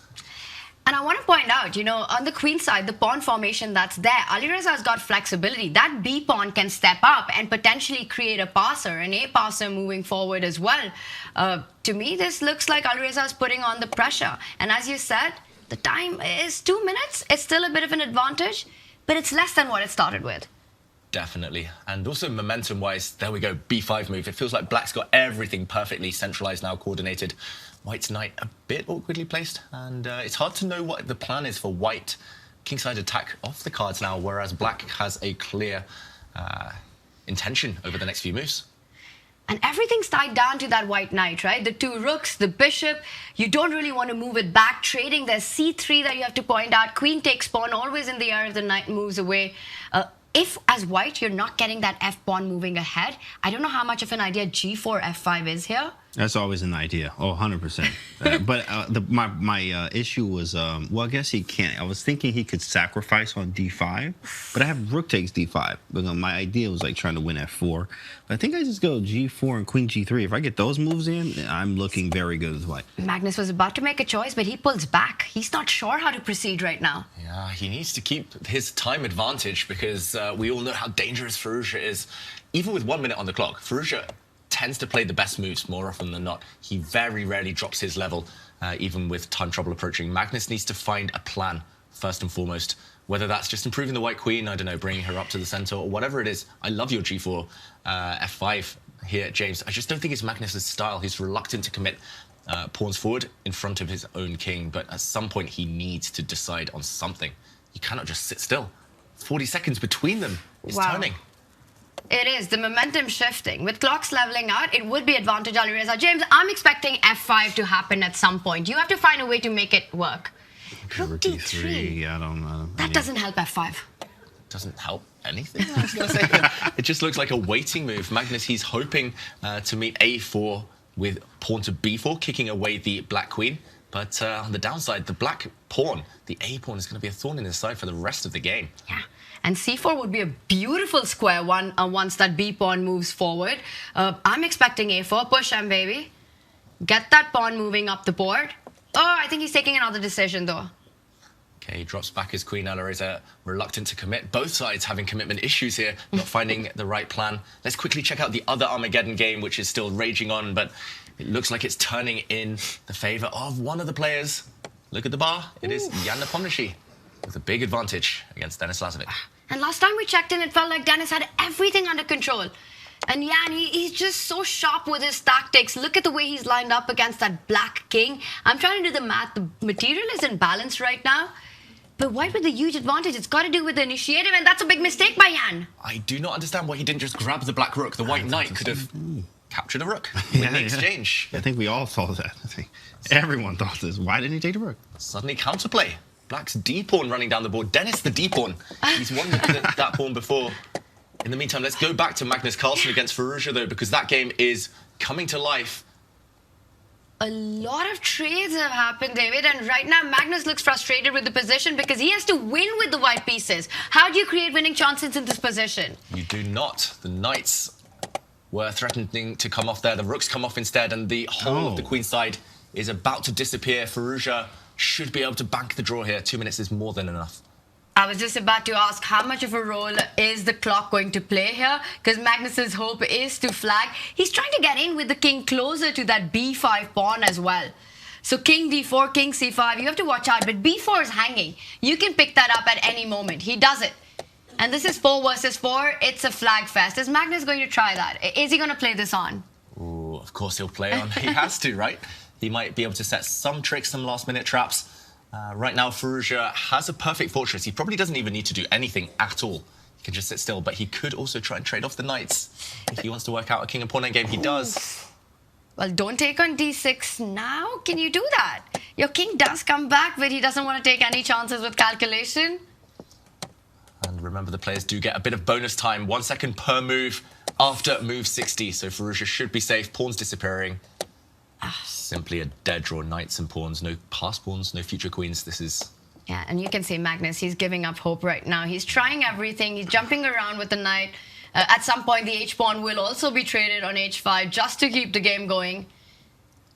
Easy draw. You see how crazy it was? Like, he lost the bid, and then his music didn't work, and then, you know, he didn't get what he wanted in the game. It's just crazy how all of that unfolded before the game happened here. It's like everything needs to be sometimes perfectly aligned for it to happen here. And he never even went for this attack, which was g4, f5, queen g3.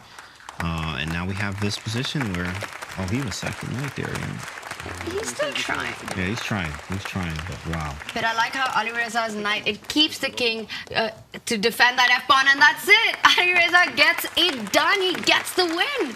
Wow. The only loss for Magnus here is to Alireza Firouzja in Armageddon here. Magnus not too happy about that one. Still at the top of the leaderboard, and Firouzja should be feeling elated right now. Super hype. He's got the job done. Yeah.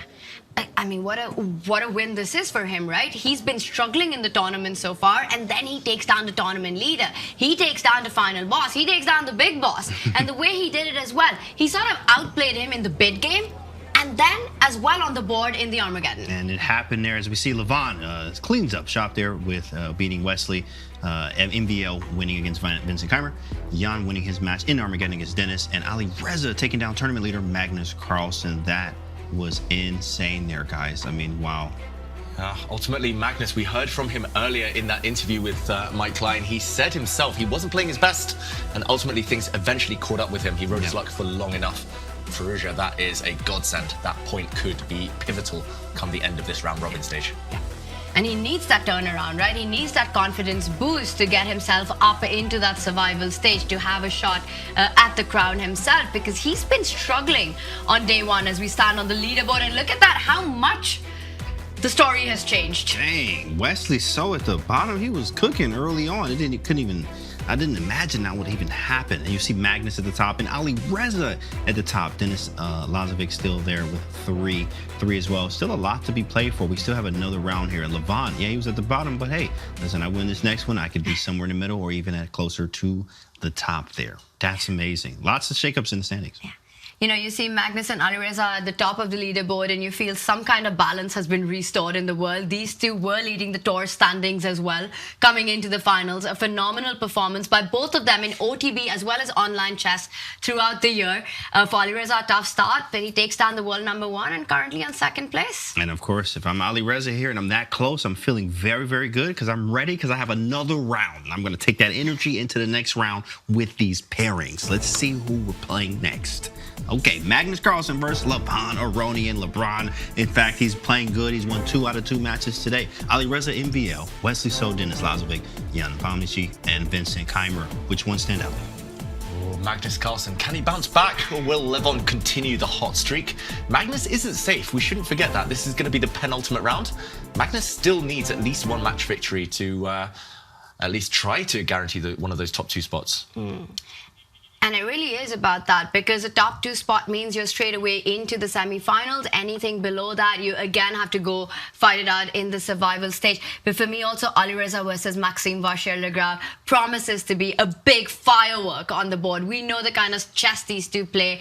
It's stylish, it's fun, it's entertaining, and Alireza, he's on fire.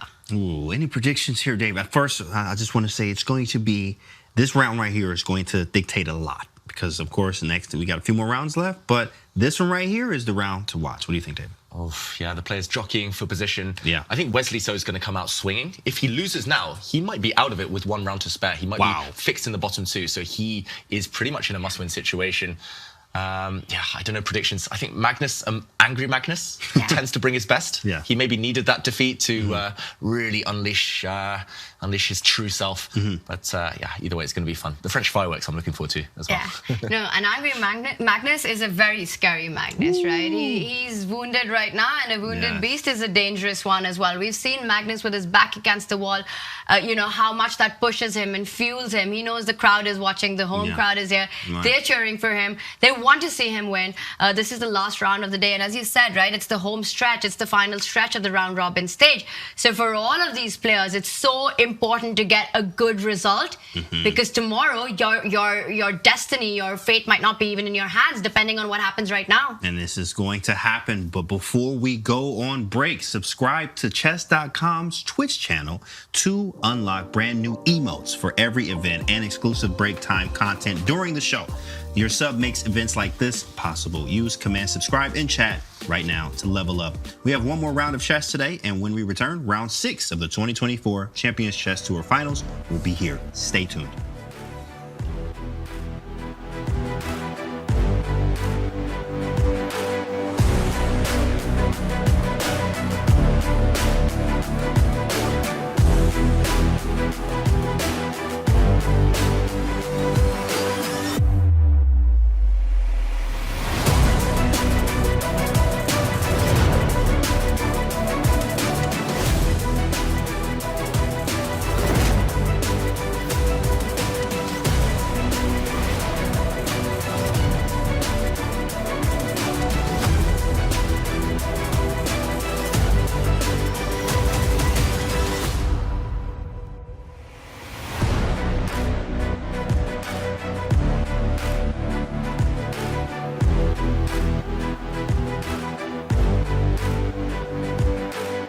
A hanging piece is simply a piece that is under attack and can be freely captured.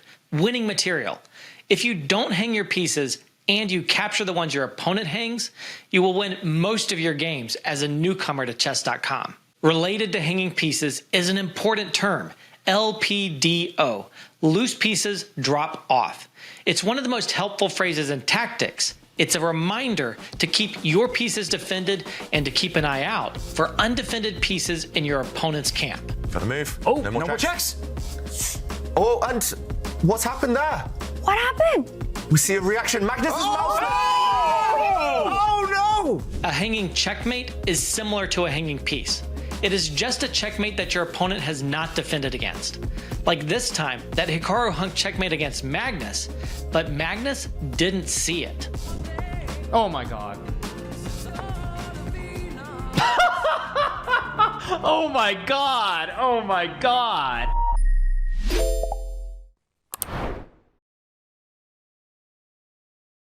Ho, ho, ho, ho, ho. Ho, ho, ho, ho, ho. Hello, chess players. It's Santa Claus. You guys all look like you're seeing a ghost. Hey, it's Danny. Everything's gonna be okay.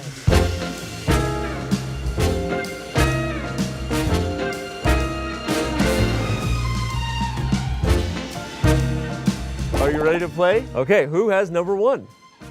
The biggest one. There you go. Okay. That's a chessboard. A chess up. Those things are a hot item this holiday season. Danny, I was your partner. He sees all my commercials. There you go. What do I do next? It's yours unless someone steals it. Okay, Levon, sorry, bye. Have a beautiful day. Okay. All right, young man, come on. Wait, you're really stealing Yes, it? Okay, I'm Levon stealing it. Aronian gives number two. Give it to me. Stealing what? Okay, okay. It's the one worthy present. He stole your gift, so you go right away. So I pick this. Oh, you can't take my bag. Jesus, I mean, okay, so many Santa's restrictions. got some special toys. Too many restrictions. Oh, now I win all my title Tuesdays. Yeah. Wow. Brilliant. Fast mouse. We can steal that too, right? Okay, you want to steal No, that? I made that mistake last year. It's like a fair play warning. A 50-minute massage. That's a 50-minute massage. From Danny? Courtesy of Hans Niemann. And James Canty. Yes. No kidding, I have no idea. Number 4, step right up. Send one tweet from the Chess.com official account. It's not bad actually. Oh my God, we're letting him do this? He's actually good. That is actually worth a lot. Actually, you can sell it to Vladi. I can send it to Kramnik. You want to trade? No. Come on.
We're here with Grandmaster Levon Aronian, 2-0 so far today. How did you regroup mentally after a tough first day? I always kind of remind myself that there's always a next day, and even if I can't win, I should still keep some self-respect. So that's what was the plan. You're certainly doing that now. Some of the players have seconds here. You have your wife here, and I know you guys have been talking a lot in between games. So what has she been saying to you? Yeah, she's very supportive. She's always an inspiration to me because she's a big fighter as well, as I think I am as well. So it's an important factor of me fighting back. You're certainly showing that today. Now, finally, you, I'm going to guess, are listening to a little bit different music than most people. Alireza is listening to rap music, but you are certainly the foremost knowledgeable person about classical music here. So what are you listening to in your playlist? Well, yesterday I was listening to a lot of gamelan. It's very inspiring, meditative music. I was also listening to a lot of Afrobeat. This is a genre that I appreciate a lot. But today I decided not to listen to any music, just the pink noise, and I think it works better. I think I get too excited when I listen to music. Fantastic stuff. All right. Well, it seems white noise is working, and Levon Aronian, good luck trying to get back to 50% in this evening's round. Thank you. Back to you guys.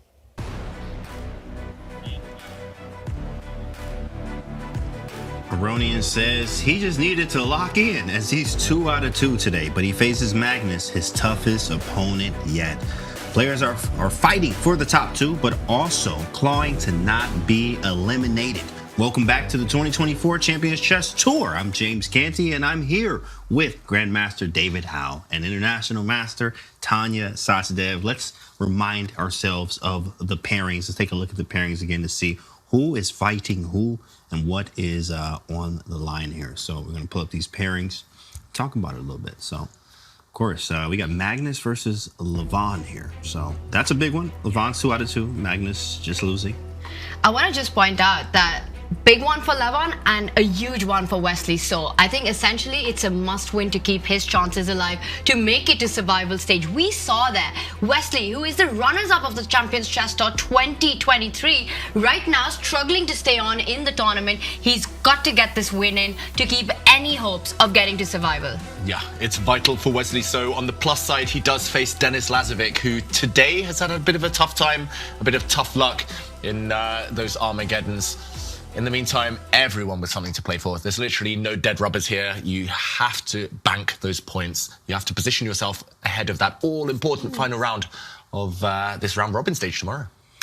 MVL faces Firouzja. That should be exciting. And MVL had a great year at the CCT. Let's take a look at how he got here.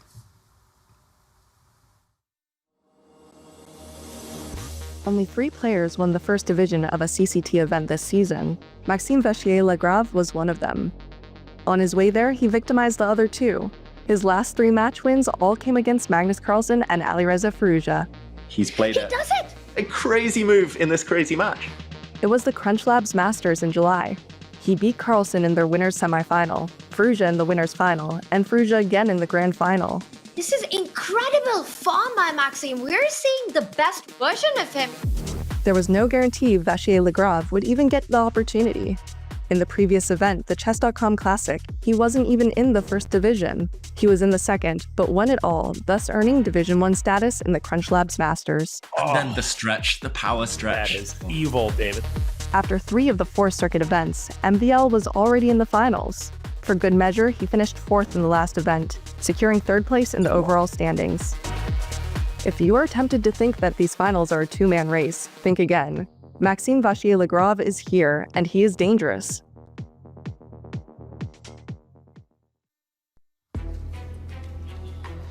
We have MVL versus Firouzja. Wow, look at that. 3 wins, no L's? What is that? That's very lopsided, and I'm surprised to see that.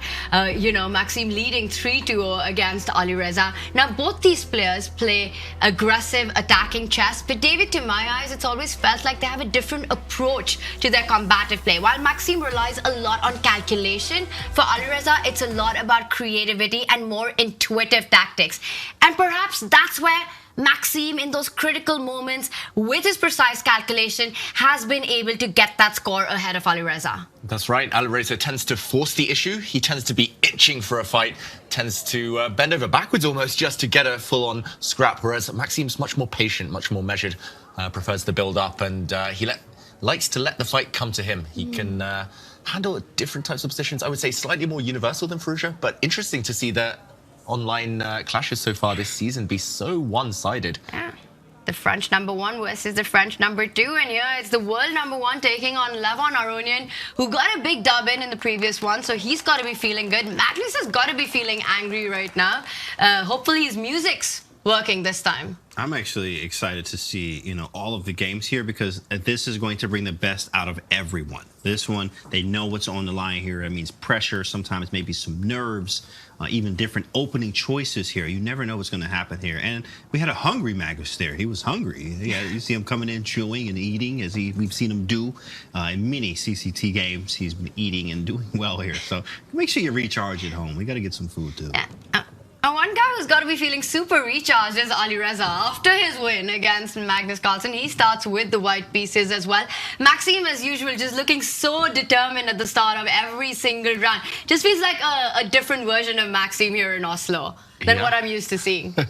We're used to seeing him super chilled, right? Just really laid back, almost as if he rocks up last minute and just handles things as they come. But yeah, he really wants this. Both of the players really want it.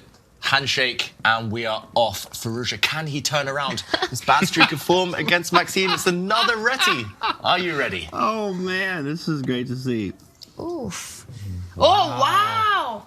You've got a b4 and a g5 on the board. Pawn moves on either of the flank. This is wild. I was actually, what's funny? I just looked at this yesterday. So I remember this is theory. I was like, oh, this is theory. That's why I wasn't really surprised. I was like, oh, I just saw this yesterday. I'm not even going to lie. But this is theory. But this gets spicy. I mean, I don't remember all the theory, but I do know that this is theory. And this is exactly what Firouzja wants. You want a game. James, I can beat you. You looked at this yesterday. I looked at this today. I was actually writing about the World Championship match. And just very briefly here, let's do a backtrack. Pawn to b4, really fiery move, trying to gain space on the queenside flank. g5 is a sacrifice. If knight takes pawn, then pawn to e5 with a double attack, hitting this pawn, more importantly, hitting the knight. And here, instead, pawn to h3, my favorite move for everyone at home. Queen to b3, setting a trap. And knight takes pawn here would actually win the game for white, or win some material at least. Instead, pawn to h3 is a far safer move. And to catch up with the current position, we find ourselves here. And yeah, this is just guaranteed to be wild. Look at this.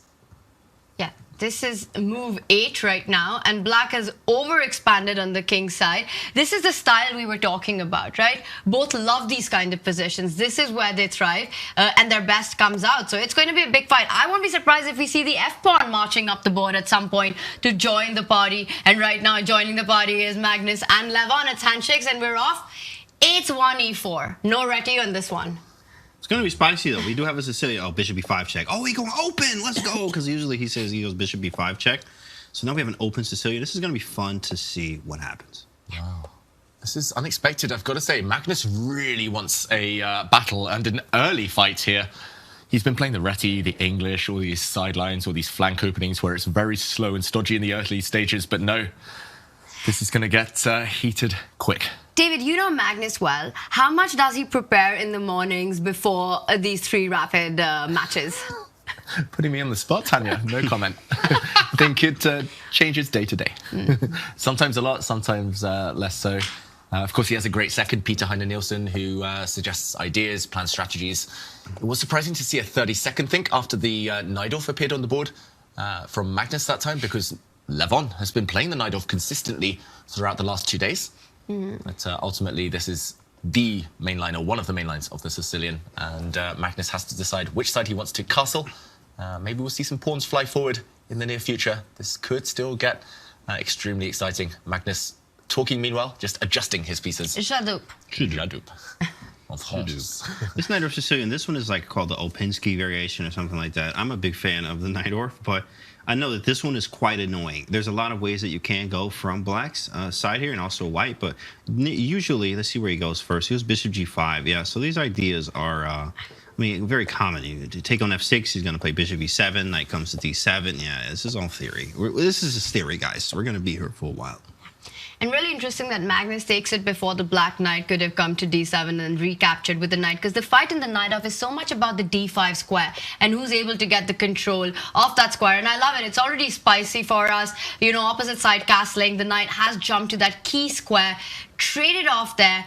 Wow, that's some speed and preparation that the players are showing in this one. Yeah, I'm impressed. Levon Aronian is not a traditional Najdorf player. He does dabble from time to time, but he hasn't historically had it as his main weapon. The f2 pawn was attacked. Now, will we see at some point that pawn fly forward? In the meantime, this game is headed towards the middle game, the maneuvering stages. So let's zoom out and go to our bird's eye view where apparently there's some crazy stuff happening. I'm so happy you called for that, because look at what on earth is going on that top right board. That's fire on the board.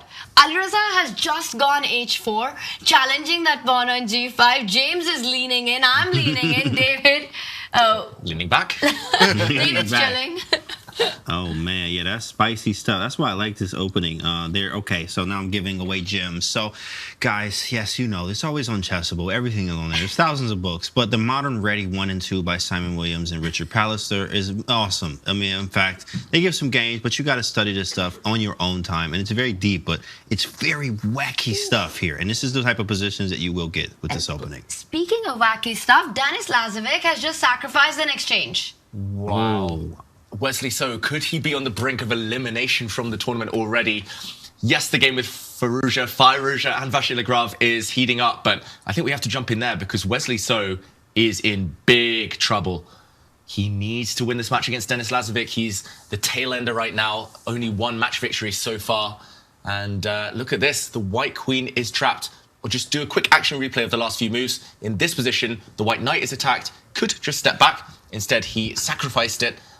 Bishop to b4, allowing it to be captured because he thought, okay, the rook is hanging, but look at this double exclamation point to this move. The queen does snack on the rook. Knight to a6 closes the door behind the queen, gaining time on the bishop. Bishop to d2, Wesley's move, but how are you getting this queen out? The black queen can just move, threatening to move the bishop out of the way, and it will be this rook that traps the queen. This looks terminal almost. It does, and he has to be relying on ideas of bishop e3 after queen b6 to at least try to keep the queen alive. Because like you said, give Denis 2 moves, and you're down a queen in this position. Yeah, this is just bad from Wesley. Just as you can tell, he's not feeling great. It's not looking good here, but it is still possible. You have to finish the game. It's not over until it's over, but not looking the greatest. My queen is trapped. I can't get it. Maybe I could get out. Maybe some queen a7, but it might be queen b6 now. It is black's move. So he's going to try to trick him and figure out, how do I get this queen? Queen b6 may be a start to try to eliminate queen a7. Maybe white goes bishop e3 there. Yeah.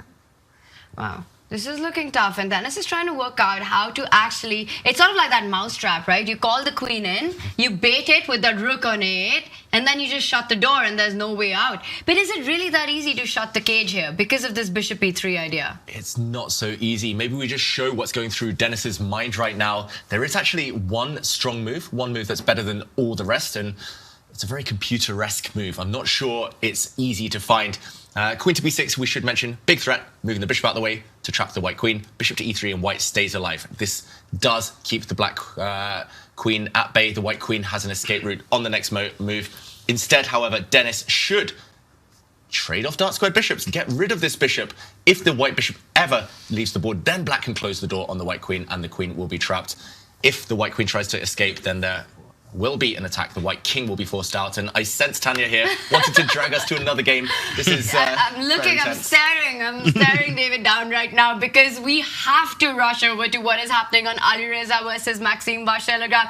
I've never seen a position like that. It's absolute chaos on the board. We don't have time for the bird's eye view. Look at this position, guys. Oh, this is beautiful. I love this type of chess. I mean, it's just like, man, I'm so hyped. I love this type of chess. I'm sure you do at home too as well. Lots of tactics. Like, I'm glued to the screen right now. I'm not even playing, but I feel like I'm playing. I need 5 hours to understand this position. David, we got to do a really quick action replay. What on earth is happening? Yeah, just a quick action replay of the last few moves, because it was just a few turns ago. White's actually a piece down in the current position, but Firouzja was the one who initiated the fire. He was the one trying to get the action going. Pawn to h4, the blue arrow pointed out. A great attacking move, trying to break open the defenses around the black king, which has committed itself. A capture. Now he said, okay, no time to slow down. Keep accelerating. G5 this time, trying to get the white bishop into the game.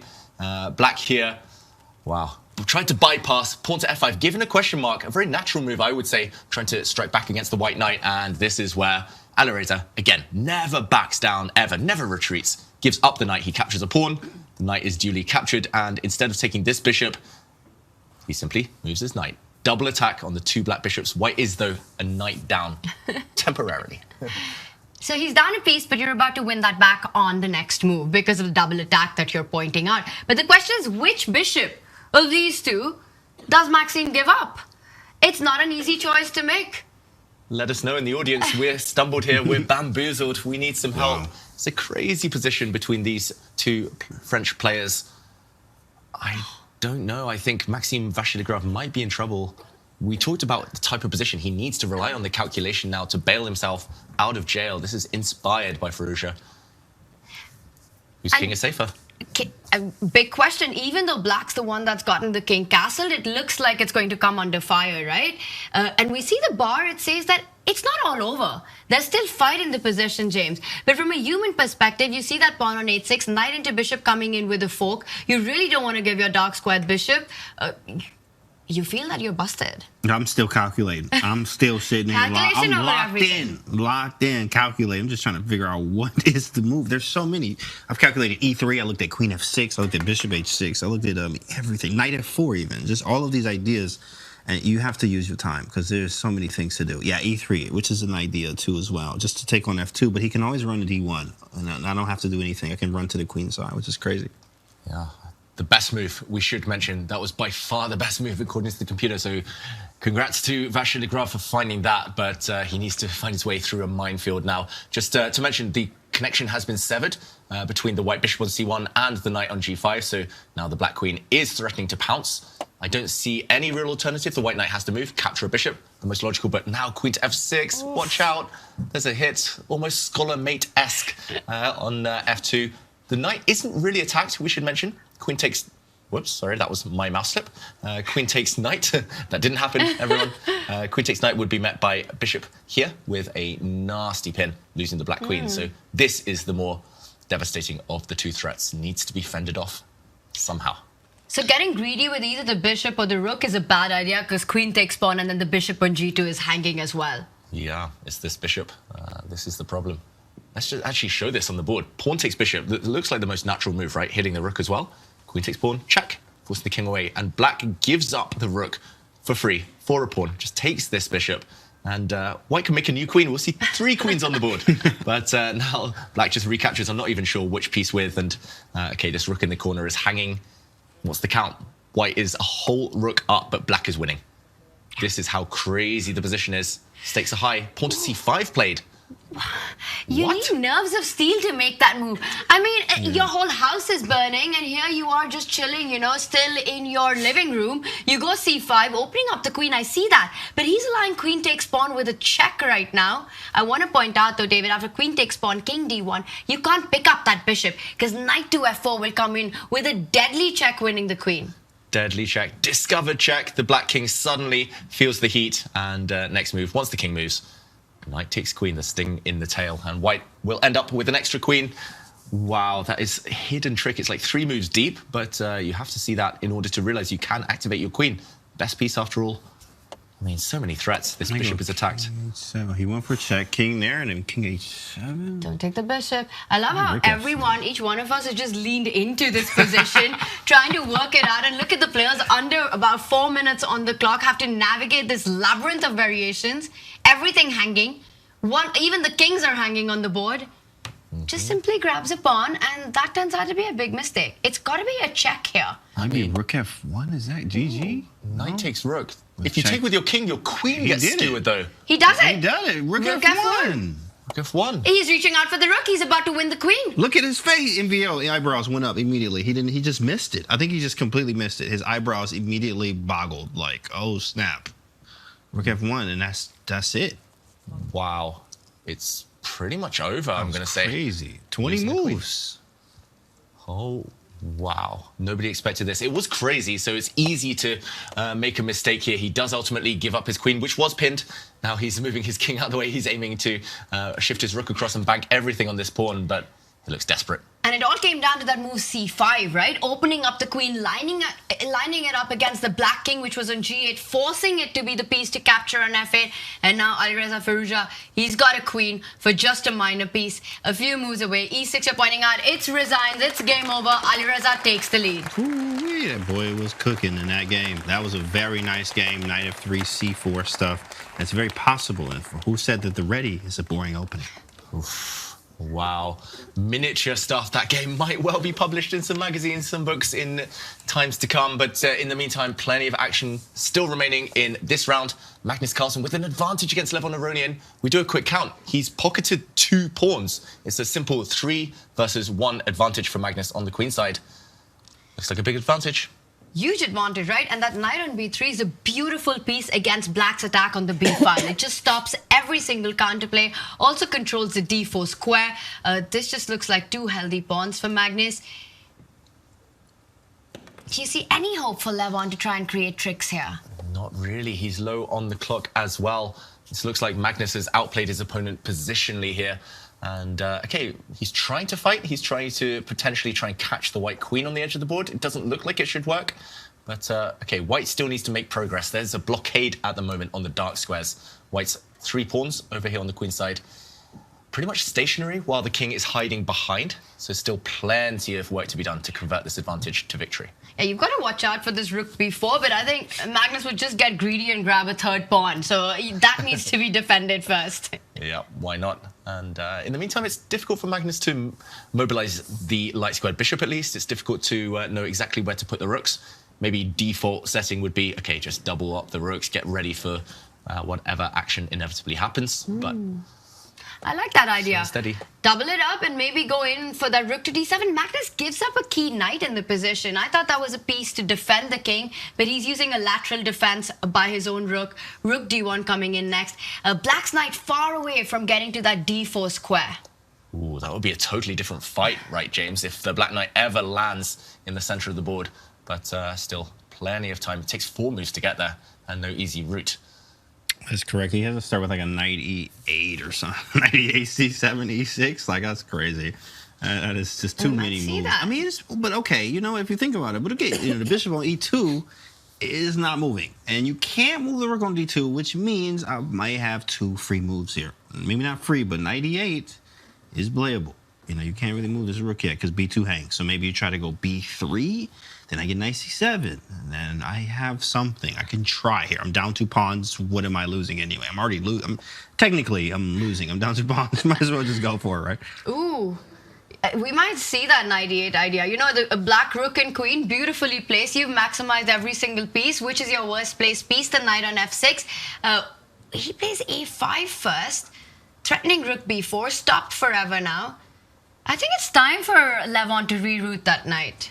Can I just point out, Levon just missed a big opportunity in the previous position. It was a bit of a hidden idea, but we have to jump in and show it because now he's in trouble. Now black is simply 2 pawns down for nothing, and black is a bit frozen. But if instead of pushing his pawn forward to a5, he'd played this move, rook to b4, I only knew it because of the blue arrow. Looks like you're giving a 3rd pawn away. You're down 3-0 in terms of pawns on the queen side, but suddenly, perpetual attack against the white queen. Oh, wow. You cannot save the white queen. If you step forward, whoops, a check and a discovery, the white queen drops off. If you step back the whole way to a3, then, after this move, for example, you keep getting harassed by the rook. Now queen a3, again rook takes pawn, and you drop the queen. So this would have actually ended in a draw. Levon Aronian missing that opportunity. Yeah, he just rushed through that move a little bit. You know, he didn't take a pause because this is something that Lev would have seen. It's sort of the idea that's on your radar, right? When you've doubled up on the b file, you've got your queen on c5, but just a quick decision and might be too costly now. He doesn't go for the knight maneuver. Instead, h5, a bit of a waiting game right now. Yeah, what a resource that was. That was nice here. And now, beautiful stuff. Magnus playing h4. I mean, at some point, he probably is going to reroute this knight. Is the problem rook to d5? Why he's not retreating with the knight, losing control of that central square? Maybe the e5 pawn, too. Another pawn. Just give give me up all your pawns. a5, e5, they're all hanging, right? I think, actually, Levon Aronian, he's going to start just waiting. He's just going to move his king up and back and round, and he's going to say to Magnus, come at me. Break through my barricades. It is a bit of a fortress for black. Black's got everything covered. The white queen cannot move. The white rook has no good entry squares. The white bishop is just a dead block of wood. How does white... Yeah, how do you make progress here? You know, you've got all your pieces tied down to defend that b2 pawn. There's no entry point on the d file. Ooh, that's an active move. But he can just come back with the rook to b6. There's always a queen e3 idea, too, of just kind of staying around that area. It does give up a5. But then you also have c-pawn moving forward. Do you want to give that progress to white? Yeah, that pawn is quite annoying. You can't sack. Nothing there. Take, take, take. No. Doesn't work. Take, take, take. In fact, use that in chat. Exclamation guess point. your move. Take, take, take. Guess your move. But shout out. Queen b6. Ooh. Big threat. It's a checkmate trap. Yeah, this will be guarded by white's rooks. Wow, it's all-out defense. He's just lining everything up on the second rank. The white queen is pretty much trapped on the edge of the board, but cannot be attacked by any black pieces. I was just going to say, can he go knight d7? I was just about to say that. Oh my gosh, that's stunning. It's a crazy move, and it works. It's beautiful, the idea David's pointing out, but that knight can be picked up by 2 pieces, but don't you dare do that. Rook takes knight. Yes, the b2 pawn falls, but I think, David, the most beautiful part is if the white queen takes that knight on d7, black's rook jumps to the attack. Rook takes pawn, it's got to be. Yeah. And this is... He captured. Oh Did he capture my goodness. No, he captured King it. b1 is the only move? Only move. Just to point out, king takes rook would end in the kiss of death checkmate. Right. And likewise, pawn takes rook would have ended in a similar checkmate here. The white king would have been caught. But of course, you do not automatically need to capture your opponent's pieces. After this check, the white king retreated. The black queen's jumping in, though, and the eval bar says white is winning. But this is terrifying. Yeah, right? Winning. And Magnus looks like he's got everything under control. Like he's calculated all the way through when he took that knight on d7. I thought you couldn't do that. I thought you were just getting checkmated as white here. But it looks like the king is running away. That's actually a really safe square in the middle of the board. You can hide behind your own rooks. Magnus is going in that direction. And it's not over. It's far from over, despite the fact white has an extra bishop. What bishop? I don't see the bishop. Oh, there's a bishop on the board? Oh, okay. I didn't even know that. I see it now, I guess. Okay. Just a big pawn. Yeah. E2. That bishop put that on d5. We're talking about a completely different game. But it looks like Magnus, inspired by Alireza's king, which landed on d3 against him. Now he's looking for safety on that e3 square, trying to trade off pieces to neutralize the attack. Levon rushes through with a4. He's got to keep the pressure on. Also, Levon with 35 seconds on the clock. Wow, Levon fighting hard, though. Just to point out, Magnus only has one move. Otherwise, Magnus is losing. Oh, really? He has to trade off rooks. Oh, he finds it. Of course he does. Check. King e3. But now black has a huge pawn. Yeah. Whoa! That's a big pawn. I saw a head shake from Magnus. It's 2 steps away from becoming a queen. I don't care what the eval bar says. You take it, you chuck it out of the window. This is a game for all 3 results. The e5 pawn was hanging. It can be picked up with check. Black rook is also hanging, but it's all about making a new queen. A second queen for black. Levon dodges the check. Who's winning here and why? Am I mating? Rook d7, big fella? Hold on.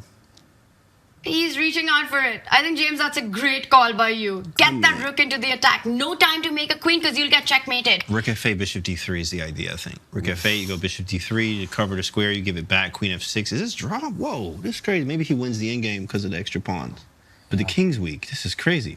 You've got to defend rook takes pawn. That's just a checkmate in 2. You can't queen right now. The rook is the only piece that can come to its defense. Yeah. King g8, queen takes rook comes in with a check. Yikes. He has to go on the defensive, but he's been in attack mode for so long, Levon Aronian. Will he realize now 10 seconds left, he needs to switch. 7, he made it. Did he find it? He there found it is. So line's happening. He queens, takes, and I win the endgame, says Magnus. Yeah, 2 extra pawns for Magnus, but the white king's still out in the open. Needs some shelter. There's still some awkward checks to hide from the back here. Diagonal checks are so deadly often in queen endgames. You need to hide. Does he march forward? Does he try and hide over here? Does he try and hide this way? Either way, the black queen might well be able to give some checks and win this pawn.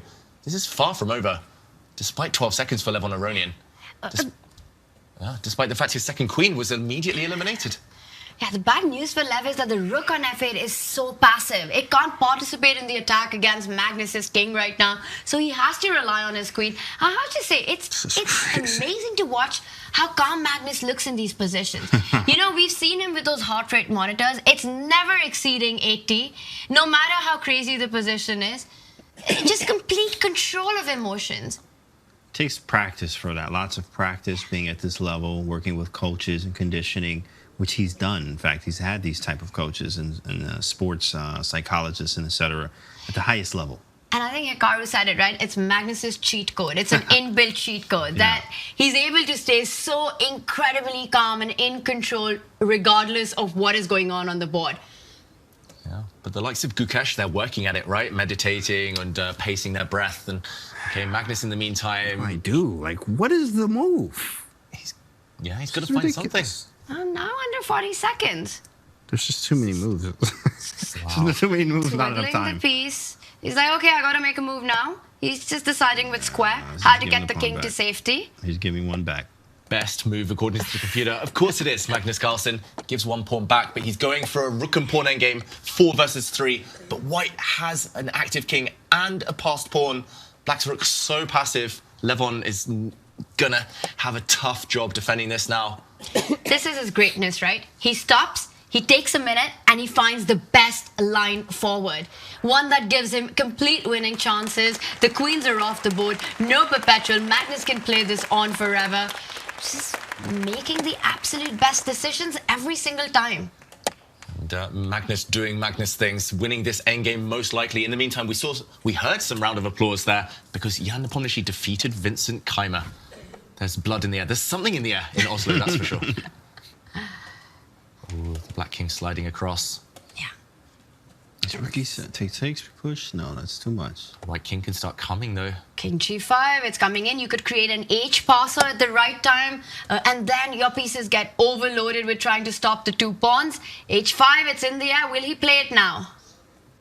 Ooh, the bar can't make its mind up. He gives a check, Magnus. He is winning. He jumps across with his rook. Levon tries to give a pawn back, and now only 1 pawn remaining, but it is Harry again. Harry the H pawn running down the board. Incredible scenes. How does he do this? Just converting it flawlessly so far. The bar hasn't moved. And now, nothing stopping, and the white rook beautifully placed to stop that black pawn.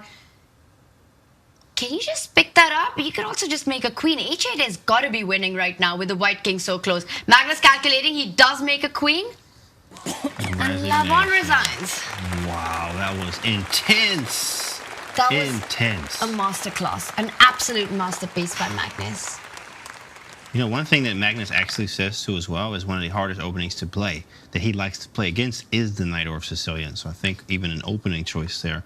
When I saw the Knight, I was like, I don't know if this is going to work out, because I do know Magnus and also Fabiano being another one that has a very great scorer against the Knight. Very, very impressive from Magnus. And here we go. Magnus winning against Levon. Jan beating Vincent Keymer. Alireza beating MVL in crazy fashion there. Miniature, to say the least. Wesley So going down to Denis Lazavik. And we have a game coming up. Must win for a lot of people, huh? For all 4 of them. All 4 of them. decisive games. Action, fire on all the boards. But I think it was all eyes on Magnus Carlsen. What a show he put on. A tremendous resourcefulness shown by Levon. But then in the end, Magnus just being so incredibly precise gets the big win. And which means Levon has to strike back now with the white pieces. It's very important. Of course, you have to strike back. And that means now, and especially for even someone like Wesley So here, this is the time. He needs to strike back, go to Armageddon, and win for him to maybe even have any type of chance into the rest of the tournament here. Wow. Insane, David. Insane stuff, and so much action, of course. We wish we could show every single second of every game, but that victory from Magnus, extremely impressive. Let's jump over, though, to another impressive victory, and this time from Denis Lazavik against the bottom player right now, Wesley So, fighting for his life in the competition. It's all about pawns in this game. Look at these black pawns, extremely strong. Denis Lazavik here, with black, however, is down material. It's a bishop for a rook, so he needs one of these black pawns to promote in order to win this game, and check out what happened. The black pawn here stepped down the board. Notice how you cannot take the rook due to your queen hanging. There's a nasty pin there. F3 was the move, and look, the pawns just kept on marching. For now, the G-pawn is stifled, the white rook cutting across, but he just calmly, slowly, and steadily did it, improving his king. And now the black queen joining the action, and the H-pawn. It's actually 3 versus 0. It doesn't matter that white has a pawn of his own, because the black rook has that one under lock and key. And ultimately, it was the arrival of new queens that made this game extra spicy. The black king first doing a march up the board, protected by the MVP, the bishop. And a few moves down the line, we saw there was no way for white to hold the fort. A rook promotion, an extra nice touch there by Denis Lazavik. A queen would have done the same job. And ultimately, after that rook was traded, it was time for the G-pawn to do the work.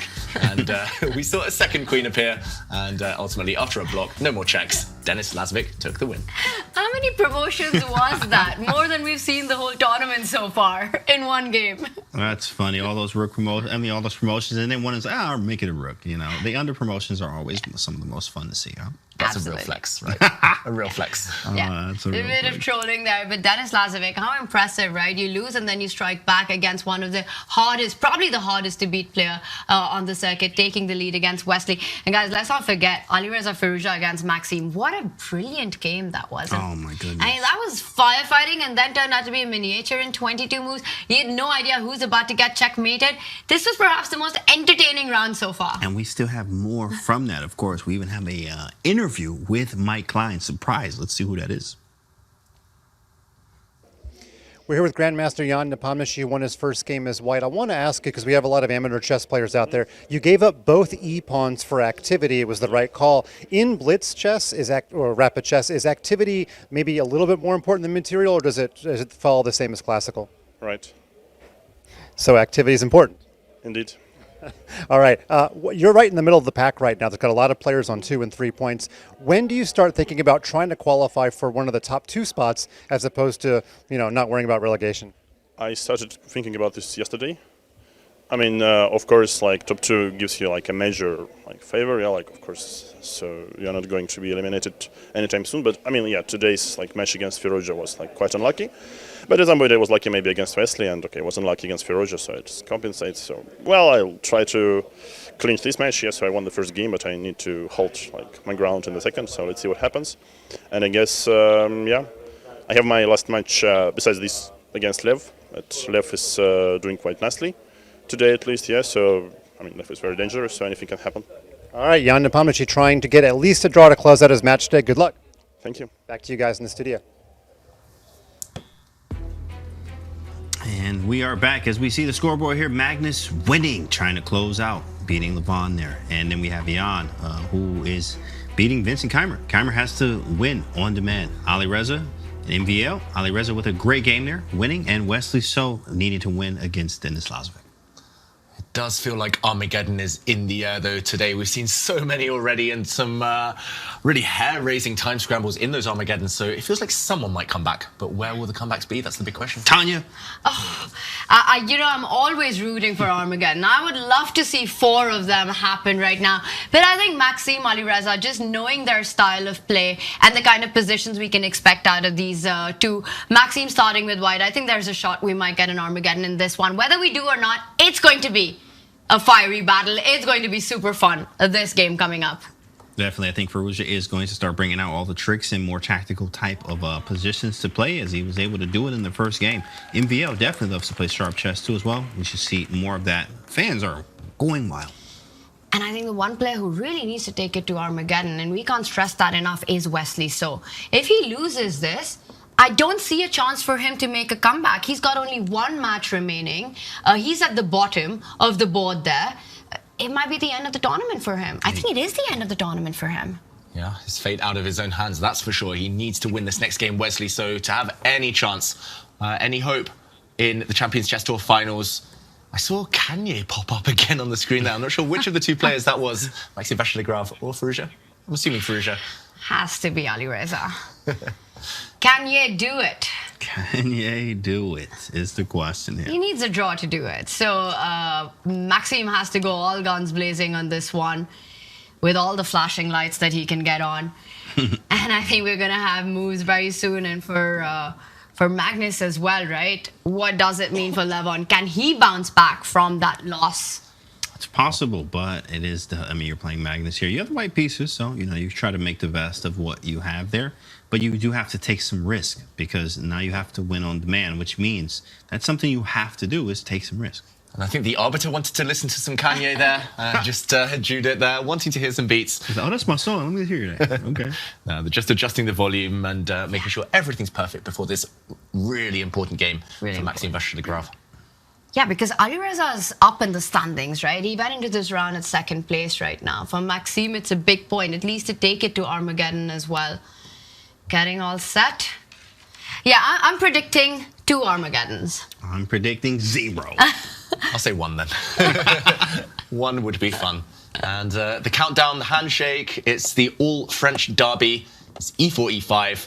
And the Petrov defense, boo. Not boo, because we're going to see the opposite side castling position happens. And are we going to see it? No, this is fun. It's a fun variation, but it's not as fun as anything else. Oh.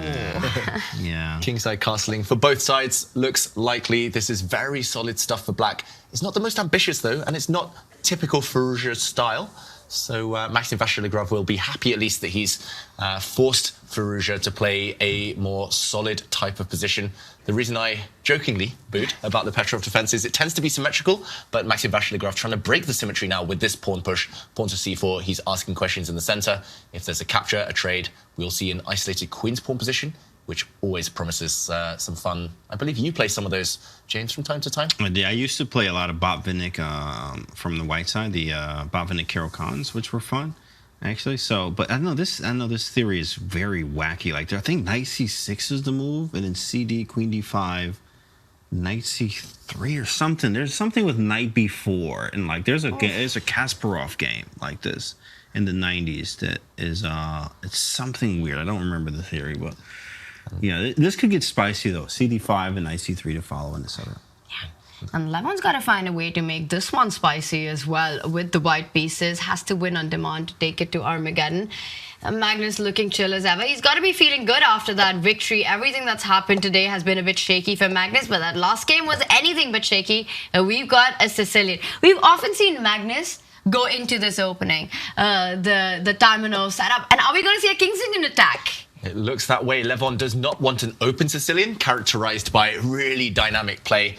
Instead, going for a quieter setup. This bishop hit on the black queen used to be trendy when I was growing up, so ages ago, Tanya. Wow. And, okay, Magnus here has to decide how to answer this. Levon trying to confuse the world number 1 at the early stages. Yeah, King's Indian attack was trendy when I was growing up. And you said ages ago when you were. For me, then that means it was centuries ago. David, bishop g5, f6, hitting that bishop, blocking the attack on the queen. This is not something that I'm familiar with, this last move. Does it surprise you? It does surprise me. Often black tries to refrain from this move. They often say never play f6 because actually... 2 reasons here. The black king never feels entirely safe on the king side, but also the fianchetto bishop, which was Magnus's plan, would be blunted by its own pawn. And Levon retreats his bishop. Here I'm expecting a fight in the center by Magnus. That would be the logical follow-up, at least. Delaying development, but yeah, interesting, unique play at an early stage. Yeah, I love it. And d5 has to come on the board here, right, in this position. That is the thematic idea. But it looks like such a non-standard pawn formation then, with the 3 pawns on the 6th rank, the 2 pawns in the center of the board. James, what are you expecting? Are we going to see d5? Yes, at some point we are, because you can't go knight bd2, which is the general things that you would do in the King's Indian attack here. You like to put the b knight on d2 and bishop g2 and castle, but doing that actually traps the bishop on e3 after a pawn to d4. So you have to be very careful. Maybe you take on d5 if d5 happens, but then this is not King's Indian attack. You generally do not take. You actually keep the e-pawn lots of times. So let's see what happens. He does there it. It is. Yeah, so now it's just a different type of structure. It's a game now, literally off the head. Okay, big success, I would say, though, for Levon Aronian in the early stages, just because he has an extra minute on the clock. And also, it is a bit of an imbalanced pawn structure. Often you need that when you are in must-win situations. And he's also ahead in development. Black's king, I don't really know where it's going. Maybe it'll slide to f7 and just laugh. But either way, even if it sits on the g8 square after castling, feels a bit airy. Feels like white at some point is going to blow open the center with a pawn to b3. We're going to see a change in structure. And Levon should view this as a big success. Step in the right direction. Yeah, completely agree with you. That pawn formation on the right side of the board, and he firstly stops Magnus from getting his king to safety, jumps in with a little threat of that bishop going to g7, attacking the rook and the pawn. So Magnus has to take care of that. A knight f5 would be a move that would come to your mind, but then you're inviting checks along the e file as well, and that might mean that you lose the right to castle for the rest of the game. I think Levon should be very happy with this opening outcome. Yeah, Magnus isn't averse to not castling. He might well just put his king on f7, but that king is not going to be safe forever. We're going to see that king land on f7 after a check, most likely. In the meantime, Magnus with some early questions to answer. Let's go out to the bird's eye view and see how the other boards are getting on in this all-important penultimate round of the round-robin stage. Whoa, what just happened on the bottom right board? Oh, that's a beautiful trick. Oh my goodness. Wesley just, yeah, that's tough. Oh, That's tough. yeah. Did he just miss that? Classic Lasker trap. I think we got to show that, David. You have to break that down. As we bring on that bottom right board, Denis Lazavik, you see he's just jumped in with that knight, and it looks like it can be captured, but we'll bring in our board and show what goes wrong. But everything's gone wrong for Wesley So. Yeah, everything yesterday went wrong. He had so many winning positions, couldn't put them away. And here we're about to see a transition. Once the dust settles, we'll break it down. Everything that could have gone wrong has gone wrong in these early stages. He's clear pawn down. And to understand that, we need to backtrack to this position. It's actually very well known, this trick. As you mentioned, this is a known trap. I think here black should be moving this bishop or maybe moving this knight. Instead, he moves the other knight to h5. Double question mark given. Attacking this bishop, yes. But look at the blue arrow up here. Knight takes pawn. A Zwischenzug here is the whole idea. If you take this knight, your queen gets trapped, smothered among her own pieces here. The white bishop protected by its rook. The queen disappears. And instead, unfortunately, after knight takes g3, this is where there's Zwischenzug, the in-between move. You do not take this knight back, because then your knight would be edible. You flick in a check. Knight takes bishop check.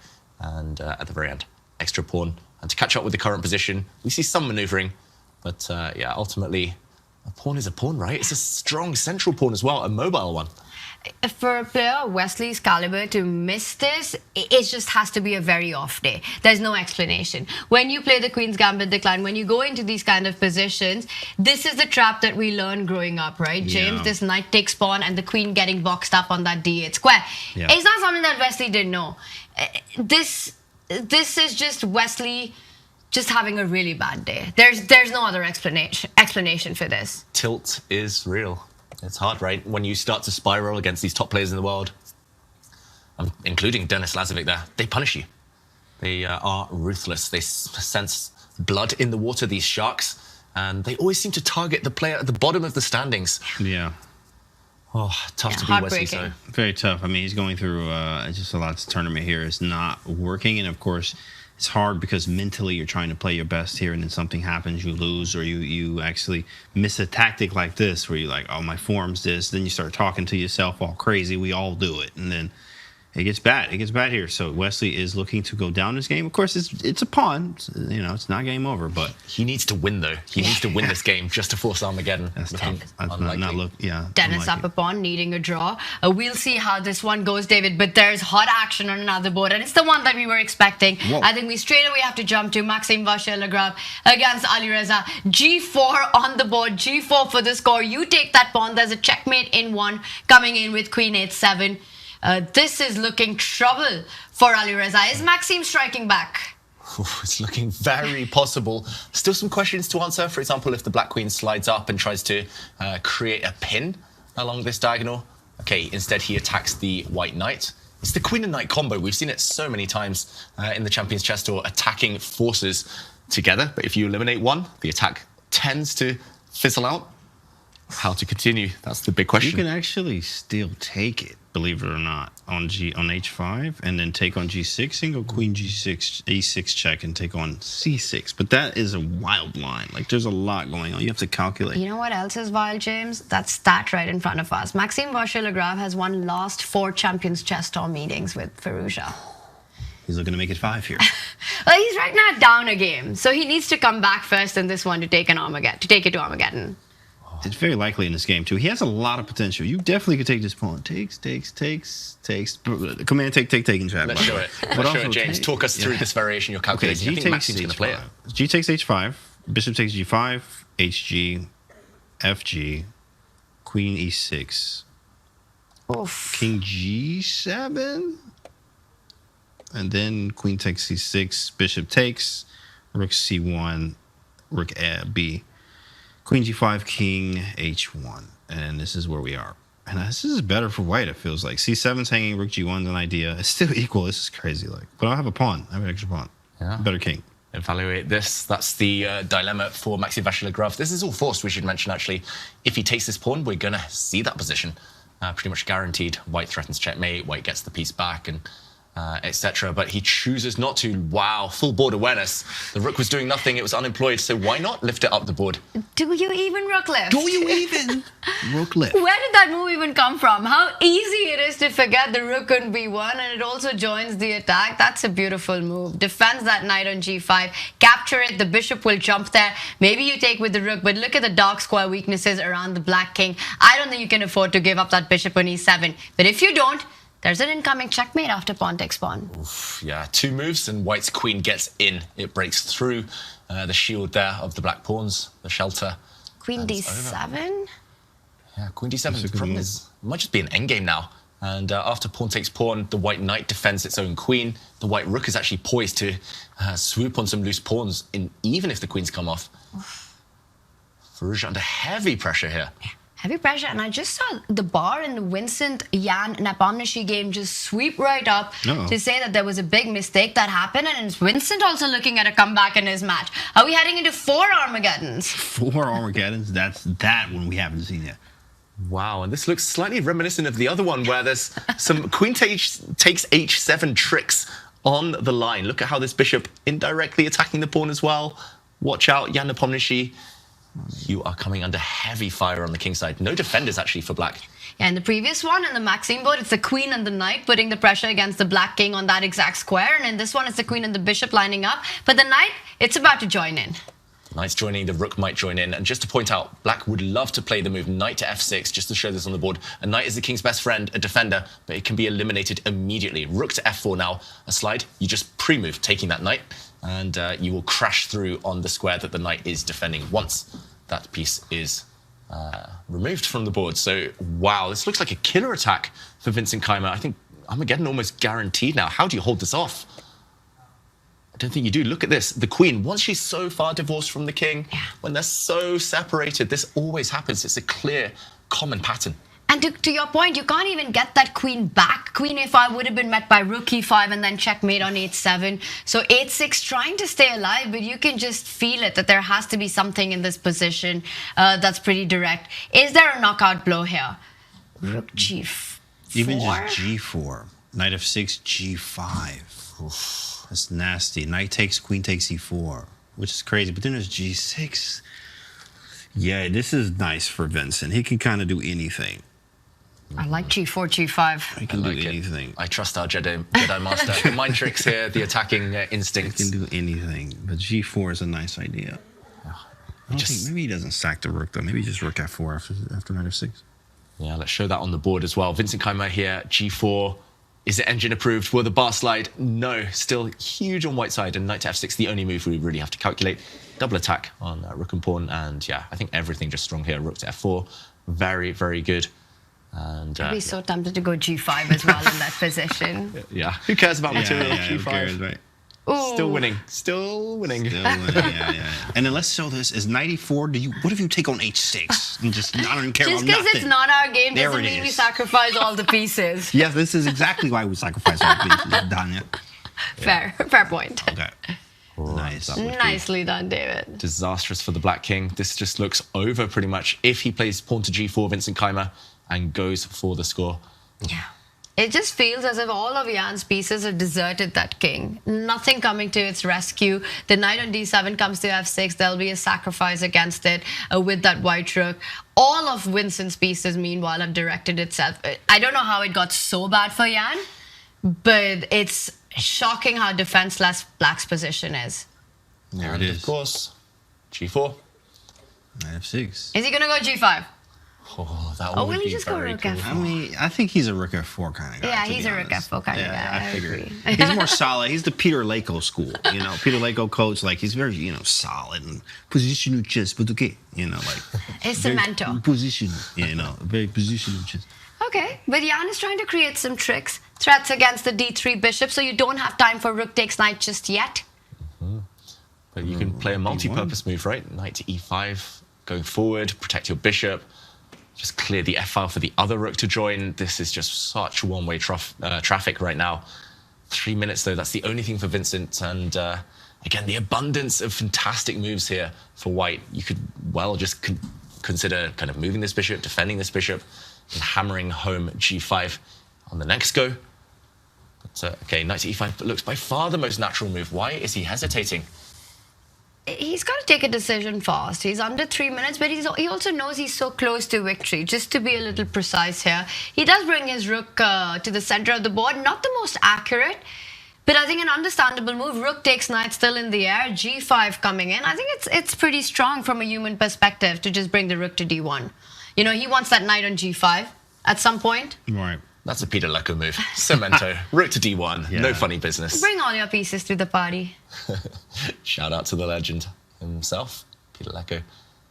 Yeah, and I think that question mark is just because it's an inaccuracy. There was a stronger alternative, but rook d1 also keeps a big chunk of the advantage. Should we just zoom out and take a look at some of the other action? This one, it looks like we are headed into an Armageddon. Yeah, let's go to that bird's eye view where we see on the bottom right of our screens, Denis Lazavik trying to shut down that game against Wesley So. He's still a pawn up. It's a rook endgame.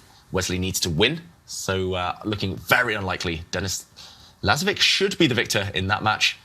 Bottom left, I think we'll go back to that one shortly. It's Levon Aronian against Magnus Carlsen. Levon fighting for the win. Top left, I'm trying to do a count. White is a pawn up. Maxime Vachier-Lagrave in an endgame. That's likely to go on for a while, but favourite there to strike back and force Armageddon.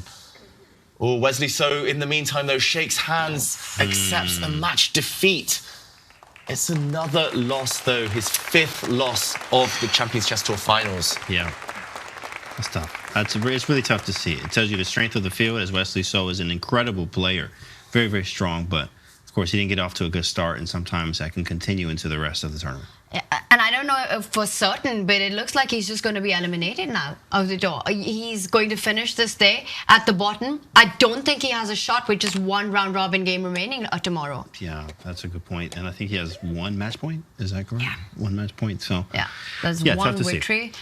But we've got action on the other board as well. Players trying to fight back, take it to Armageddon. Where are you taking us, David? Oh, I'm taking us back to Vincent Keymer against Nepomniachtchi, actually, because this one has transformed slightly, but not in a good way for the former World Championship challenger, Nepomniachtchi. We do a quick count. It's white having a knight and a bishop for black's rook. Yes, black has an extra pawn right now, but that is totally irrelevant. It's all about the king side, and this black king has been bare. In terms of pieces, it's had no friends this entire fight. And rook to g1 is coming, some checkmates. I mean, James, you would be checkmating. I've seen your blitz games. You would be going straight for that black king now. Yeah, it's going to be mating a few moves here. So you just got to get all the pieces into play. What does he go for? 95, beautiful. Setting up all kinds of tactics here. I mean, c5 with the bishop getting involved. Rook g1 is a 97, but you have knight g6.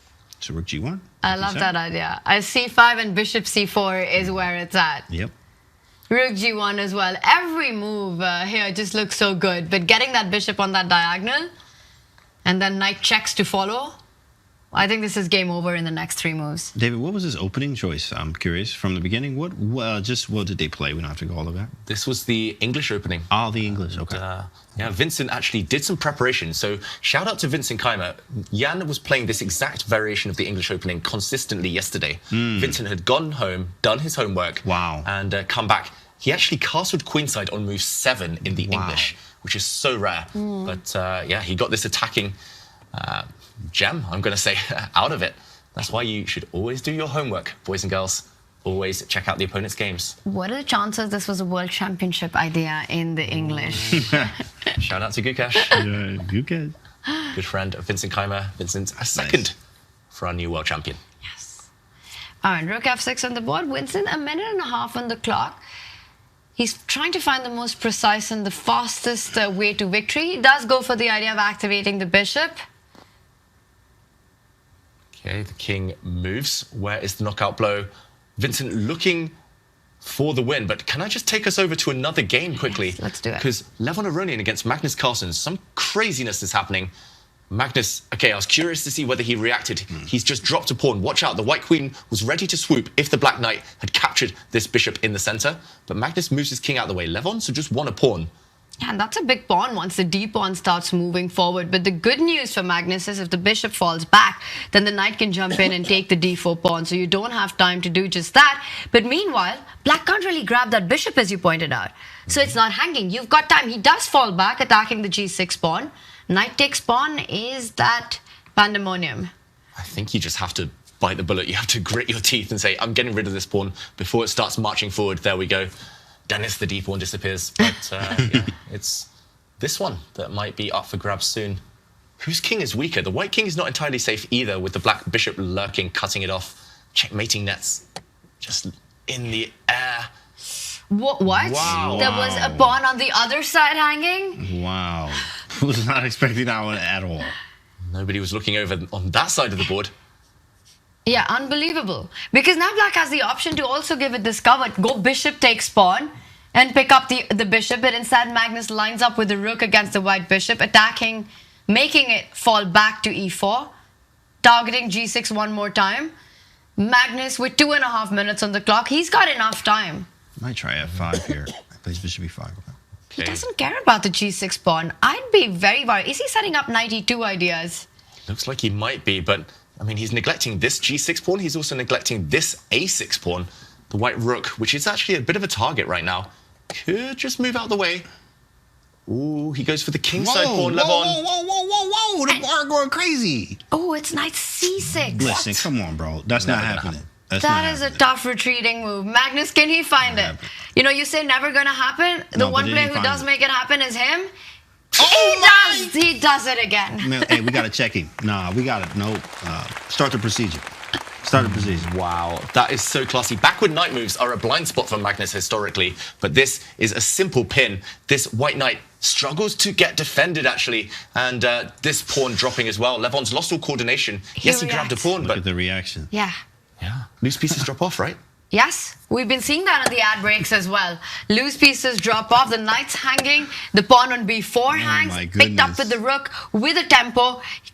What a monster, Magnus. trade. I mean, he just played knight c6. Out of all, this is the move of the day, in fact. And of course, the position, yeah, he had a question mark move on bishop e5, but he found the move that mattered. Whoa. Magnus gives up his rook for a knight on the edge of the board. We'll do a quick count at the end of this. Black has a knight and bishop for the rook, so a small material advantage.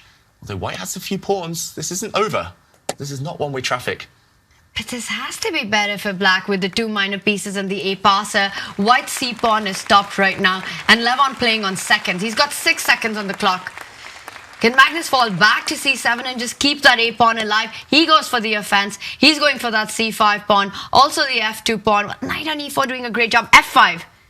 f5 has to be the move. f5 looks good. In the meantime, we should confirm that Vincent Keymer has defeated Jan Nepomniachtchi in that game. We left it when he was totally winning. He converted it in fine, controlled style. It's all about whether Magnus can take this one home to victory, avoid the Armageddon here. Aronian needs a bit of a miracle to win this game and strike back. And Magnus instead using the king to make the knight fall back. He's just going to activate his king further. c5 pawn about to fall. Magnus has this one. This is in the bag. Sure. And he needs a draw. That's all he needs. As long as he doesn't blunder a knight fork. We have seen one-move blunders from Magnus falling victim to knights before, right? Yeah, it's knights. Definitely. Okay. He's keeping his king far away from any pieces, just in case of any forks. Let's jump over to the other game in the meantime. Magnus in control here. And, okay, this encounter between the two French players. Can Maxime Vachier-Lagrave win? It's a rook endgame, 3 pawns against 3 pawns. He's trying to activate the king. Alireza with 6 seconds on the clock. Only white can win. White's king is more centralized than the black king, which is offside. Yeah. The aim is that you win the queenside pawns, you give up the h4 pawn, but look at that, Alireza doesn't allow it. He defends that key-based pawn on b6. Ooh, The Black King, meanwhile, has gobbled up a pawn, but where is Maxime going with his pieces? Nowhere. Yeah, there's no way he's winning this. No way. Wow, the Black King is cut off, but you only have 2 pawns remaining. The Black King now can wander over. This is clinical by Alireza. The way he's defended this position, combining the king and the rook, attacking the white pawns and stopping the white rook from entering and attacking. This should still result in a draw, but not enough for Vachier-Lagrave, needing a win. And there we go. The final pawns disappear. Yeah, that's it. It's a draw. Firouzja takes the match 1.5 to half. Yo, Firouzja's shaking up the standings. He's at the top now. Yeah. Right behind Magnus. He's at the top with Mr. Top, and he's still playing right now with the 2 minor pieces against the rook, and we have a result. Wow, Magnus agrees to draw from a position of strength, but it is enough. 1.5 to half again to clinch this match. Levon Aronian battled hard, had big chances, but fell foul of some cool night retreats from the world number 1, Magnus there, watching the screens, wondering what other results went on. We do have one Armageddon though. Magnus has won every single round here, guys. Every single match. In fact, actually, no, he lost to Firouzja. That's the only one. But that's all that happened today. It just felt like he's won every one. But, yeah, as we see here, Magnus takes down Levon there. Crazy game there where he found knight to c6. That was insane. And then we have one Armageddon there with Jan and Vincent Keymer. That's going to be coming right up. Alireza beats MVL. And, of course, Denis beats Wesley So. Now, we have Armageddon coming up. Predictions. What do you think? Yeah, it's Vincent versus Jan in the prediction bracket. I'll make one. Jan's going with 10 minutes. Because he wants the white pieces. He wants the white pieces, yes. I'm predicting Vincent, he does his homework. We saw that. Yeah. He's going to say 9 minutes 58. Ooh. He's going to take all the time and the draw odds. Okay, let me think. I'm going to go with Vincent Keymer going with 8:47. Okay. 8:47. Wow. But do you think Jan sticks to the 10-minute story? Yeah, 10 minutes. Okay. Definitely, 100%. 10 minutes. He suffered there with black. He got knocked out very quickly, so he needs the white pieces. Well, of course, guys, we're headed into an Armageddon. So don't go anywhere. We'll be right back.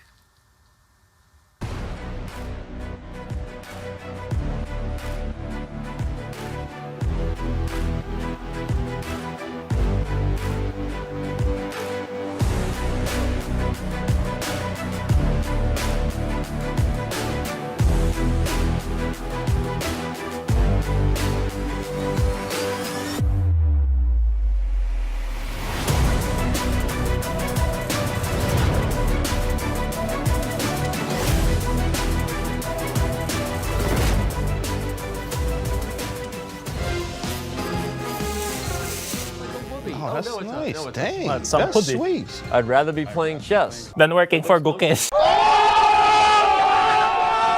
Is this a limited edition? There are no more like that at the merch store. Then I'll be happy to steal it. And I cannot steal the spec, yeah? You can't right away. And actually, I have pillow. wow, good call, bro. What is it? It's a pillow of... Huh? Oh, there you go. It's on Stephen. Wow. Look who came to the party. Wait, who's the other one? Oh. Oh my gosh. This is some brilliant stuff. What would those go for on the black market? You need to sit on them. Well, but if he opens the gift, it's over. No, because number one can steal something back, I think.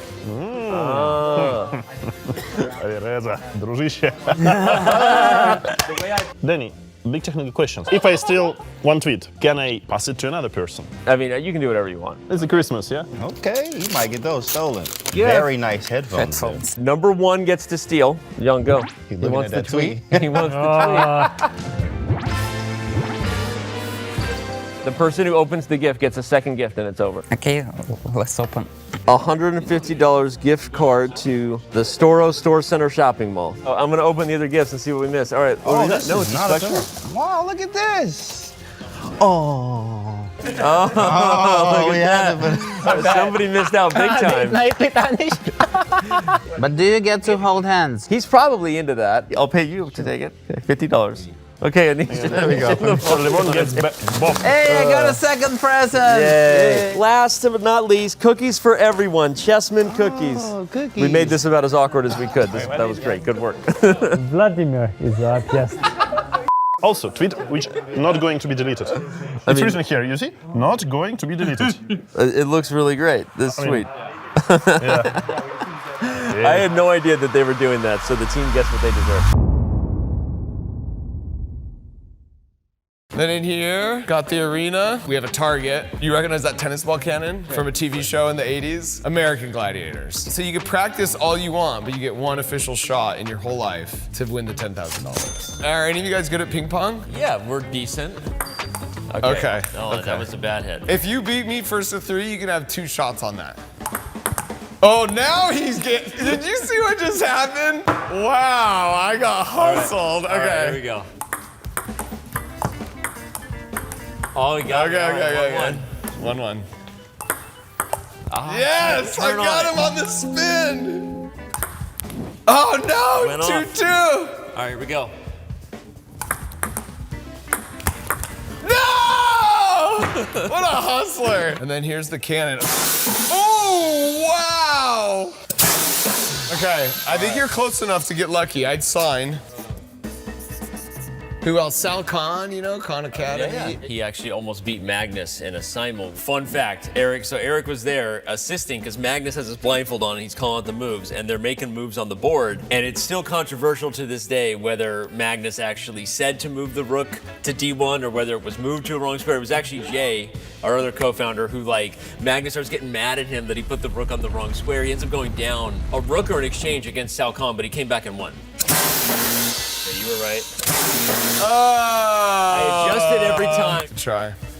He did distract me, by the way. It was revenge for the ping pong.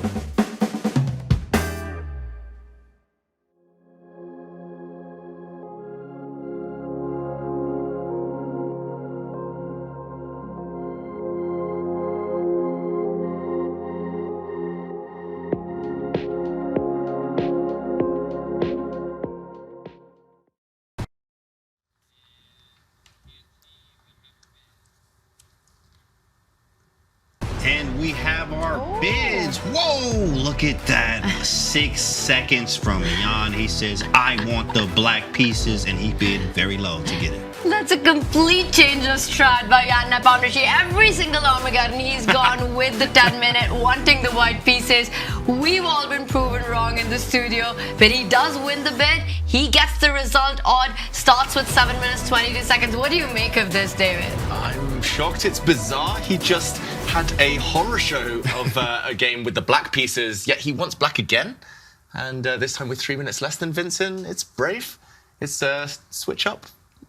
Save me, someone. This is, I don't understand simply. Jan Nepomniachtchi, maybe it's just the surprise factor here. Surprise value. Or maybe he knew that Vincent does his homework. And the possibility that he would have predicted Jan to go with that. But I think it's clear that Jan wants black in this round. But what's interesting is that he won by a 5-second margin. As Vincent comes back, he'll start with the white pieces.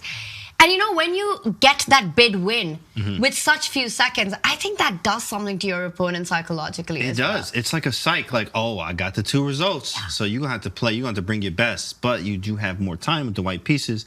So, you know, you have to play. You have to play aggressively. You got to push, you know, as much as you can. I think Vincent wanted black as well, oh, you know, with his bid. Definitely did. 728? Absolutely. Yeah. Of course. He wanted black as well, and he's been denied by just a few seconds. Yeah. I think Jan's happy with his bid right now. He knew in some ways he outsmarted Vincent in the bidding game. Now, hopefully he doesn't, you know, don't repeat what happened just here. But, of course, Jan has a very good repertoire with the black pieces. He's going to figure out what to do, especially if the English comes again. Now, I know if E4 happens, probably getting a Petrov, and that's probably where Vincent doesn't want to go. So maybe in the English, he had great chances there. We got to see what Jan has prepared, or if he goes with maybe E5 instead of maybe E6 in the last game or something, whatever he played. He just cannot repeat that. That's right, and I think both sides have reasons to be happy. Jan because he has draw odds, Vincent because he's been there and done it before. I just realized that the players have got the earphones where they listen to music and then the noise-cancelling headphones on top of it. You see that, yeah. That's so cool. And the countdown, and it's the Queen's Pawn opening. So Vincent deviating from his English or the Reti, but similar structures. Yeah, symmetrical stuff so far. Could we see what they call the Colle system? And, okay, both sides are very flexible. This feels like it's been prepared in must-win situations. It's just copycat chess, essentially, keeping all the pieces on the board for as long as possible and to milk that time advantage later in the game. Interesting Armageddon strategy. Normally you go either very direct or not direct at all. Yes, Just keep all the pieces on the board, keep all the tension, keep the pressure on the clock. And it's the kind of position, a game that can go on for 100 moves, right? But at some point, one side has to strike in the center. There should be a c5 break or a c4 break to counter that. In fact, actually, this with c4, he responds with, where did he go? He went a4. Okay, there's usually a c4 and a c5, and that gets kind of wacky. But a4 I like. That's different. Maybe we'll see an a5. Jan breaks the symmetry. And, of course, there were bishops were slightly placed differently, but other than that, everything very much similar. And now he has to reckon with this move, though. Pawn to a5 definitely on the agenda. First, black blocks the center with his knight. Indirectly defending here. Do not play knight takes knight. That would be a fork. And, okay, it's very tense. To be honest, these are my nightmare. This type of position, I just never know what to do, really, how to break the symmetry. I find it really frustrating having to generate the play when the opponent's just copying. I like to react rather than play on the front foot. But Vincent here, he's waiting for Jan to come at him. It's the who blinks first game, right, with a trade. And usually the side that trades isn't the happier one. You want to keep the tension as much as possible here. And if you want to go all out in tension, get that c-pawn moving up the board. But c4 just feels like it will end up liquidating a lot. And that's perhaps something that Vincent wants to avoid at all costs. Yeah, it might well be the best move, but if the whole center disappears, if we see these two pawns traded off for White's two pawns in the center, as you say, Tanya, so symmetrical. There's a high risk that you don't even really get a fight. But okay, he does play the most principled move, most logical. And again, this is why I hate these positions. It's a standoff. Where do you even begin calculating? James, calculation, your forte. COE. Of course, no. Here, I remember actually having some... Okay, so you know all the chessable courses, guys. I've been just giving everything out. I guess this is ridiculous. But no, one knight of 3. So you took with the pawn here. There's a one knight of 3 course by Yuri Krykin, which I devoured. I absolutely love it. It's a good one. There's also another one, the Kali. There's 2 of them. Kali, the Zuckertor one from Thinkers Publishing, which is on there. You can obviously get the full book too as well, the hard copy. And then there's a third one that is actually through who was Simon Williams, actually Killer Kali. So having all 3 of those gives you lots of ideas to go through and try to figure out what you want to do. He could have taken with the knight instead of the pawn on d4, but he still has the Kali type of setup here where he can go knight e5 at some point. He's trying to rook lift, but it's weird. That's why the a4 move might have been a little bit, it's weird. It's just, he's trying to create something. Usually the pawn's on a2 in these type of positions here. And the rook is lifted up to the 3rd rank. So he's trying to get these things to happen, trying to figure out what to do with his pieces. But nevertheless, he does have a very playable position. And if this bishop gets active on b2, he's going to have a pretty good game here. I like this last move by Vincent because it takes away a jumping square for the black queen, which could have landed on f4. And at some point, I'm seeing, like you said, James, the a pawn is usually on a2 because it's on a4. a5 is always on the radar, trying to create an imbalance on the queen side. But Vincent just keeps it. Threat is stronger than the execution. He's forcing Jan to keep that in his mind at all times, making small improving moves right now. He's very much steered into that Armageddon advice of just keeping the tension, doing nothing, waiting, and then only when the opponent's down to 2 or 3 minutes on the clock, then you change the pace, the nature of the game. In the meantime, Jan Nepomniachtchi trying to apply pressure to white center. And yeah, I don't think Vincent should ever get tempted to touch those pawns. It's either your plan, Tanya, push this a-pawn forward, hint that you might step forward and block the queenside completely, or you switch to some kind of kingside attack. I'm not sure how you completely achieve it. Maybe centralize your rook. Maybe you go back and then forward with this knight to try and trade off this bishop. But either way, it's so tense right now. The time advantage, though, slowly starting to dwindle away. The reason you never want to touch your G-pawn, though, I just want to point out, is because there's so much flexibility in the center after pawn takes pawn. So Vincent does try to open up the flank, pieces pointing there. He wants that rook to be active right now. A decision to be made by Jan. Taking on a5, you create a weakness on a7. That's not a pawn you want to exchange right now. How do you react? Because if not, that could be an alpha 0 pawn going all the way up to a6. Oh, yeah, that's annoying. Alpha 0 pawns, I always like to take because I'm just used to opening the file and go crazy. But Alpha 0 has showed, in fact, you play a6 and then you slowly squeeze them. That's okay. That's you just positionally chess them. But it is nice in the end games with that a6 pawn. So we have some captures. Things are starting to open up. Yeah, Nepomniachtchi understandably getting a bit twitchy there, wanting to find a plan. When it's so blocked, it's hard to just maneuver around aimlessly and wait for the chance. But suddenly these hanging pawns in the center, I guess they're hanging in a lot of positions, but right now they look quite strong. Bishop takes knight is one threat you might have to deal with, though, eliminating a defender of this pawn. The knight jumps out the way, however, reminding Jan maybe of some ghosts from the previous game, where there was an attack against the black king. For now, a knight on f8, no mate. No checkmate, but okay, it is a bit scary. Knight on f8 anymore. He's not there anymore. James, you would play h4 in a heartbeat. I mean, easy, right? h4. I was even considering g4, but then he was going to take on f3. But yeah, h4, there might be there's queen f4, bishop g6 wins. So yeah, h4 is nice, dude. Yeah, just X-ray vision against this h7 pawn. You're trying to kick the knight away at any cost. This looks really pleasant, I've got to say, for Vincent Keymer. First, he trades pawns, not going for the alpha zero approach. Retreats instead. He's got the bishop pair, at least. Yeah, again, this is a more strategic choice by Vincent, you know, more to his style, where he gets the bishop pair. It's an open position. There's a long-term b6 weakness to play for. h4 was very exciting, but I think what Vincent has done also makes a lot of sense. The pieces, there's so much harmony. You know, you want to get into that center at the right time with a d5 push, but it has to be timed really well. Meanwhile, Jan creating his own threats. c4 under attack right now. Activity by the black queen. Yeah. Comes back to defend. These hanging pawns you have to play so accurately. One slip, if the pawns get taken or forced to move and get blockaded, then you're just worse with white. So Vincent needs to keep playing energetically. And knight f5 is a threat as well now. You want to trade that bishop off, creating more threats against those central pawns.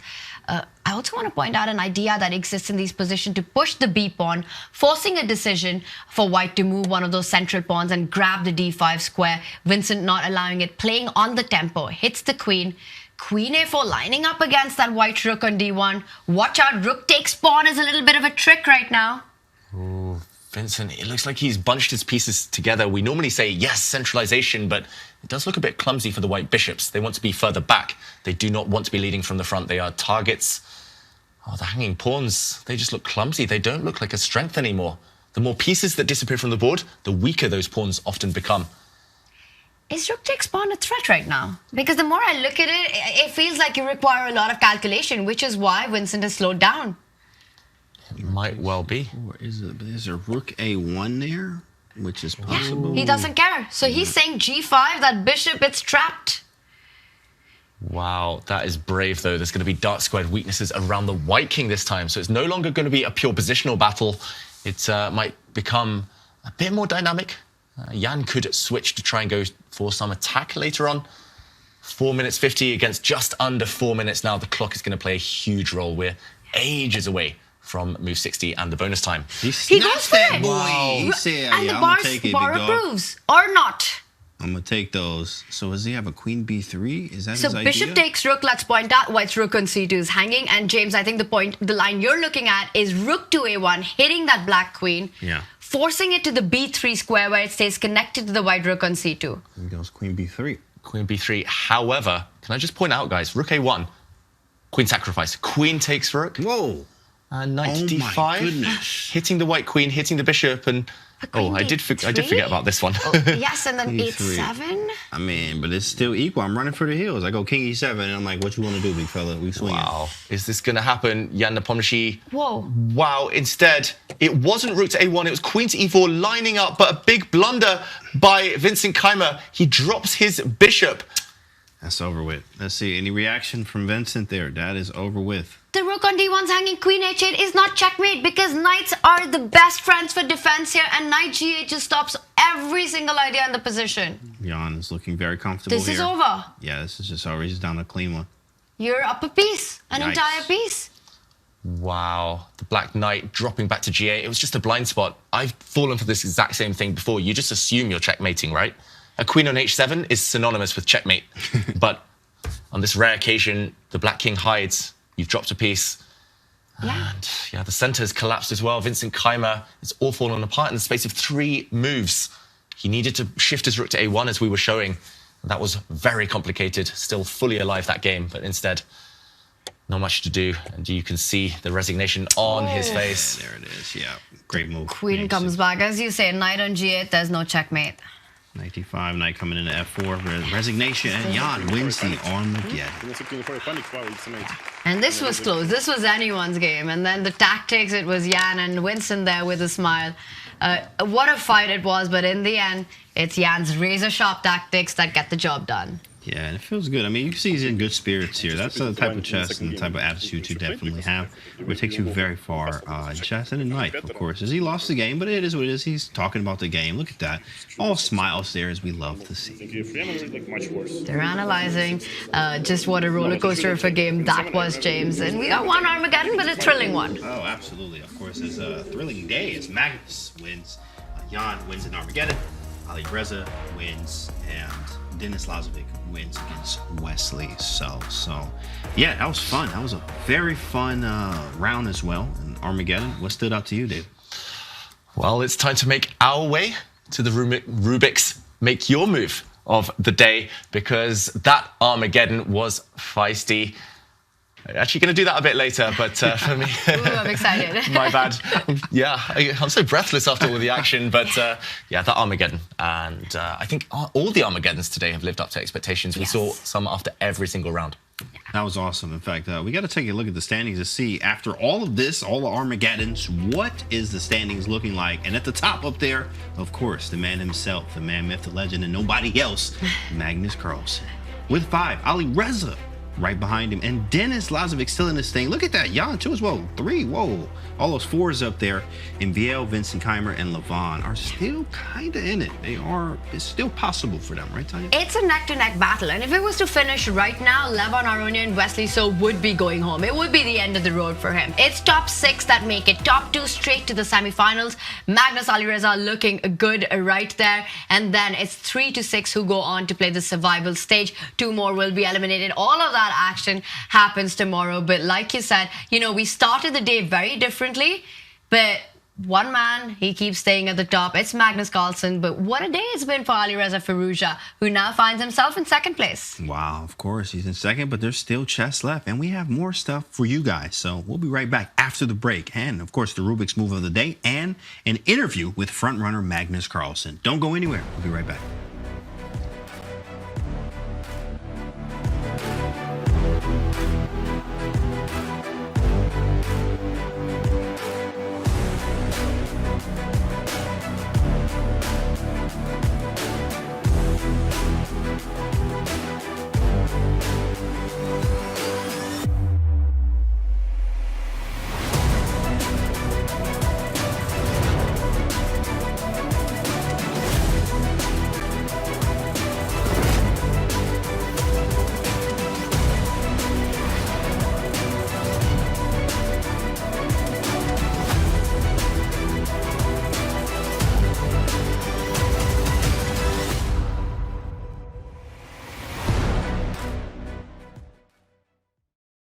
The players are done making their moves for the day.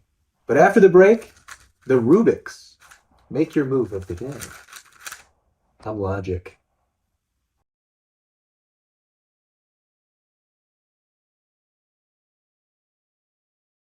Oh, that's nice. Dang, That's sweet. I'd rather be playing chess than working for Gukes.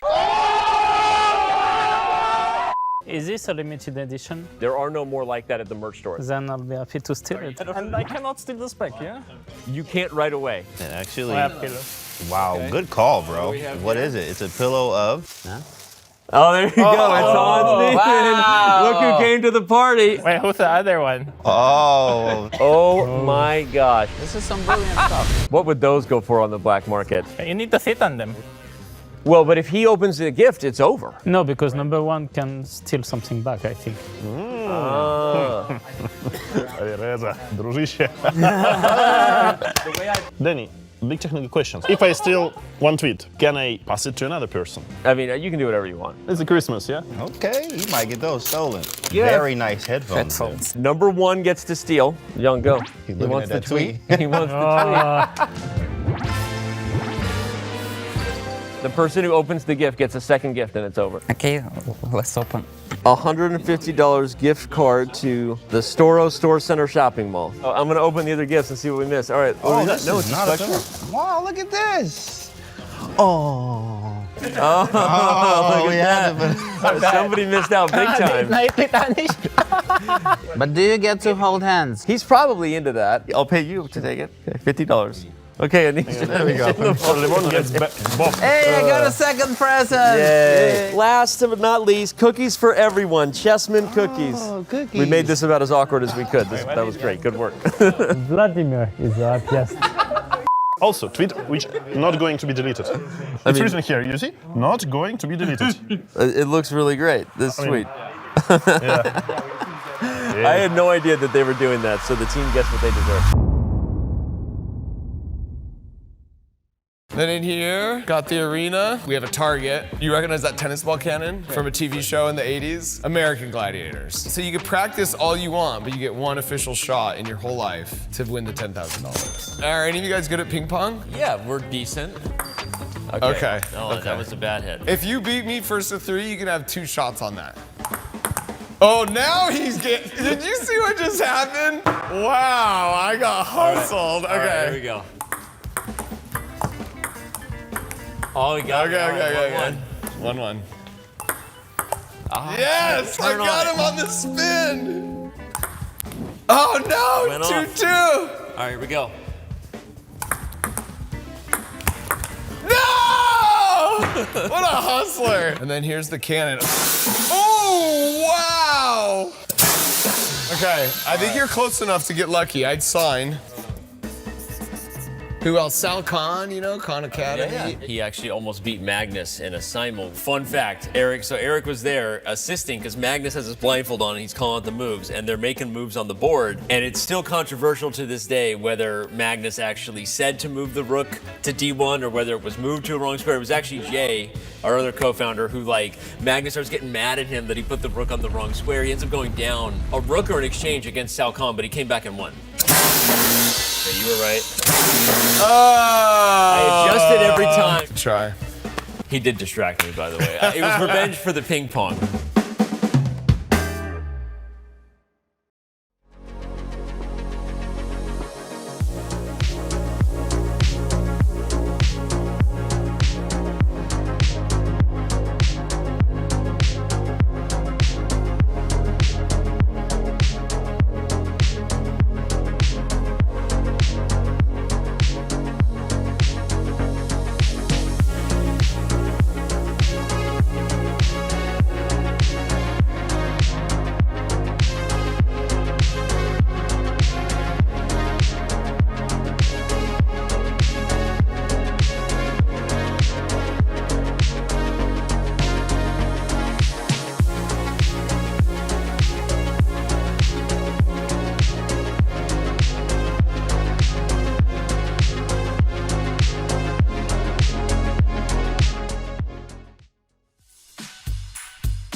It's been a long day of chess here in Oslo, but now it is time for that moment we teased just before the break. The Rubik's Make Your Move of the Day.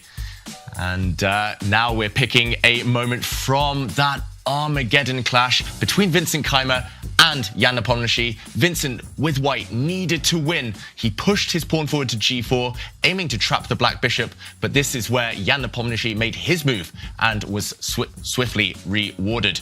Here, out of the blue, rook takes pawn on c4. This is a deflection tactic, trying to kick this white bishop away. If bishop takes rook, then white's rook now falls victim to the black queen. Black would have an extra pawn here and a big advantage. Instead, Vincent needed to find the move pointed out by the blue arrow to shift his rook across, to kick away the black queen, to hope that it leaves eye contact with this white rook on c2. Instead, however, of finding this move, Vincent blundered. He tried to set up a checkmating sting attack, but rook takes c3 was a cold shower, ignoring the threat. There's x-ray vision from the black queen towards the two white rooks. After queen takes pawn check, it was suddenly obvious that the black king was not in any danger at all. The black knight about to block any checks.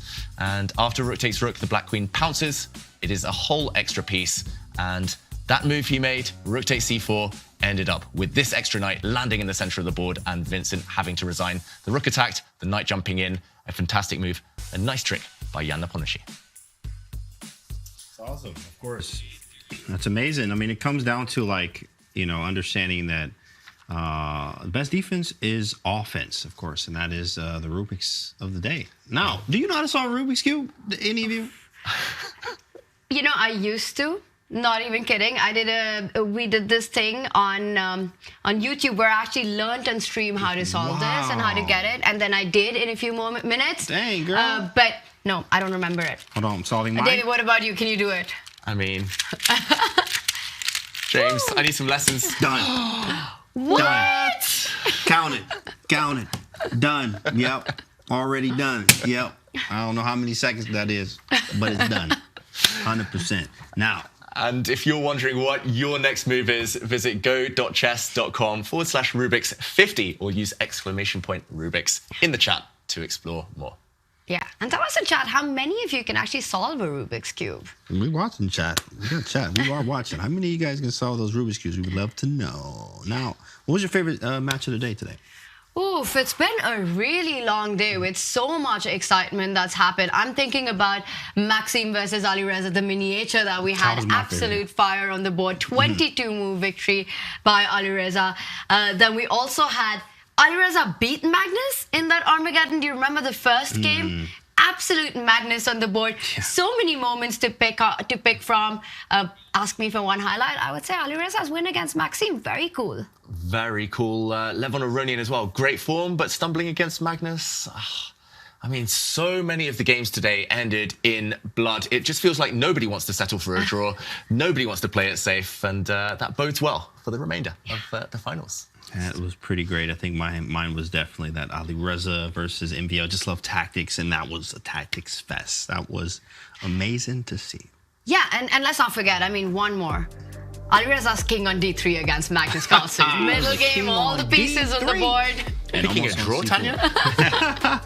Well, it was triumph and heartbreak all over the standings. Of course, as we know, Magnus Carlsen all the way up there at the top. And Mike Klein caught up with Magnus Carlsen after his win against Aronian, ending the day at the top of the leaderboard.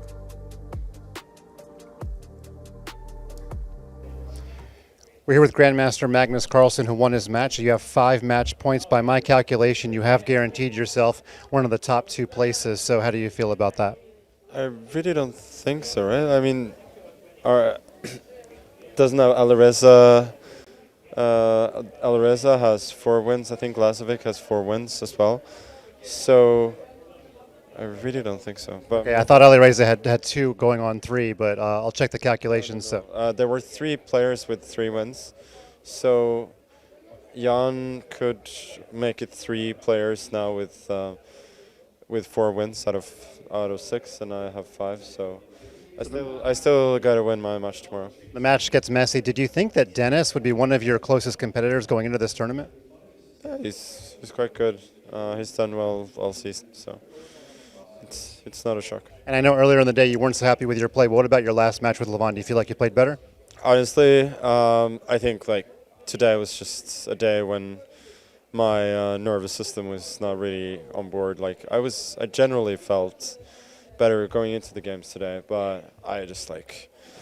You're such a veteran. Do you have any reason for that? No, I'm just tired, and I feel like I haven't had a good rest in a while, so it was just a difficult day, but I was lucky to get as many points as I do, so 1 more tomorrow and win the final, semifinals. All right, get some rest. Thanks very much for your time. Back to you guys.